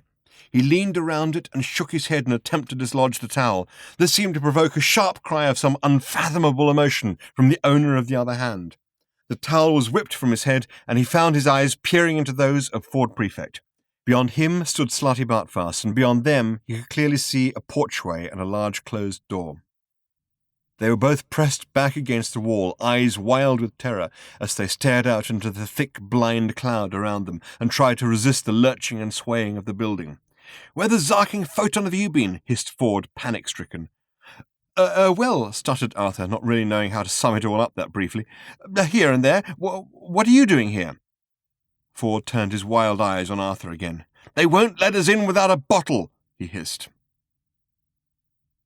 The first thing Arthur noticed as they entered into the thick of the party, apart from the noise, the suffocating heat, the wild profusion of colours that protruded dimly through the atmosphere of heady smoke, the carpets thick with ground glass, ash and guacamole droppings, and the small group of pterodactyl-like creatures in lurex who descended on his cherished bottle of Retsina, squawking, "A new pleasure, a new pleasure," was Trillian being chattered up by a thunder god. "Didn't I see you at Millyway's?" he was saying. "Were you the one with the hammer?" "Yes, I much prefer it here, so much less reputable, so much more fraught." Squeals of some hideous pleasure ran around the room, the outer dimensions of which were invisible through the heaving throng of happy, noisy creatures, cheerfully yelling things that nobody could hear at each other, and occasionally having crises. "Seems fun," said Trillian. "What did you say, Arthur?" "I said, how the hell did you get here?" "I was a row of dots flowing randomly through the universe. Have you met Thor? He makes thunder." "Hello," said Arthur. I expect that must be very interesting." "Hi," said Thor. "It is. Have you got a drink?" No, actually." "Then why don't you go and get one?" "See you later, Arthur," said Trillian. Something jogged Arthur's mind, and he looked round huntedly. "Safewood isn't here, is he?" "See you," said Trillian firmly, "later." Thor glared at him with hard, coal-black eyes, his beard bristling. What little light there was in the place mustered its forces briefly to glint menacingly off the horns on his helmet. He took Trillion's elbow in his extremely large hand, and the muscles in his upper arm moved around each other like a couple of Volkswagens parking. He led her away. "One of the interesting things about being immortal," he said, "is one of the interesting things about space." Arthur heard Slarty Bartfast saying to a large and voluminous creature who looked like someone losing a fight with a pink duvet and was gazing raptly at the old man's deep eyes and silver beard, "is how dull it is." "Dull?" said the creature, and blinked her rather wrinkled and bloodshot eyes. "Yes," said Slarty Bartfast, "staggeringly dull, bewilderingly so. You see, there's so much of it and so little in it. Would you like me to quote you some of the statistics?" Well, please, I would like to. They, too, are quite sensationally dull." "I'll come back and hear them in a moment," she said, patted him on the arm, lifted up her skirts like a hovercraft, and moved off into the heaving crowd. "I thought she'd never go," growled the old man. "Come, Earthman." "Arthur, we must find the silver bale. It is here somewhere." "Can't we just relax a little?" Arthur said. "I've had a tough day. Trillion's here, incidentally. She didn't say how. It probably doesn't matter." "Think of the danger to the universe." "The universe," said Arthur, "is big enough and old enough to look after itself for half an hour." "Oh, right," he added, in response to Slarty Bartfast's increasing agitation. "I'll wander around and see if anybody's seen it." Good, said Slarty Bartfast. "Good." He plunged into the crowd himself and was told to relax by everybody he passed. "Have you seen a bale anywhere?" said Arthur to a little man who seemed to be standing eagerly waiting to listen to somebody. It's made of silver, vitally important for the future safety of the universe, and about this long." "No," said the enthusiastically wizened little man, but do have a drink and tell me all about it." Ford Prefect writhed past, dancing a wild, frenetic, and not entirely unobscene dance with someone who looked as if she was wearing Sydney Opera House on her head. He was yelling a futile conversation at her above the din. "I like the hat!" he bawled. "What? I said I like the hat! I'm not wearing a hat! Well, I like the head then!" "What? I said I like the head! Interesting bone structure! What?" Ford worked a shrug into the complex routine of other movements he was performing. "I said you dance great," he shouted. "Just don't nod so much." "What? It's just that every time you nod," said Ford. "Ow!" he added as his partner nodded forward to say "what," and once again pecked him sharply on the forehead with the sharp end of her swept-forward skull. "My planet was blown up one morning," said Arthur, who had found himself quite unexpectedly telling the little man his life story, or at least edited highlights of it. "That's why I'm dressed like this, in my dressing gown. My planet was blown up with all my clothes in it, you see. I didn't realize I'd be coming to a party." The man nodded enthusiastically.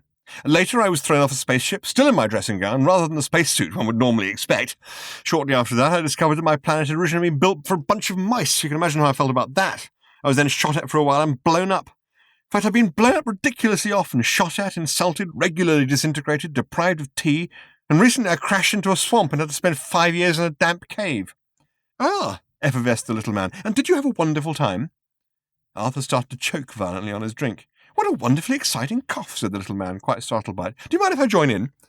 And with that he launched into the most extraordinary and spectacular fit of coughing that caught Arthur so much by surprise that he started to choke violently, discovered that he was already doing it, and got thoroughly confused. Together they performed a lung-busting duet that went on for fully 2 minutes before Arthur managed to cough and splutter to a halt. "So invigorating," said the little man, panting and wiping tears from his eyes. "What an exciting life you must lead. Thank you very much." He shook Arthur warmly by the hand and walked off into the crowd. Arthur shook his head in astonishment. A youngish-looking man came up to him, an aggressive-looking type with a hook mouth, a lantern nose, and small beady little cheekbones. He was wearing black trousers, a black silk shirt open to what was presumably his navel, though Arthur had learnt never to make assumptions about the anatomies of the sort of people he tended to meet these days, and had all sorts of nasty, dangly gold things hanging round his neck. He carried something in a black bag, and clearly wanted people to notice that he didn't want them to notice it. "Hey, did I hear you say your name just now?" he said. This was one of the many things that Arthur had told the enthusiastic little man. "Yes, it's Arthur Dent." The man seemed to be dancing slightly to some rhythm other than any of the several that the band was grimly pushing out. "Yeah," he said, "only there was a man in a mountain wanted to see you." "I met him." "Yeah, only he seemed pretty anxious about it, you know." "Yes, I met him." "Yeah, well, I think you should know that." "I do, I met him." The man paused to chew a little gum. Then he clapped Arthur on the back. "Okay," he said, "all right, I'm just telling you, right? Good night, good luck, win awards." "What?" said Arthur, who was beginning to flounder seriously at this point. "Whatever, do what you do it well." He made a sort of clucking noise with whatever he was chewing, and then some vaguely dynamic gesture. "Why?" said Arthur. "Do it badly," said the man. "Who cares? Who gives a shit?" The blood suddenly seemed to pump angrily into the man's face, and he started to shout. "Why not go mad?" he said. "Go away, get off my back, will you, guy? Just zark off." "Okay, I'm going," said Arthur hurriedly. "It's been real." The man gave a sharp wave and disappeared off into the throng. "What was that about?" said Arthur to a girl he found standing beside him. "Why did you tell me to win awards?" "Just showbiz talk," shrugged the girl. "He's just won an award at the annual Ursa Minor Alpha Recreational Illusions Institute awards ceremony, and he was hoping to be able to pass it off lightly, and you didn't mention it, so he couldn't." "Oh," said Arthur. "Oh, well, I'm sorry I didn't. What was it for?" "The most gratuitous use of the word fuck in a serious screenplay. It's very prestigious." "I see," said Arthur. "Yes, and what do you get for that?" "A Rory. It's just a small silver thing set on a large black base." "What did you say?" "I didn't say anything. I was just about to ask what the silver—" "Oh, I thought you said whoop." "Said what?" "Whoop." People had been dropping in on the party now for some years, fashionable gatecrashers from other worlds, and for some time it had occurred to the partygoers as they had looked out at their own world beneath them, with its wrecked cities, its ravaged avocado farms and blighted vineyards, its vast tracts of new desert, its seas full of cracker crumbs and worse, that their world was in some tiny and almost imperceptible ways not quite as much fun as it had been.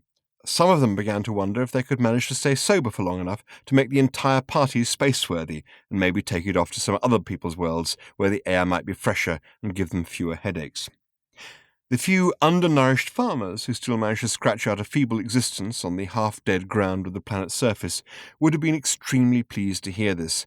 But that day, as the party came screaming out of the clouds, and the farmers looked up in haggard fear of yet another cheese and wine raid, it became clear that the party was not going anywhere else for a while, that the party would soon be over. Very soon it would be time to gather up hats and coats and stagger blearily outside to find out what time of day it was, what time of year it was, and whether in any of this burnt and ravaged land there was a taxi going anywhere.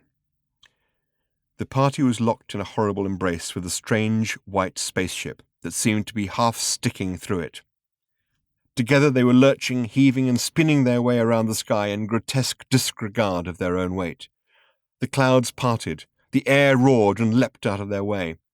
The party and the cricket warship looked, in their writhings, a little like two ducks, one of which is trying to make a third duck inside the second duck, while the second duck is trying very hard to explain that it doesn't feel ready for a third duck right now, is uncertain that it would want any putative third duck to be made by this particular first duck anyway, and certainly not while it, the second duck, was busy flying.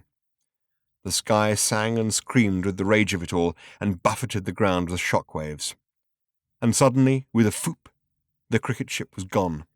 The party blundered helplessly across the sky, like a man leaning against an unexpectedly open door. It spun and wobbled on its hoverjets. It tried to right itself and wronged itself instead. It staggered back across the sky again. For a while these staggerings continued, but clearly they could not continue for long. The party was now a mortally wounded party. All the fun had gone out of it, as the occasional broken-backed pirouette could not disguise. The longer at this point that it avoided the ground, the heavier was going to be the crash when finally it hit it. Inside, things were not going well either. They were going monstrously badly, in fact, and people were hating it and saying so loudly. The cricket robots had been. They had removed the award for the most gratuitous use of the word fuck in a serious screenplay, and in its place had left a scene of devastation that left Arthur feeling almost as sick as a runner-up for a Rory. "We would love to stay and help," shouted Ford, picking his way over the mangled debris, "only we're not going to." The party lurched again, provoking feverish cries and groans from amongst the smoking wreckage. "We have to go and save the universe, you see," said Ford, "and if that sounds like a pretty lame excuse, then you may be right. Either way, we're off." He suddenly came across an unopened bottle lying miraculously unbroken on the ground. "Do you mind if we take this?" he said. "You won't be needing it." He took a packet of potato crisps as well. "Trillion?" shouted Arthur in a shocked and weakened voice. In the smoking mess he could see nothing. "Earthman, we must go," said Slotty Bartfast nervously. "Trillion!" shouted Arthur again. A moment or two later, Trillion staggered, shaking, into view, supported by her new friend, the Thunder God. "The girl stays with me," said Thor. "There's a great party going on in Valhalla. We'll be flying off." "Where were you when all this was going on?" said Arthur. "Upstairs," said Thor. "I was weighing her. Flying's a tricky business, you see. We have to calculate wind." "She comes with us," said Arthur. "Hey," said Trillian, "don't I—" "No," said Arthur, "you come with us." Thor looked at him with slowly smouldering eyes. He was making some point about godliness, and it had nothing to do with being clean. "She comes with me," he said quietly. "Come on, Earthman," said Slartibartfast nervously, picking at Arthur's sleeve. "Come on, Slartibartfast," said Ford nervously, picking at the old man's sleeve. Slartibartfast had the teleport device. The party lurched and swayed, sending everyone reeling, except for Thor and except for Arthur, who stared, shaking, into the Thunder God's black eyes. Slowly, incredibly, Arthur put up what now appeared to be his tiny little fists.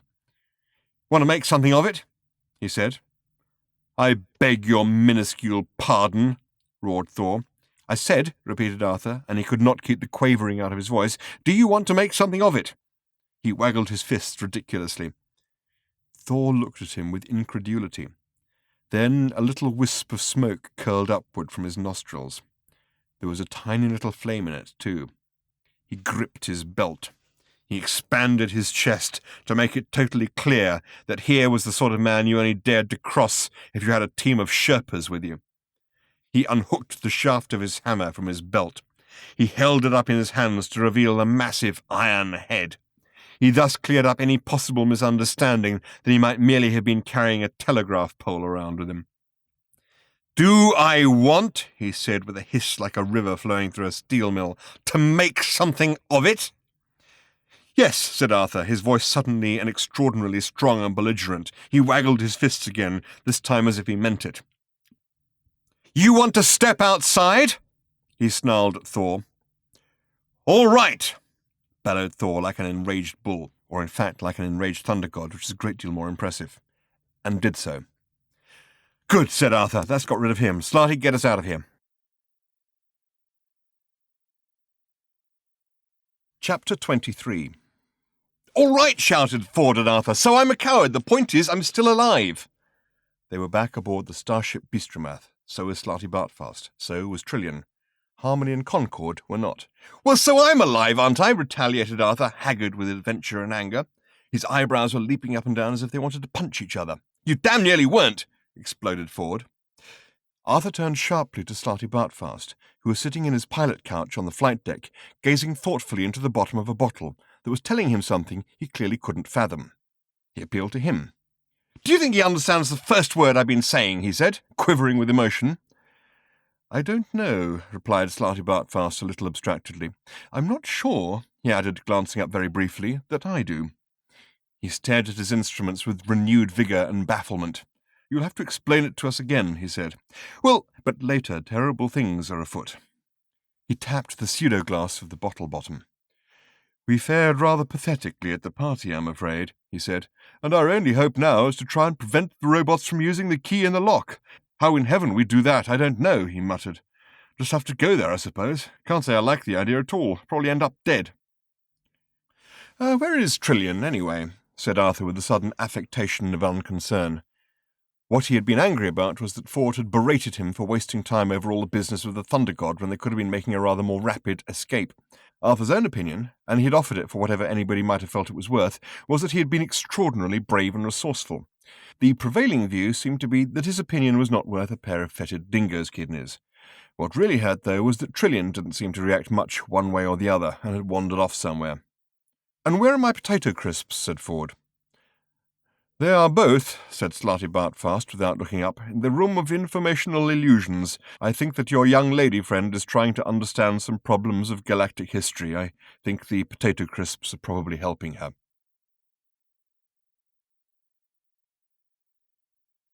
Chapter 24. It is a mistake to think you can solve any major problems just with potatoes. For instance, there was once an insanely aggressive race of people called the Silastic Armor Fiends of Striterax. That was just the name of their race. The name of their army was something quite horrific. Luckily, they lived even farther back in galactic history than anything we have so far encountered, 20 billion years ago, when the galaxy was young and fresh, and every idea worth fighting for was a new one. And fighting was what the Silastic armor fiends of Strider-X were good at, and being good at it, they did it a lot. They fought their enemies, i.e. everybody else, they fought each other. Their planet was a complete wreck. The surface was littered with abandoned cities that were surrounded by abandoned war machines, which were in turn surrounded by deep bunkers in which the Silastic armor fiends lived and squabbled with each other. The best way to pick a fight with the Silastic armor fiend of Strider-X was just to be born. They didn't like it, they got resentful. And when an armor fiend got resentful, someone got hurt. An exhausting way of life, one might think, but they did seem to have an awful lot of energy. The best way of dealing with the Silastic armor fiend was to put him in a room on his own, because sooner or later he would simply beat himself up. Eventually they realized that this is something they were going to have to sort out, and they passed a law decreeing that anyone who had to carry a weapon as part of his normal Silastic work, policemen, security guards, primary school teachers, etc., had to spend at least 45 minutes every day punching a sack of potatoes in order to work off his or her surplus aggression. For a while this worked well, until someone thought it would be much more efficient and less time-consuming if they simply shot the potatoes instead. This led to a renewed enthusiasm for shooting all sorts of things, and they all got very excited at the prospect of their first major war for weeks. Another achievement of the Silastic armor fiends of Strider-X is that they were the first race who ever managed to shock a computer. It was a gigantic spaceborne computer called Hactar, which to this day is remembered as one of the most powerful ever built. It was the first to be built like a natural brain, in that every cellular particle of it carried the pattern of the whole within it, which enabled it to think more flexibly and imaginatively, and also, it seemed, to be shocked. The Silastic armor fiends of Strider-X were engaged in one of their regular wars with the strenuous Gar-fighters of Stug, and were not enjoying it as much as usual, because it involved an awful lot of trekking through the radiation swamps of Qualzenda and across the fire mountains of Frasfraga, neither of which terrains they felt at home in. So when the strangular Stiletans of Jajazixstak joined in the fray and forced them to fight another front in the gamma caves of Carfrax and the ice storms of Valanguten, they decided that enough was enough, and they ordered Hactar to design for them an ultimate weapon. "What do you mean," asked Hactar, "by ultimate?" To which the Silastic armor fiends of Strider-X said, "Read a bloody dictionary," and plunged back into the fray. So Hactar designed an ultimate weapon. It was a very, very small bomb that was simply a junction box in hyperspace which would, when activated, connect the heart of every major sun with the heart of every other major sun simultaneously, and thus turn the entire universe into one gigantic hyperspatial supernova. When the Silastic armor fiends tried to use it to blow up a strangular Stiletan munitions dump in one of the gamma caves, they were extremely irritated that it didn't work, and said so. Hactar had been shocked by the whole idea. He tried to explain that he'd been thinking about this ultimate weapon business and had worked out that there was no conceivable consequence of not setting the bomb off that was worse than the known consequence of setting it off, and he had therefore taken the liberty of introducing a small flaw into the design of the bomb, and he hoped that everyone involved would, on sober reflection, feel that the Silastic armor fiends disagreed and pulverized the computer. Later they thought better of it and destroyed the faulty bomb as well. Then, pausing only to smash the hell out of the strenuous Gar-fighters of Stug and the strangular Stiletans of Jajazixstak, they then went on to find an entirely new way of blowing themselves up, which was a profound relief to everyone else in the galaxy, particularly the Gar-fighters, the Stiletans, and the potatoes. Trillian had watched all this, as well as the story of cricket. She emerged from the room of informational illusions thoughtfully, just in time to discover that they had arrived too late.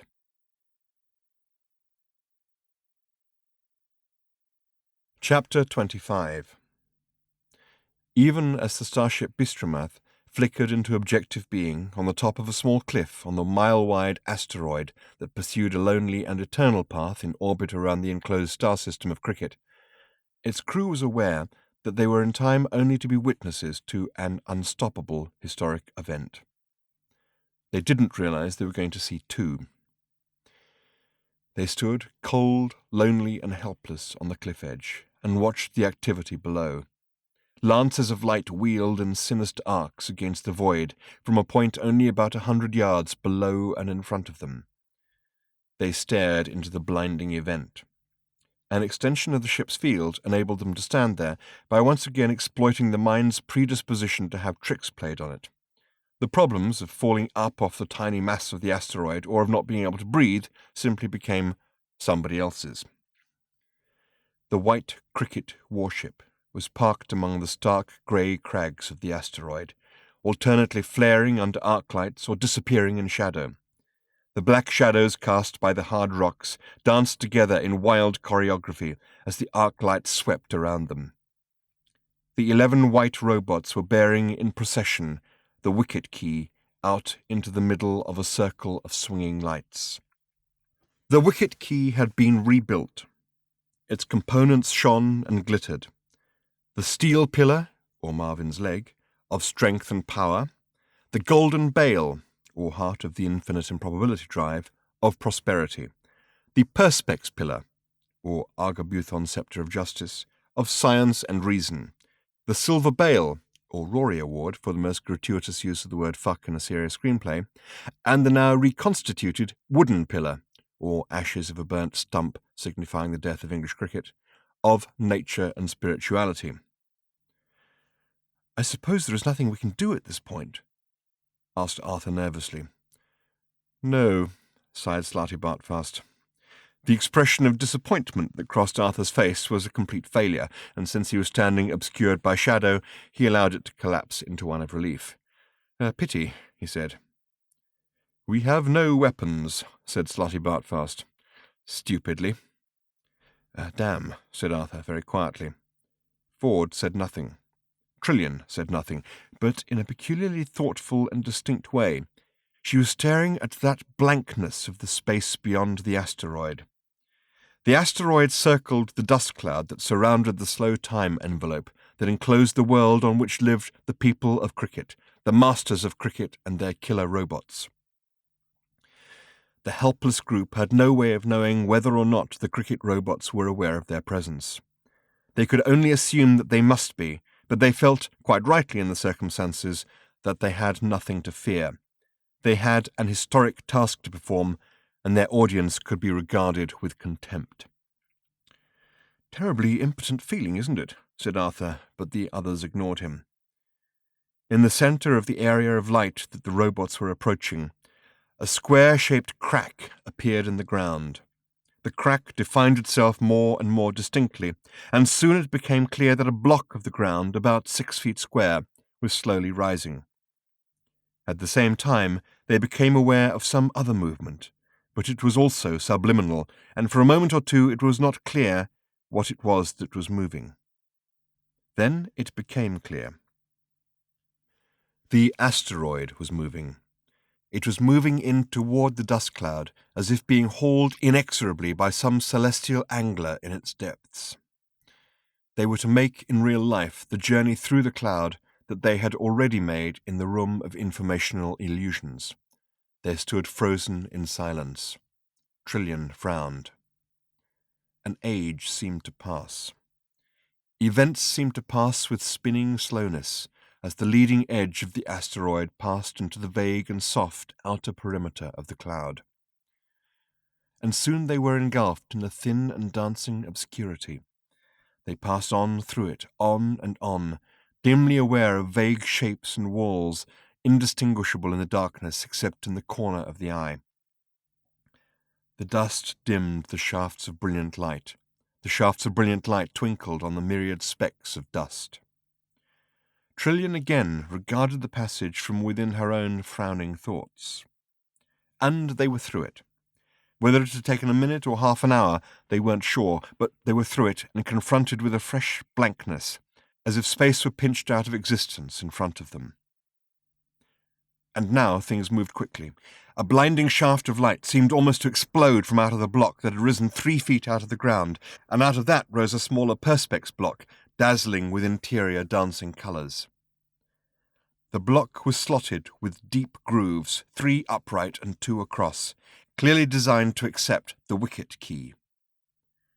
The robots approached the lock, slotted the key into its home, and stepped back again. The block twisted around of its own accord, and space began to alter. As space unpinched itself, it seemed agonizingly to twist the eyes of the watchers in their sockets. They found themselves staring, blinded, at an unravelled sun that stood now before them where it seemed only seconds before there had not been even empty space. It was a second or two before they were even sufficiently aware of what had happened to throw their hands up over their horrified, blinded eyes. In that second or two, they were aware of a tiny speck moving slowly across the eye of that sun. They staggered back and heard ringing in their ears the thin and unexpected chant of the robots crying out in unison, "Cricket! Cricket! Cricket! Cricket!" The sound chilled them. It was harsh, it was cold, it was empty, it was mechanically dismal. It was also triumphant. They were so stunned by these two sensory shocks that they almost missed the second historic event. Zaphod Beeblebrox, the only man in history to survive a direct blast attack from the cricket robots, ran out of the cricket warship, brandishing a zap gun. "Okay," he cried, "the situation is totally under control as of this moment in time." The single robot guarding the hatchway to the ship silently swung his battle club and connected it with the back of Zaphod's left head. "Who the Zark did that?" said his left head, and lolled sickeningly forward. His right head gazed keenly into the middle distance. "Who did what?" it said. The club connected with the back of his right head. Zaphod measured his length and rather strange shape on the ground. Within a matter of seconds, the whole event was over. A few blasts from the robot were sufficient to destroy the lock forever. It split and melted, and splayed its contents brokenly, and the robots marched grimly and, it almost seemed, in a slightly disheartened manner, back into their warship, which, with a foop, was gone. Trillian and Ford ran hectically around and down the steep incline to the dark, still body of Zaphod Beeblebrox. Chapter 26. "I dunno," said Zaphod, for what seemed to him like the 37th time. "They could have killed me, but they didn't. Maybe they just thought I was a kind of wonderful guy or something. I could understand that." The others silently registered their opinions of this theory. Zaphod lay on the cold floor of the flight deck. His back seemed to wrestle the floor as pain thudded through him and banged at his head. "I think," he whispered, "that there's something wrong with those anodized dudes, something fundamentally weird." "They are programmed to kill everybody," Slarty Bartfast pointed out. "That," wheezed Zaphod between the whacking thuds, "could be it." He didn't seem altogether convinced. "Hey, baby," he said to Trillian, hoping this would make up for his previous behavior. "You all right?" she said gently. "Yeah," he said, "I'm fine." "Good," she said, and walked away to think. She stared at the huge visi-screen over the flight couches, and twisting a switch, she flipped local images over it. One image was the blankness of the dust cloud, one was the sun of cricket, one was cricket itself. She flipped between them fiercely. "Well, that's goodbye galaxy, then," said Arthur, slapping his knees and standing up. "No," said Slarty Bartfast gravely, "our course is clear." He furrowed his brow until you could grow some of the smaller root vegetables in it. He stood up, he paced around. When he spoke again, what he said frightened him so much he had to sit down again. "We must go down to cricket," he said. A deep sigh shook his old frame, and his eyes seemed almost to rattle in their sockets. "Once again," he said, "we have failed pathetically, quite pathetically." "That," said Ford quietly, "is because we don't care enough, I told you." He swung his feet up onto the instrument panel and picked fitfully at something on one of his fingernails. "But unless we determine to take action," said the old man querulously, as if struggling against something deeply insouciant in his nature, "then we shall all be destroyed, we shall all die, surely we care about that." "Yeah, not enough to want to get killed over it," said Ford. He put on a sort of hollow smile and flipped it around the room at anyone who wanted to see it. Slarty Bartfast clearly found this point of view extremely seductive, and he fought against it. He turned again to Zaphod, who was gritting his teeth and sweating with the pain. "You surely must have some idea," he said, "of why they spared your life. It seems most strange and unusual." "I kind of think they didn't know," shrugged Zaphod. "I told you, they hit me with the most feeble blast, just knocked me out, right? They lugged me into their ship, dumped me in a corner, and ignored me, like they were embarrassed about me being there. If I said anything, they knocked me out again. We had some great conversations. Hey, hi there, I wonder, kept me amused for hours, you know." He winced again. He was toying with something in his fingers. He held it up. It was the golden bale, the heart of gold, the heart of the infinite improbability drive. Only that and the wooden pillar had survived the destruction of the lock intact. "I hear your ship can move a bit," he said, "so how'd you like to zip me back to mine before you—" "Will you not help us?" said Slarty Bartfast. "Us?" said Ford sharply. "Who's us?" "I'd love to stay and help you save the galaxy," insisted Zaphod, raising himself up onto his shoulders. "But I have the mother and father of a pair of headaches, and I feel a lot of little headaches coming on. But next time it needs saving, I'm your guy. Hey, Trillion baby." She looked around briefly. "Yes? You want to come, heart of gold? Excitement and adventure and really wild things?" "I'm going down to cricket," she said. Chapter 27. It was the same hill, and yet not the same. This time it was not an informational illusion. This was cricket itself, and they were standing on it. Near them, behind the trees, stood the strange Italian restaurant that had brought these, their real bodies, to this, the real, present world of cricket. The strong grass under their feet was real, the rich soil real, too. The heady fragrances from the tree, too, were real. The night was real night. Cricket. Possibly the most dangerous place in the galaxy for anyone who isn't a cricketer to stand. The place that could not countenance the existence of any other place, whose charming, delightful, intelligent inhabitants would howl with fear, savagery, and murderous hate when confronted with anyone not their own. Arthur shuddered. Slarty Bartfast shuddered. Ford, surprisingly, shuddered. It was not surprising that he shuddered, it was surprising that he was there at all. But when they had returned Zaphod to his ship, Ford had felt unexpectedly shamed into not running away. Wrong, he thought to himself. Wrong, wrong, wrong. He hugged to himself one of the zap guns with which they had armed themselves out of Zaphod's armory. Trillion shuddered and frowned as she looked into the sky. This, too, was not the same. It was no longer blank and empty. While the countryside around them had changed little in the 2,000 years of the cricket wars, and the mere 5 years that had elapsed locally since cricket was sealed in its slow time envelope 10 billion years ago, the sky was dramatically different. Dim lights and heavy shapes hung in it. High in the sky, where no cricketer ever looked, were the war zones, the robot zones, huge warships and tower blocks floating in the Nilograph fields far above the idyllic pastoral lands of the surface of cricket. Trillion stared at them and thought. "Trillion," whispered Ford Prefect to her. "Yes," she said. "What are you doing?" "Thinking." "Do you always breathe like that when you're thinking?" "I wasn't aware that I was breathing. That's what worried me." "I think I know," said Trillion. "Shh," said Slarty Bartfast in alarm, and his thin, trembling hand motioned them farther back beneath the shadow of the tree. Suddenly, as before in the tape, there were lights coming along the hill path. But this time the dancing beams were not from lanterns, but flashlights.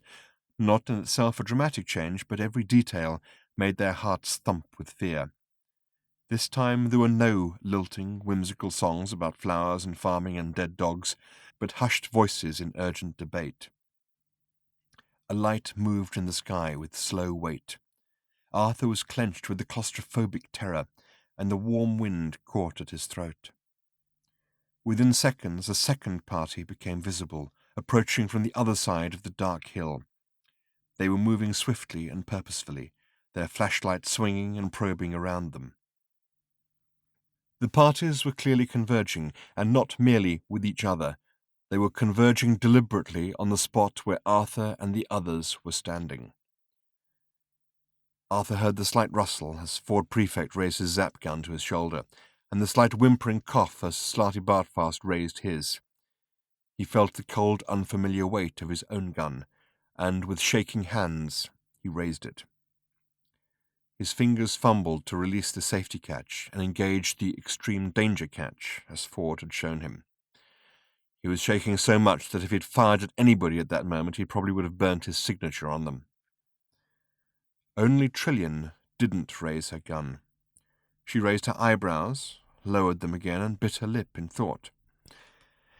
"Has it occurred to you," she began, but nobody wanted to discuss anything much at the moment. A light stabbed through the darkness from behind them, and they spun round to find a third party of cricketers behind them, searching them out with their flashlights. Ford Prefect's gun crackled viciously, but fire spat back at it and it crashed from his hands. There was a moment of pure fear, a frozen second before anyone fired again, and at the end of the second, nobody fired. They were surrounded by pale-faced cricketers and bathed in bobbing torchlight. The captives stared at their captors. The captors stared at their captives. "Hello," said one of the captors. "Excuse me, but are you aliens?" Chapter 28. Meanwhile, more millions of miles away than the mind can comfortably encompass, Zaphod Beeblebrox was feeling bored. He had repaired his ship, that is, he had watched with alert interest while a service robot had repaired it for him. It was now once again one of the most powerful and extraordinary ships in existence. He could go anywhere, do anything. He fiddled with the book and then tossed it away. It was the one he'd read before. He walked over to the communications bank and opened an all-frequencies emergency channel. "Anyone want a drink?" he asked. "This an emergency, fella?" crackled a voice from halfway across the galaxy. "Got any mixers?" said Zaphod. "Go take a ride on a comet." Okay, said Zaphod and flipped the channel shut again. He sighed and sat down. He got up again and wandered over to a computer screen. He pushed a few buttons. Little blobs started to rush around the screen, eating each other. "Pow!" said Zaphod. "For you! Pop, pop, pop!" "Hi there," said the computer briefly after a minute of this. "You have scored 3 points. Previous best score, 7,797,200. Okay, said Zaphod, and flipped the screen blank again. He sat down again. He played with the pencil. This, too, began slowly to lose its fascination. Okay, he said, and fed his score and the previous best one into the computer. His ship made a blur of the universe. Chapter 29. "Tell us," said the thin, pale-faced cricketer who had stepped forward from the ranks of the others and stood uncertainly in the circle of light, handling his gun as if he was just holding it for someone else who'd just popped off somewhere but will be back in a minute. "Do you know anything about something called the balance of nature?" There was no reply from their captives, or at least nothing more articulate than a few confused mumbles and grunts. The flashlight continued to play over them. High in the sky above them, dark activity continued in the robot zones. "It's just," continued the cricketer uneasily, "something we heard about. Probably nothing important. Well, I suppose we'd better kill you, then." He looked down at his gun as if he were trying to find which bit to press. That is," he said, looking up again, "unless there's anything you want to chat about?" Slow, numb astonishment crept up the bodies of Slarty Bartfast, Ford, and Arthur.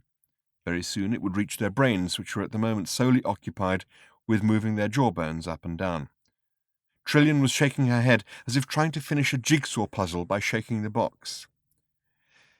"We're worried, you see," said another man from the crowd, "about this plan of universal destruction."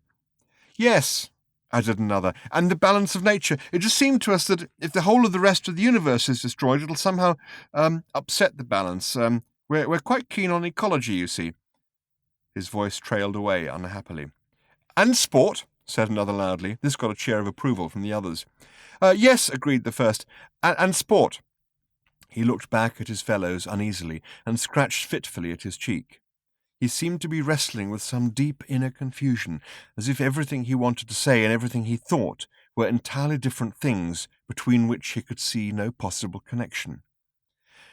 You see, he mumbled, some of us, and he looked around again as if for confirmation.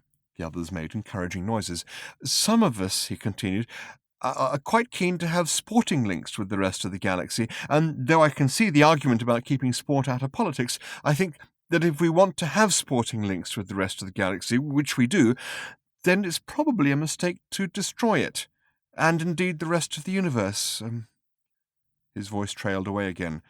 Which is what seems to be the idea now. What? Said Slarty Bartfast. What? Huh? Said Arthur. Said Ford Prefect. Okay, said Trillian. Let's talk about it. She walked forward and took the poor confused cricketer by the arm. He looked about 25, which meant, because of the peculiar manglings of time that had been going on in this area, that he would have been just 20 when the cricket wars were finished 10 billion years ago. Trillian led him for a short walk through the light before she said anything more. He stumbled uncertainly after her.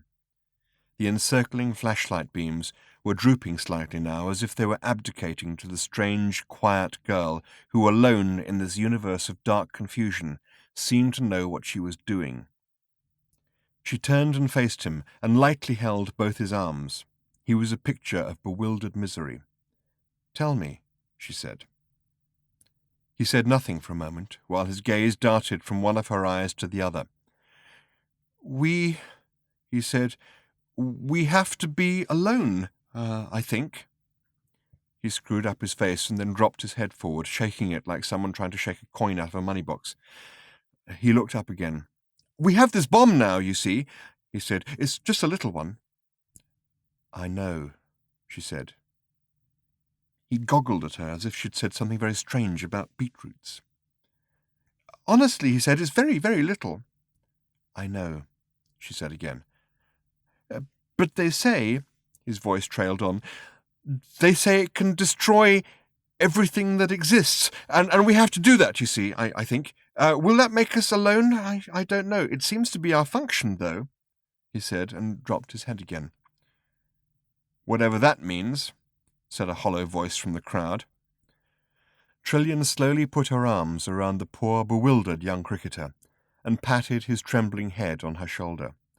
"It's all right," she said, quietly, but clearly enough for all the shadowy crowd to hear. "You don't have to do it." She rocked him. "You don't have to do it," she said again. She let him go and stood back. "I want you to do something for me," she said, and unexpectedly laughed.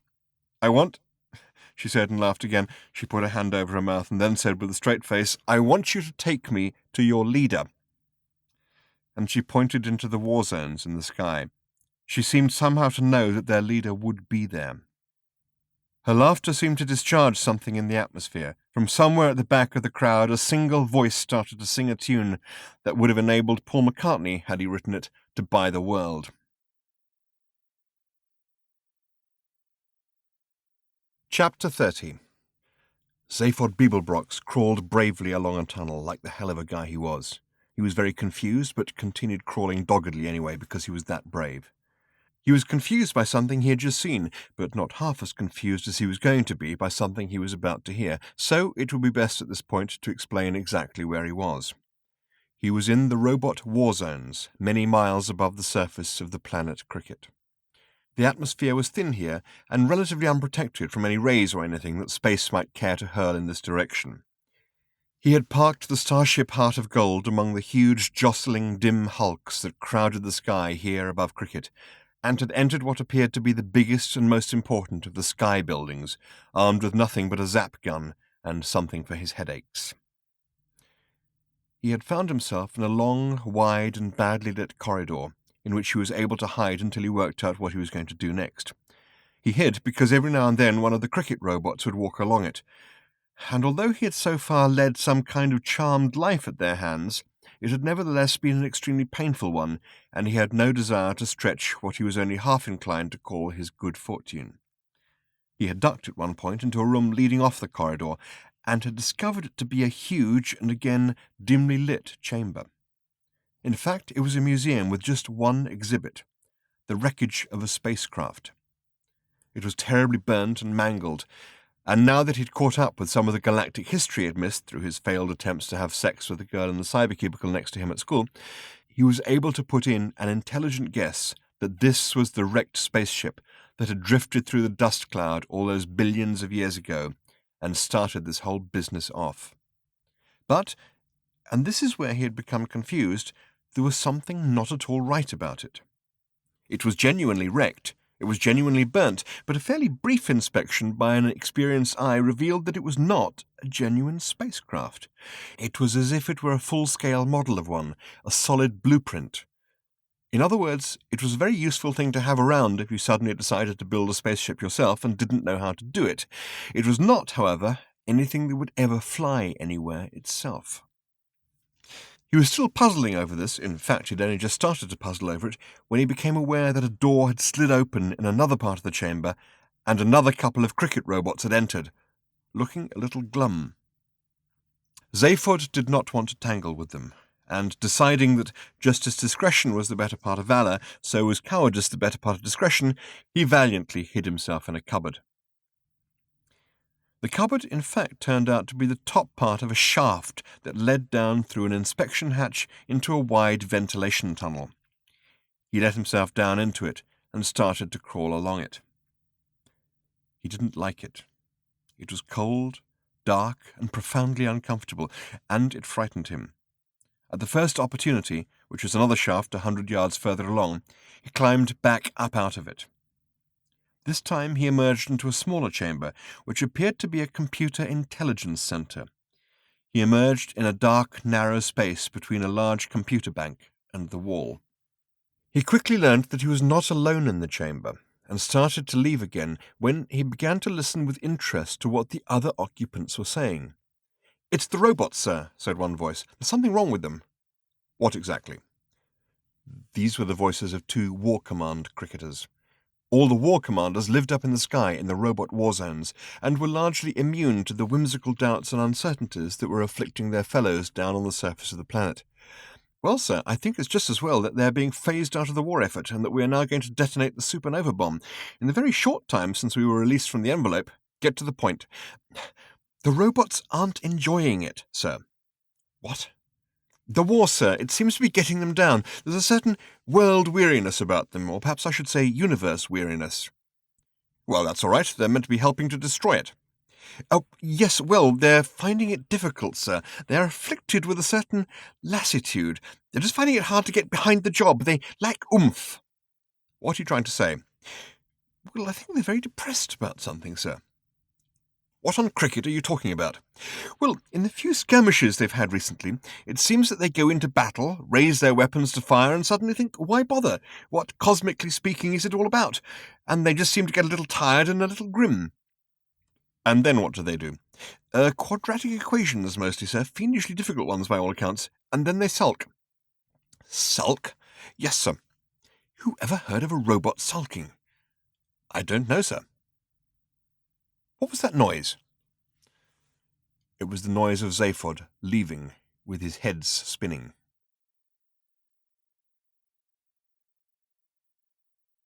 Chapter 31. In a deep well of darkness, a crippled robot sat. It had been silent in its metallic darkness for some time. It was cold and damp, but being a robot it was supposed not to be able to notice these things. With an enormous effort of will, however, it did manage to notice them. Its brain had been harnessed to the central intelligence core of the cricket war computer. It wasn't enjoying the experience, and neither was the central intelligence of the cricket war computer. The cricket robots, who had salvaged this pathetic metal creature from the swamps of Squanchula Zeta, had done so because they had recognized almost immediately its gigantic intelligence and the use this could be to them. They hadn't reckoned with the attendant personality disorders, which the coldness, the darkness, the dampness, the crampedness, and the loneliness were doing nothing to decrease. It was not happy with its task. Apart from anything else, the mere coordination of an entire planet's military strategy was only taking up a tiny part of its formidable mind, and the rest of it had become extremely bored. Having solved all the major mathematical, physical, chemical, biological, sociological, philosophical, etymological, meteorological, and psychological problems of the universe, except his own, 3 times over, he was severely stuck for something to do, and had taken up composing short, dolorous ditties of no tone or indeed tune. The latest one was a lullaby. Marvin droned.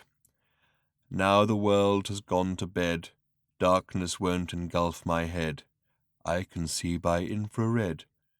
How I hate the night." He paused to gather the artistic and emotional strength to tackle the next verse. "Now I lay me down to sleep, try to count electric sheep. Sweet dream wishes you can keep. How I hate the night." "Marvin," hissed a voice. His head snapped up, almost dislodging the intricate network of electrodes that connected him to the central cricket war computer. An inspection hatch had opened, and one of a pair of unruly heads was peering through while the other kept on jogging it by continually darting to look this way and that, extremely nervously. "Oh, it's you," muttered the robot. "I might have known." "Hey, kid," said Zaphod in astonishment. "Was that you singing just then?" "I am," Marvin acknowledged bitterly, "in particularly scintillating form at the moment." Zaphod poked his head in through the hatchway and looked around. "Are you alone?" he said. "Yes," said Marvin. "Wearily I sit here, pain and misery my only companions, and vast intelligence, of course, and infinite sorrow, and—" "Yeah," said Zaphod. "Yeah, what's your connection with all this?" "This," said Marvin, indicating with his less damaged arm all the electrodes that connected him with the cricket computer. "Then," said Zaphod awkwardly, "I guess you must have saved my life. Twice." "3 times," said Marvin. Zaphod's head snapped round. His other one was looking hawkishly in entirely the wrong direction, just in time to see the lethal killer robot directly behind him seize up and start to smoke. It staggered backward and slumped against a wall. It slid down. It slipped sideways, threw its head back, and started to sob inconsolably. Zaphod looked back at Marvin. "You must have a terrific outlook on life," he said. "Just don't even ask," said Marvin. "I won't," said Zaphod, and didn't. "Hey, look," he added, "you're doing a terrific job." "Which means, I suppose," said Marvin, and requiring only 1/10,000 million billion trillion greenth part of his mental powers to make this particular logical leap, "that you're not going to release me or anything like that." "Kid, you know I'd love to." "But you're not going to." "No." "I see." "You're working well." "Yes," said Marvin. "Why stop now, just when I'm hating it?" "I have to go find Trillian and the guys. Hey, you any idea where they are? I mean, I just got a planet to choose from. Could take a while." "They are very close," said Marvin dolefully. "You can monitor them from here if you like." "I better go get them," asserted Zaphod. Maybe they need some help, right?" "Maybe," said Marvin, with unexpected authority in his lugubrious voice, "it would be better if you monitored them from here. That young girl," he added unexpectedly, "is one of the least benightedly unintelligent organic life forms it has been my profound lack of pleasure not to be able to avoid meeting." Zaphod took a moment or two to find his way through this labyrinthine string of negatives, and emerged at the other end with surprise. "Trillian?" he said. "Ah, she's just a kid. Cute, yeah, but temperamental. You know how it is with women. Well, perhaps you don't. I assume you don't. If you don't, I don't want to hear about it. Plug us in." "Totally manipulated." "What?" said Zaphod. It was Trillian speaking. He turned round. The wall against which the cricket robot was sobbing had lit up to reveal a scene taking place in some other unknown part of the cricket robot war zones. It seemed to be a council chamber of some kind. Zaphod couldn't make it out too clearly because of the robot slumped against the screen. He tried to move the robot, but it was heavy with its grief and tried to bite him, so he just looked around it as best he could. "Just think about it," said Trillion's voice. "Your history is just a series of freakishly improbable events, and I know an improbable event when I see one. Your complete isolation from the galaxy was freakish for a start. Right out on the very edge with a dust cloud around you? It's a setup, obviously." Zaphod was mad with frustration that he couldn't see the screen. The robot's head was obscuring his view of the people Trillion was talking to. Its multifunctional battle club was obscuring the background, and the elbow of the arm it had pressed tragically against its brow was obscuring Trillion herself. "Then," said Trillion, "the spaceship that crash-landed on your planet. That's really likely, isn't it? Have you any idea what the odds are against a drifting spaceship accidentally intersecting with the orbit of a planet?" "Hey," said Zaphod, "she doesn't know what the Zark she's talking about. I've seen that spaceship. It's a fake, no deal." "I thought it might be," said Marvin from his prison behind Zaphod. "Oh yeah," said Zaphod. "It's easy for you to say that. I just told you. Anyway, I don't see what it's got to do with anything." "And especially," continued Trillion, "the odds against it intersecting with the orbit of the one planet in the galaxy, or the whole of the universe as far as I know, that will be totally traumatized to see it. You don't know what the odds are, nor do I. They're that big. Again, it's a setup. I wouldn't be surprised if that spaceship was just a fake." Zaphod managed to move the robot's battle club. Behind it on the screen were the figures of Ford, Arthur, and Slarty Bartfast, who appeared astonished and bewildered by the whole thing. "Hey, look," said Zaphod excitedly. "The guys are doing great. Rah, rah, rah. Go get 'em, guys." "And what about," said Trillion, "all this technology you suddenly managed to build for yourselves almost overnight? Most people would take thousands of years to do all that. Someone was feeding you what you needed to know. Someone was keeping you at it." I know," she added in response to some unseen interruption. "I know you didn't realize it was going on. That is exactly my point. You never realized anything at all. Like the supernova bomb." "How do you know about that?" said an unseen voice. "I just know," said Trillion. "You expect me to believe that you are bright enough to invent something that brilliant and would be too dumb to realize it would take you with it as well? That's not just stupid, that's spectacularly obtuse." "Hey, what's this bomb thing?" said Zaphod in alarm to Marvin. "The supernova bomb," said Marvin. "It's a very, very small bomb." "Yeah?" "That would destroy the universe completely," added Marvin. "Good idea, if you ask me. They won't get it to work, though." "Why not, if it's so brilliant?" "It's brilliant," said Marvin. "They're not. They got as far as designing it before they were locked in the envelope. They've spent the last 5 years building it. They think they've got it right, but they haven't. They're as stupid as any other organic life form. I hate them." Trillion was continuing. Zaphod tried to pull the cricket robot away by its leg, but it kicked and growled at him and then quaked with a fresh outburst of sobbing. Then suddenly it slumped over and continued to express its feelings out of everybody's way on the floor. Trillion was standing alone in the middle of the chamber, tired but with fiercely burning eyes. Ranged in front of her were the pale-faced and wrinkled elder masters of cricket, motionless behind their widely curved control desk, staring at her with helpless fear and hatred. In front of them, equidistant between their control desk and the middle of the chamber where Trillion stood, as if on trial, was a slim white pillar about 4 feet tall. On top of it stood a small white globe, about 3, maybe 4 inches in diameter. Beside it stood a cricket robot with its multifunctional battle club. "In fact," explained Trillion, "you are so dumb stupid." She was sweating. Zaphod felt this was an unattractive thing for her to be doing at this point. "You're all so dumb stupid that I very much doubt if you've been able to build the bomb properly, without any help from Hactar for the last 5 years." "Who's this guy Hactar?" said Zaphod, squaring his shoulders. If Marvin replied, Zaphod didn't hear him. All his attention was concentrated on the screen. One of the elders of cricket made a small motion with his hand toward the cricket robot. The robot raised its club. "There's nothing I can do," said Marvin. "It's on an independent circuit from the others." "Wait," said Trillion. The elder made a small motion. The robot halted.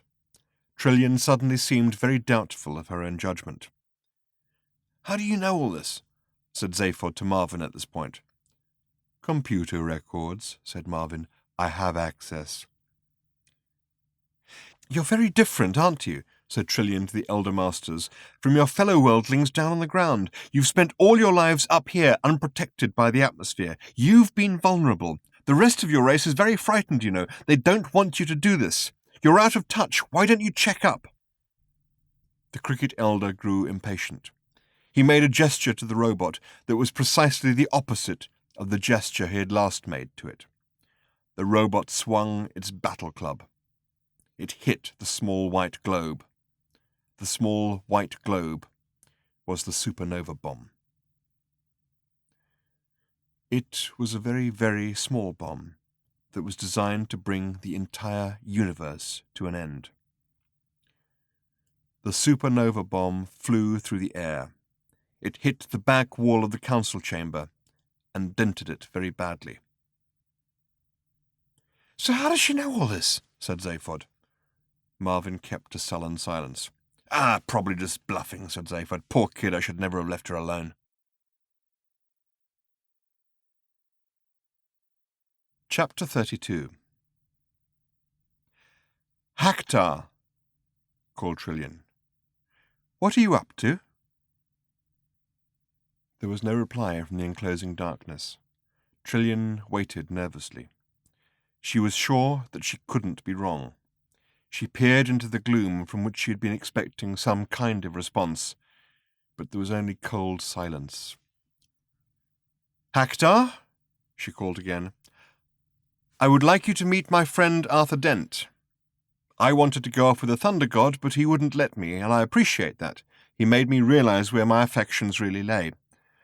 Unfortunately, Zaphod is too frightened by all this, so I brought Arthur instead. I'm not sure why I'm telling you all this." "Hello?" she said again. "Haktar!" And then it came. It was thin and feeble, like a voice carried on the wind from a great distance, half heard, a memory or a dream of a voice. "Won't you both come out?" said this voice. "I promise that you will be perfectly safe." They glanced at each other, and then stepped out, improbably, along the shaft of light that streamed out of the open hatchway of the Heart of Gold into the dim, granular darkness of the dust cloud. Arthur tried to hold her hand to steady and reassure her, but she wouldn't let him. He held on to his hold-all with its tin of Greek olive oil, its towel, its crumpled postcards of Santorini, and its other odds and ends. He steadied and reassured that instead. They were standing on and in nothing. Murky, dusty nothing. Each grain of dust of the pulverized computer sparkled dimly as it turned and twisted slowly, catching the sunlight in the darkness. Each particle of the computer, each speck of dust, held within itself faintly and weakly the pattern of the whole. In reducing the computer to dust, the silastic armor fiends of Stritorex had merely crippled the computer, not killed it. A weak and insubstantial field held the particles in slight relationship with each other. Arthur and Trillian stood, or rather floated, in the middle of this bizarre entity. They had nothing to breathe, but for the moment this seemed not to matter. Haktar kept his promise. They were safe. For the moment. "I have nothing to offer you by way of hospitality," said Haktar faintly, "but tricks of the light. It is possible to be comfortable with tricks of the light, though, if that is all you have." His voice evanesced, and in the dark a long, velvet, paisley-covered sofa coalesced into hazy shape. Arthur could hardly bear the fact that it was the same sofa that had appeared to him in the fields of prehistoric Earth.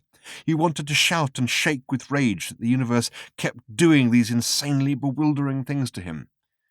He let this feeling subside and then sat on the sofa, carefully. Trillian sat on it too. It was real. At least if it wasn't real, it did support them. And as that is what sofas are supposed to do, this, by any test that mattered, was a real sofa. The voice on the solar wind breathed to them again.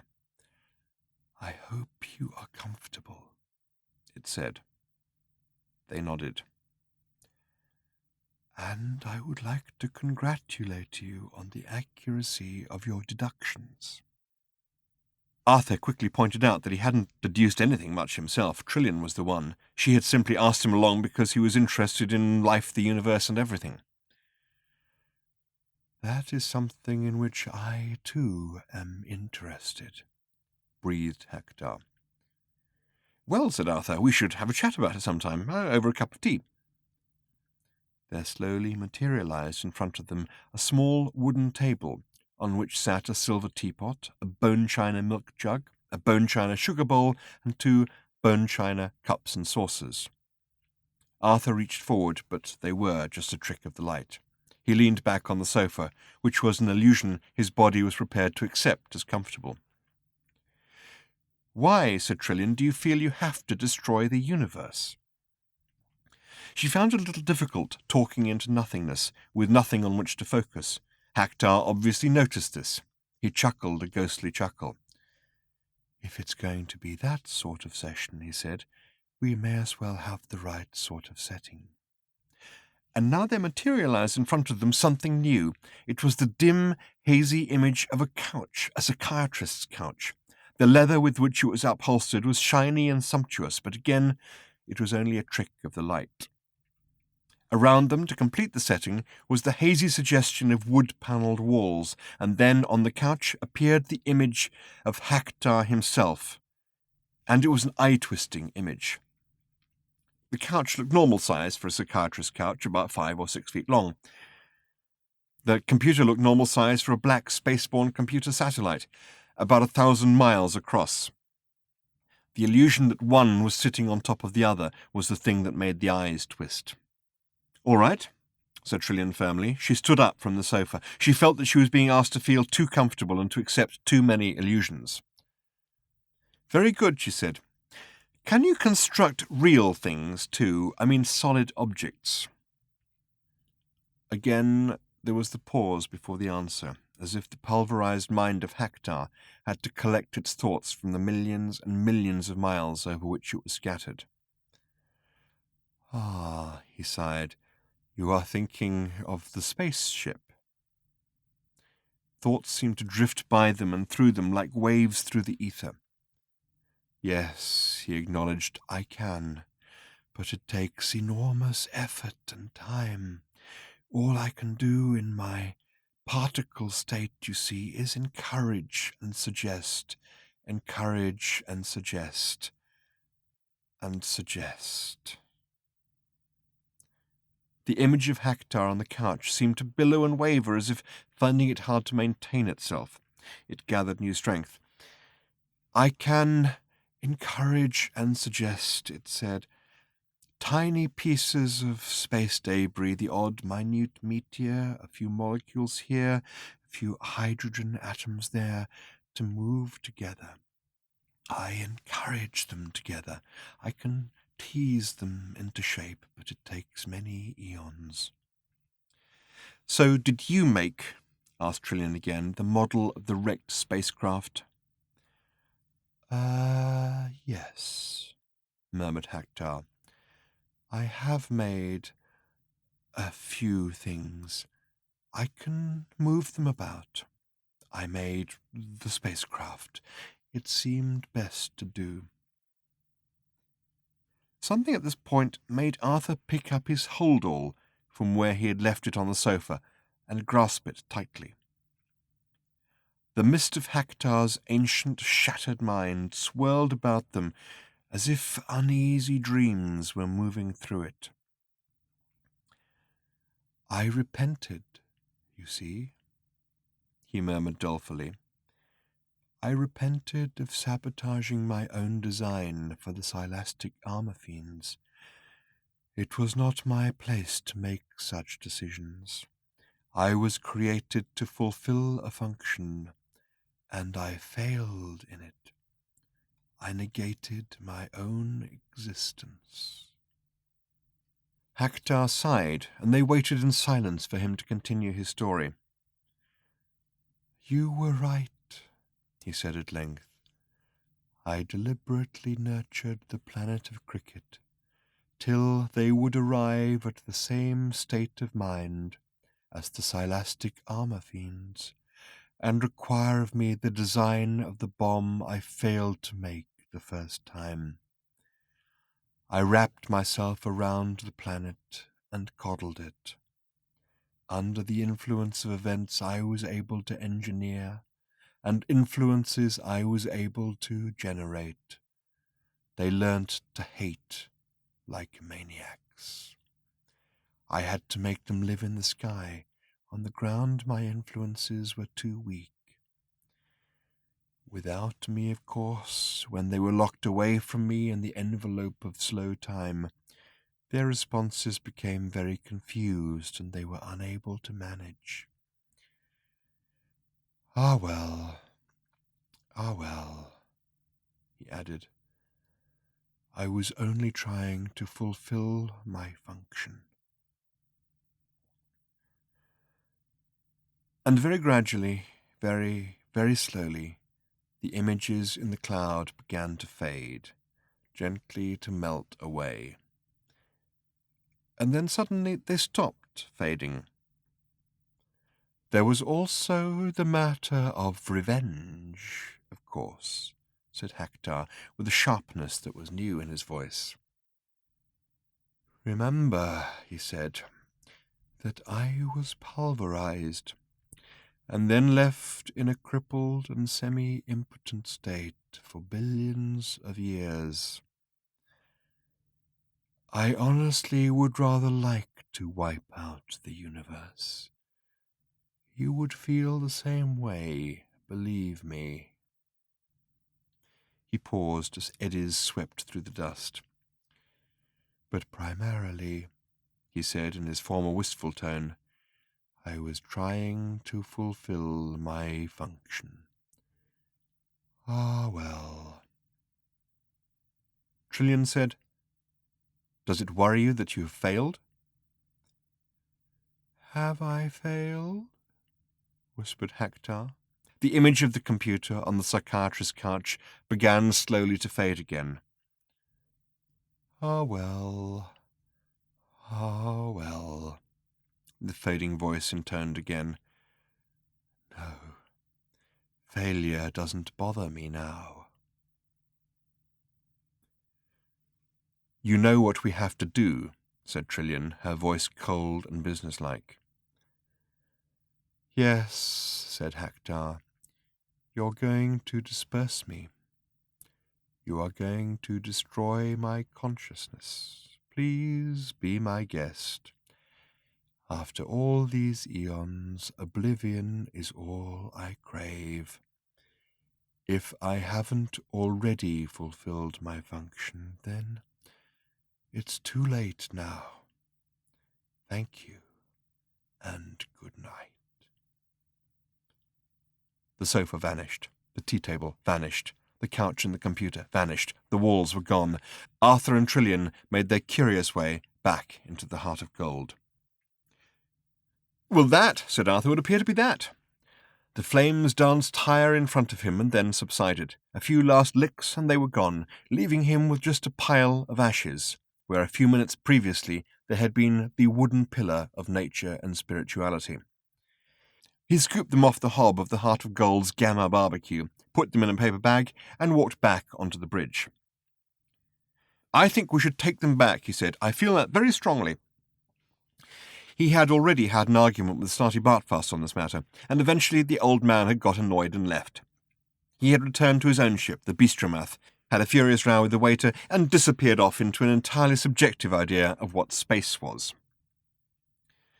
The argument had arisen because Arthur's idea of returning the ashes to Lord's cricket ground at the same moment they were originally taken would involve travelling back in time a day or so, And this was precisely the sort of gratuitous and irresponsible mucking about that the campaign for real time was trying to put a stop to.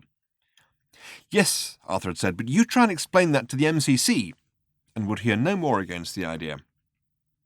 I think, he said, and stopped. The reason he started to say it again was that no one had listened to him the first time, and the reason he stopped was that it looked fairly clear that no one was going to listen to him this time either. Ford, Zaphod, and Trillian were watching the visi-screen intently. Hactar was dispersing under pressure from a vibration field which the Heart of Gold was pumping into it. What did it say? Asked Ford. I thought I heard it say, said Trillian in a puzzled voice, "What's done is done. I have fulfilled my function." I think we should take these back, said Arthur, holding up the bag containing the ashes. I feel that very strongly. Chapter 33. The sun was shining calmly on a scene of complete havoc. Smoke was still billowing across the burnt grass in the wake of the theft of the ashes by the cricket robots. Through the smoke, people were running, panic-stricken, colliding with each other, tripping over stretchers, being arrested. One policeman was attempting to arrest Wildbagger the Infinitely Prolonged for insulting behaviour, but was unable to prevent the tall grey-green alien from returning to his ship and arrogantly flying away, thus causing even more panic and pandemonium. In the middle of this suddenly materialised for the second time that afternoon the figures of Arthur Dent and Ford Prefect, who had teleported down out of the Heart of Gold, which was now in parking orbit around the planet. "I can explain," shouted Arthur. "I have the ashes. They're in this bag." "I don't think you have their attention," said Ford. "I have also helped save the universe," called Arthur to anyone who was prepared to listen, in other words, no one. "That should have been a crowd stopper," said Arthur to Ford. "It wasn't," said Ford. Arthur accosted a policeman who was running past. "Excuse me," he said, "the ashes, I've got them. They were stolen by those white robots a moment ago. I've got them in this bag. They were part of the key to slow time envelope, you see, and well, anyway, you can guess the rest. The point is, I've got them, and what shall I do with them?" The policeman told him, but Arthur could only assume he was speaking metaphorically. He wandered about disconsolately. "Is no one interested?" he shouted.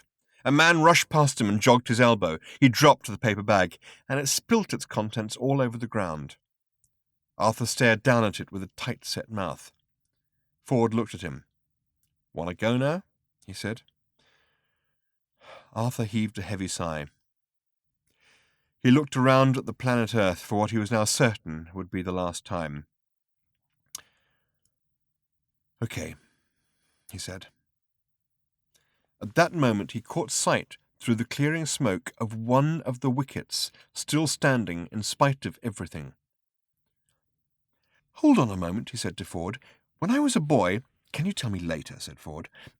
"I had a passion for cricket, you know, but I wasn't very good at it. Or not at all, if you prefer. And I always dreamed, rather stupidly, that one day I would bowl at Lord's." He looked around him at the panic-stricken throng. No one was going to mind very much. "Okay," said Ford wearily, "get it over with. I shall be over there," he added, being bored. He went and sat down on a patch of smoking grass. Arthur remembered that on their first visit there that afternoon, the cricket ball had actually landed in his bag, and he looked through the bag. He had already found the ball in it before he remembered that it wasn't the same bag he'd had at the time. Still, there it was among the souvenirs of Greece. He took it out and polished it against his hip, spat on it and polished it again. He put the bag down. He was going to do this properly. He tossed the small, hard red ball from hand to hand, feeling its weight. With a wonderful feeling of lightness and unconcern, he trotted off away from the wicket. A medium-fast pace, he decided, and measured a good long run-up. He looked up into the sky. The birds were wheeling about, a few white clouds scudded across it. The air was disturbed with the sound of police and ambulance sirens and people screaming and yelling, but he felt curiously happy and untouched by it all. He was going to bowl a ball at Lord's. He turned and pawed a couple of times at the ground with his bedroom slippers. He squared his shoulders, tossed the ball in the air, and caught it again. He started to run. As he ran, he suddenly saw that standing at the wicket was a batsman. "Oh, good," he thought. "That should add a little." Then, as his running feet took him nearer, he saw more clearly. The batsman standing ready at the wicket was not one of the England cricket team. He was not one of the Australian cricket team. He was one of the robot cricket team. It was a cold, hard, lethal white killer robot that presumably had not returned to its ship with the others. Quite a few thoughts collided in Arthur Dent's mind at this moment, but he didn't seem to be able to stop running. Time suddenly seemed to be going terribly, terribly slowly, but still he didn't seem to be able to stop running.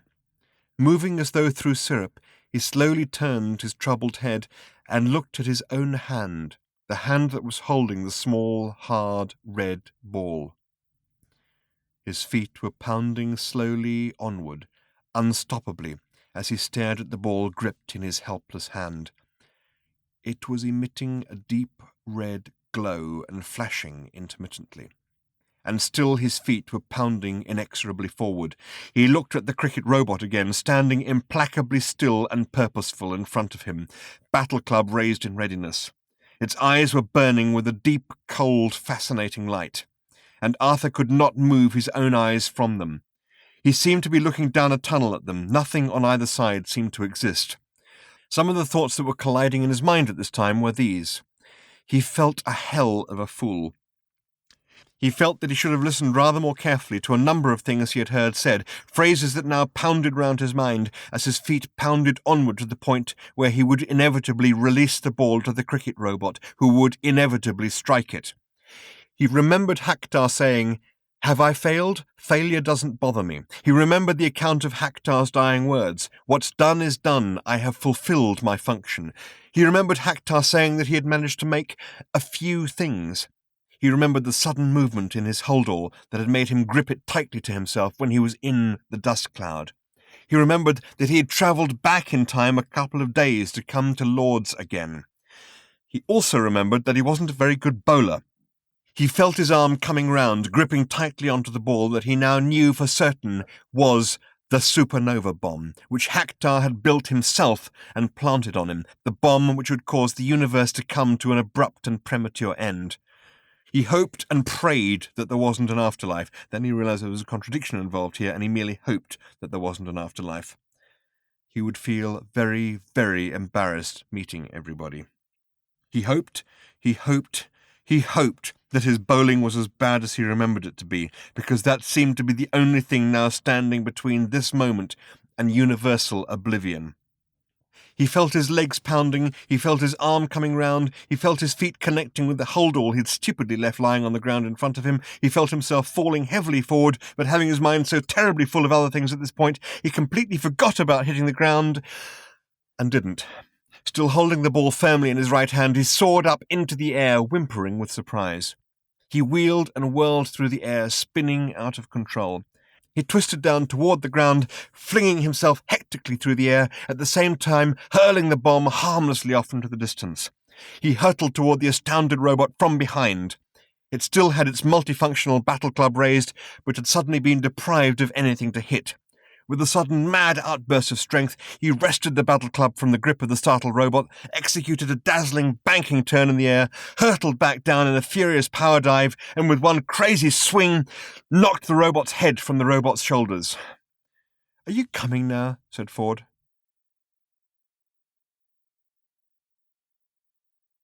Epilogue: Life, the Universe, and Everything.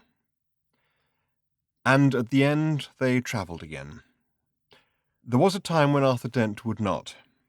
He said that the bistromathic drive had revealed to him that time and distance were one, that mind and universe were one, that perception and reality were one, and that the more one travelled, the more one stayed in one place, and that what with one thing and another he would rather just stay put for a while and sort it all out in his mind, which was now at one with the universe, so it shouldn't take too long, and he could get a good rest afterward, put in a little flying practice, and learn to cook, which he had always meant to do.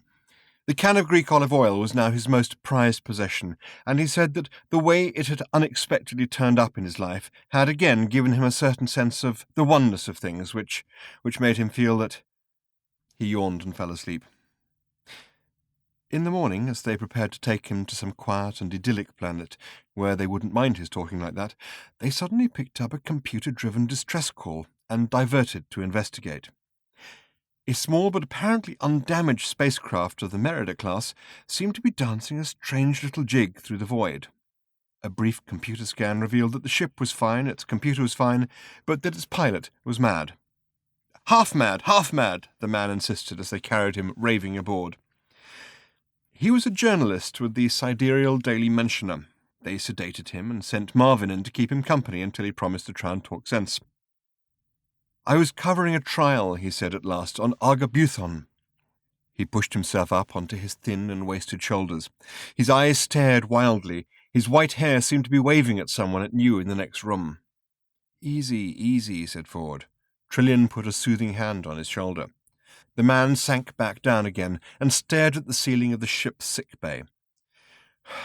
The case, he said, is now immaterial, but there was a witness, a man called Prack, a strange and difficult man. They were eventually forced to administer a drug to make him tell the truth, a truth drug. His eyes rolled helplessly in his head. They gave him too much, he said in a tiny whimper. They gave him much too much. He started to cry. I think the robots must have jogged the surgeon's arm. Robots? Asked Seyfried sharply. What robots? Some white robots, whispered the man hoarsely, broke into the courtroom and stole the judge's sceptre, the Argabuthon Sceptre of Justice, nasty plastic thing. I don't know why they wanted it. He began to cry again. And I think they jogged the surgeon's arm. He shook his head loosely from side to side, helplessly, sadly, his eyes screwed up in pain. And when the trial continued, he said in a weeping whisper, they asked Prack a most unfortunate thing. They asked him, he paused and shivered, to tell the truth, the whole truth, and nothing but the truth. Only, don't you see? He suddenly hoisted himself up onto his elbows again and shouted at them. They'd given him too much of the drug! He collapsed again, moaning quietly, much too much, too much, too much, too much. The group gathered around his bedside glanced at one another. There were goosebumps on backs. What happened?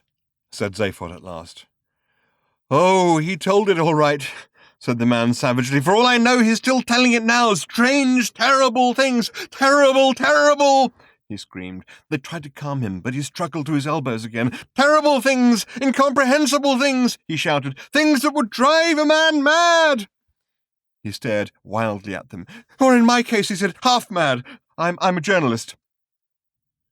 You mean, said Arthur quietly, that you're used to confronting the truth?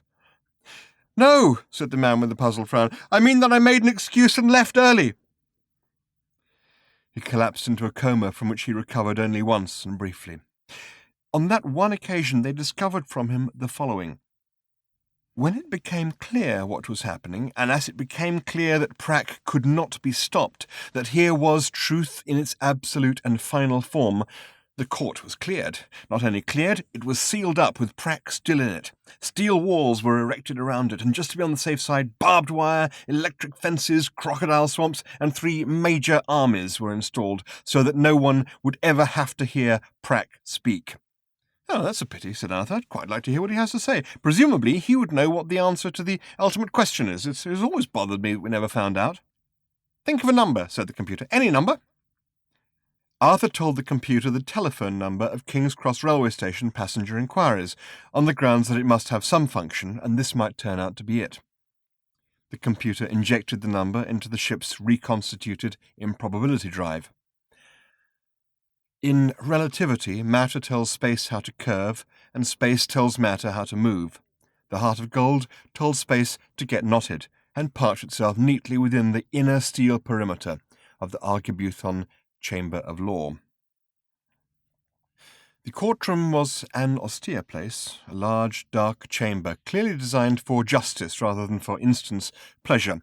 You wouldn't hold a dinner party there, at least not a successful one. The decor would get your guests down. The ceilings were high, vaulted, and very dark. Shadows lurked there with grim determination. The panelling for the walls and benches, the cladding of the heavy pillars, all were carved from the darkest and most severe trees in the fearsome forest of Argelbard. The massive black podium of justice, which dominated the centre of the chamber, was a monster of gravity. If a sunbeam had ever managed to slink this far into the justice complex of Argibuthon, it would have turned around and slunk straight back out again. Arthur and Trilian were the first in, while Ford and Zaphod bravely kept a watch on their rear. At first it seemed totally dark and deserted. Their footsteps echoed hollowly round the chamber. This seemed curious. All the defences were still in position and operative around the outside of the building. They had run scan checks. Therefore, they had assumed the truth-telling must still be going on. But there was nothing. Then, as their eyes became accustomed to the darkness, they spotted a dull red glow in a corner, and behind the glow a live shadow. They swung a flashlight round onto it.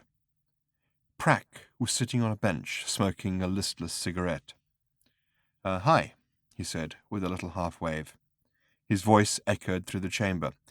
He was a little man with scraggy hair. He sat with his shoulders hunched forward and his head and knees kept jiggling. He took a drag of his cigarette. They stared at him. "What's going on?" said Trilian. "No, nothing," said the man and jiggled his shoulders. Arthur shone his flashlight full on Prack's face. "We thought," he said, "that you were meant to be telling the truth, the whole truth, and nothing but the truth." "Oh, that," said Prack. "Yeah, I was. I finished. There's not nearly as much of it as people imagine. Some of it's pretty funny, though." He suddenly exploded into about 3 seconds of maniacal laughter and stopped again. He sat there, jiggling his head and knees. He dragged on a cigarette with a strange half-smile. Ford and Zaphod came forward out of the shadows. "Tell us about it," said Ford. "Oh, I can't remember any of it now," said Prack. "I thought of writing some of it down, but at first I couldn't find a pencil, and then I thought, oh, why bother?" There was a long silence, during which they thought they could feel the universe age a little. Prack stared into the light. "None of it," said Arthur at last. "You can remember none of it." "No, except most of the good bits were about frogs. I remember that." Suddenly he was hooting with laughter again and stamping his feet on the ground. You would not believe some of the things about frogs," he gasped. "Come on, let's go and find ourselves a frog. Boy, will I ever see them in a new light." He leapt to his feet and did a tiny little dance. Then he stopped and took a long drag at his cigarette. "Let's find a frog I can laugh at," he said simply. Anyway, who are you guys?" "We came to find you," said Trilian, deliberately not keeping the disappointment out of her voice. "My name is Trilian." Prack jiggled his head. "Ford Prefect," said Ford Prefect with a shrug. Prack jiggled his head. "And I," said Zaphod, when he judged that the silence was once again deep enough to allow an announcement of such gravity to be tossed in lightly, "am Zaphod Beeblebrox." Prack jiggled his head. "Who's this guy?" said Prack, jiggling his shoulder at Arthur, who was standing silent for a moment, lost in disappointed thoughts. Me," said Arthur. "Oh, my name's Arthur Dent." Prack's eyes popped out of his head. "No kidding!" he yelled. "You are Arthur Dent? The Arthur Dent?" He staggered backward, clutching his stomach, convulsed with fresh paroxysms of laughter. "Hey, just think of meeting you," he gasped. "Boy," he shouted, "you are the most... Wow, you just leave the frog standing." He howled and screamed with laughter. He fell over backwards onto the bench. He hollered and yelled in hysterics. He cried with laughter, kicked his heads in the air. He beat his chest. Gradually he subsided, panting. He looked at them. He looked at Arthur. He fell back again, howling with laughter. Eventually he fell asleep. Arthur stood there, with his lips twitching, while the others carried Prack comatose onto the ship. "Before we picked up Prack," said Arthur, "I was going to leave. I still want to, and I think I should do so as soon as possible." The others nodded in silence, a silence only slightly undermined by the heavily muffled and distant sound of hysterical laughter that came drifting from Prack's cabin at the farthest end of the ship. "We have questioned him," continued Arthur, "or at least you have questioned him. I, as you know, can't go near him, on everything, and he doesn't really seem to have anything to contribute, just the occasional snippet and things I don't wish to hear about frogs." The others tried not to smirk. "Now, I am the first to appreciate a joke," said Arthur, and then had to wait for the others to stop laughing. "I am the first—" He stopped again. This time he stopped and listened to the silence. There actually was silence this time, and it had come very suddenly. Prack was quiet. For days they had lived with constant, maniacal laughter ringing round the ship, only occasionally relieved by short periods of light giggling and sleep. Arthur's very soul was clenched with paranoia. This was not the silence of sleep. A buzzer sounded. A glance at a board told them that the buzzer had been sounded by Prack. "He's not well," said Trillian quietly. "The constant laughing is completely wrecking his body." Arthur's lips twitched, but he said nothing. "We'd better go and see him," said Trillian. Trillian came out of the cabin wearing her serious face.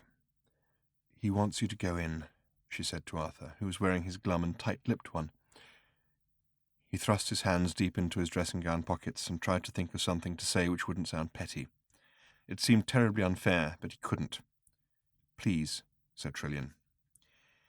He shrugged and went in, taking his glum, tight-lipped face with him, despite the reaction this always provoked from Prack. He looked down at his tormentor, who was lying quietly on the bed, ashen and wasted. His breathing was very shallow. Ford and Zaphod were standing by the bed, looking awkward. "You wanted to ask me something," said Prack in a thin voice, and coughed slightly. Just the cough made Arthur stiffen, but it passed and subsided. "How do you know that?" he asked. Prack shrugged weakly. "'Cause it's true," he said simply. Arthur took the point. "Yes," he said at last in a rather strange drawl. I did have a question, or rather, what I actually have is an answer. I wanted to know what the question was." Prack nodded sympathetically, and Arthur relaxed a little. It's a long story," he said, "but the question I would like to know is the ultimate question of life, the universe, and everything. All we know about it is the answer is 42, which is a little aggravating." Prack nodded again. 42, he said. Yeah, that's right." He paused.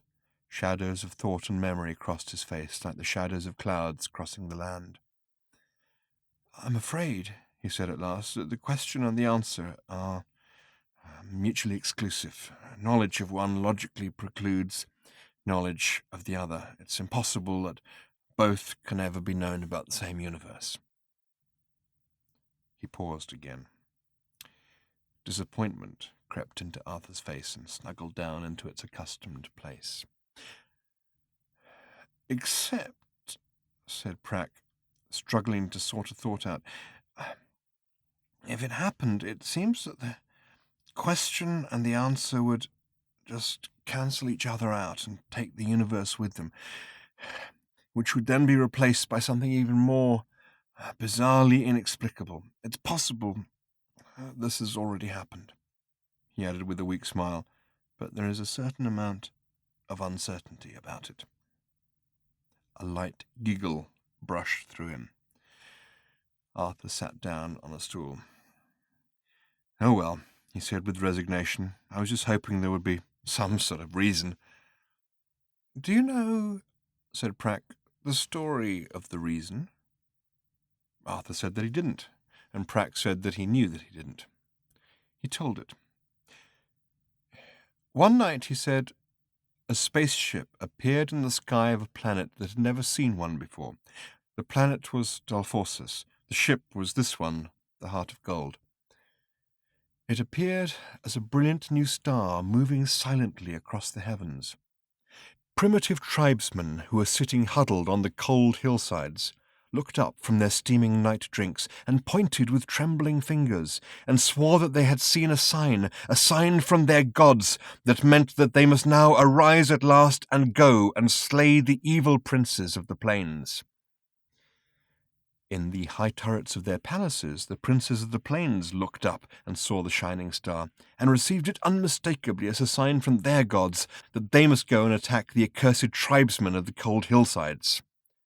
And between them, the dwellers in the forest looked up into the sky, and saw the sign of the new star, and saw it with fear and apprehension. For though they had never seen anything like it before, they too knew precisely what it foreshadowed, and they bowed their heads in despair. They knew that when the rains came, it was a sign. When the rains departed, it was a sign. When the winds rose, it was a sign. When the winds fell, it was a sign. When in the land there was born at the midnight of a full moon a goat with 3 heads, that was a sign. When in the land there was born at some time in the afternoon a perfectly normal cat or pig with no birth complications, or even just a child with a retroussé nose, that too would often be taken as a sign. So there was no doubt at all that a new star in the sky was a sign of a particularly spectacular order. And each new sign signified the same thing, that the princes of the plains and the tribesmen of the cold hillsides were about to beat the hell out of each other again.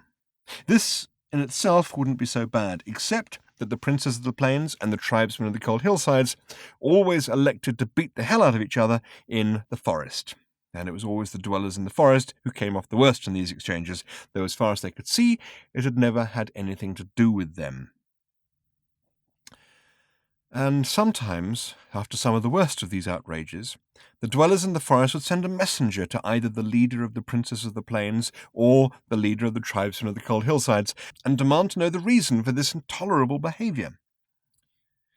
And the leader, whichever one it was, would take the messenger aside and explain the reason to him, slowly and carefully, and with great attention to the considerable detail involved. And the terrible thing was, it was a very good one.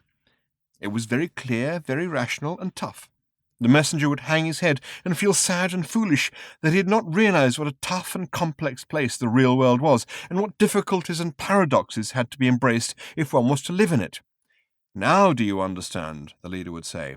The messenger would nod dumbly. "And you see these battles have to take place?" Another dumb nod. "And why they have to take place in the forest, and why it's in everybody's best interest, the forest dwellers included, that they should." In the long run. Yes." And the messenger did understand the reason, and he returned to his people in the forest. But as he approached them, and as he walked through the forest and among the trees, he found that all he could remember of the reason was how terribly clear the argument had seemed. What it actually was, he couldn't remember at all. And this, of course, was a great comfort when next the tribesmen and the princes came hacking and burning their way through the forest, killing every forest dweller in their way. Prack paused in his story and coughed pathetically. "I was the messenger," he said, "after the battles precipitated by the appearance of your ship, which were particularly savage. Many of our people died. I thought I could bring the reason back. I went and was told it by the leader of the princes, but on the way back it slipped and melted away in my mind like snow in the sun. That was many years ago, and much has happened since then." He looked up at Arthur and giggled again, very gently. "There's one thing I can remember from the truth drug, apart from the frogs, and that is God's last message to his creation.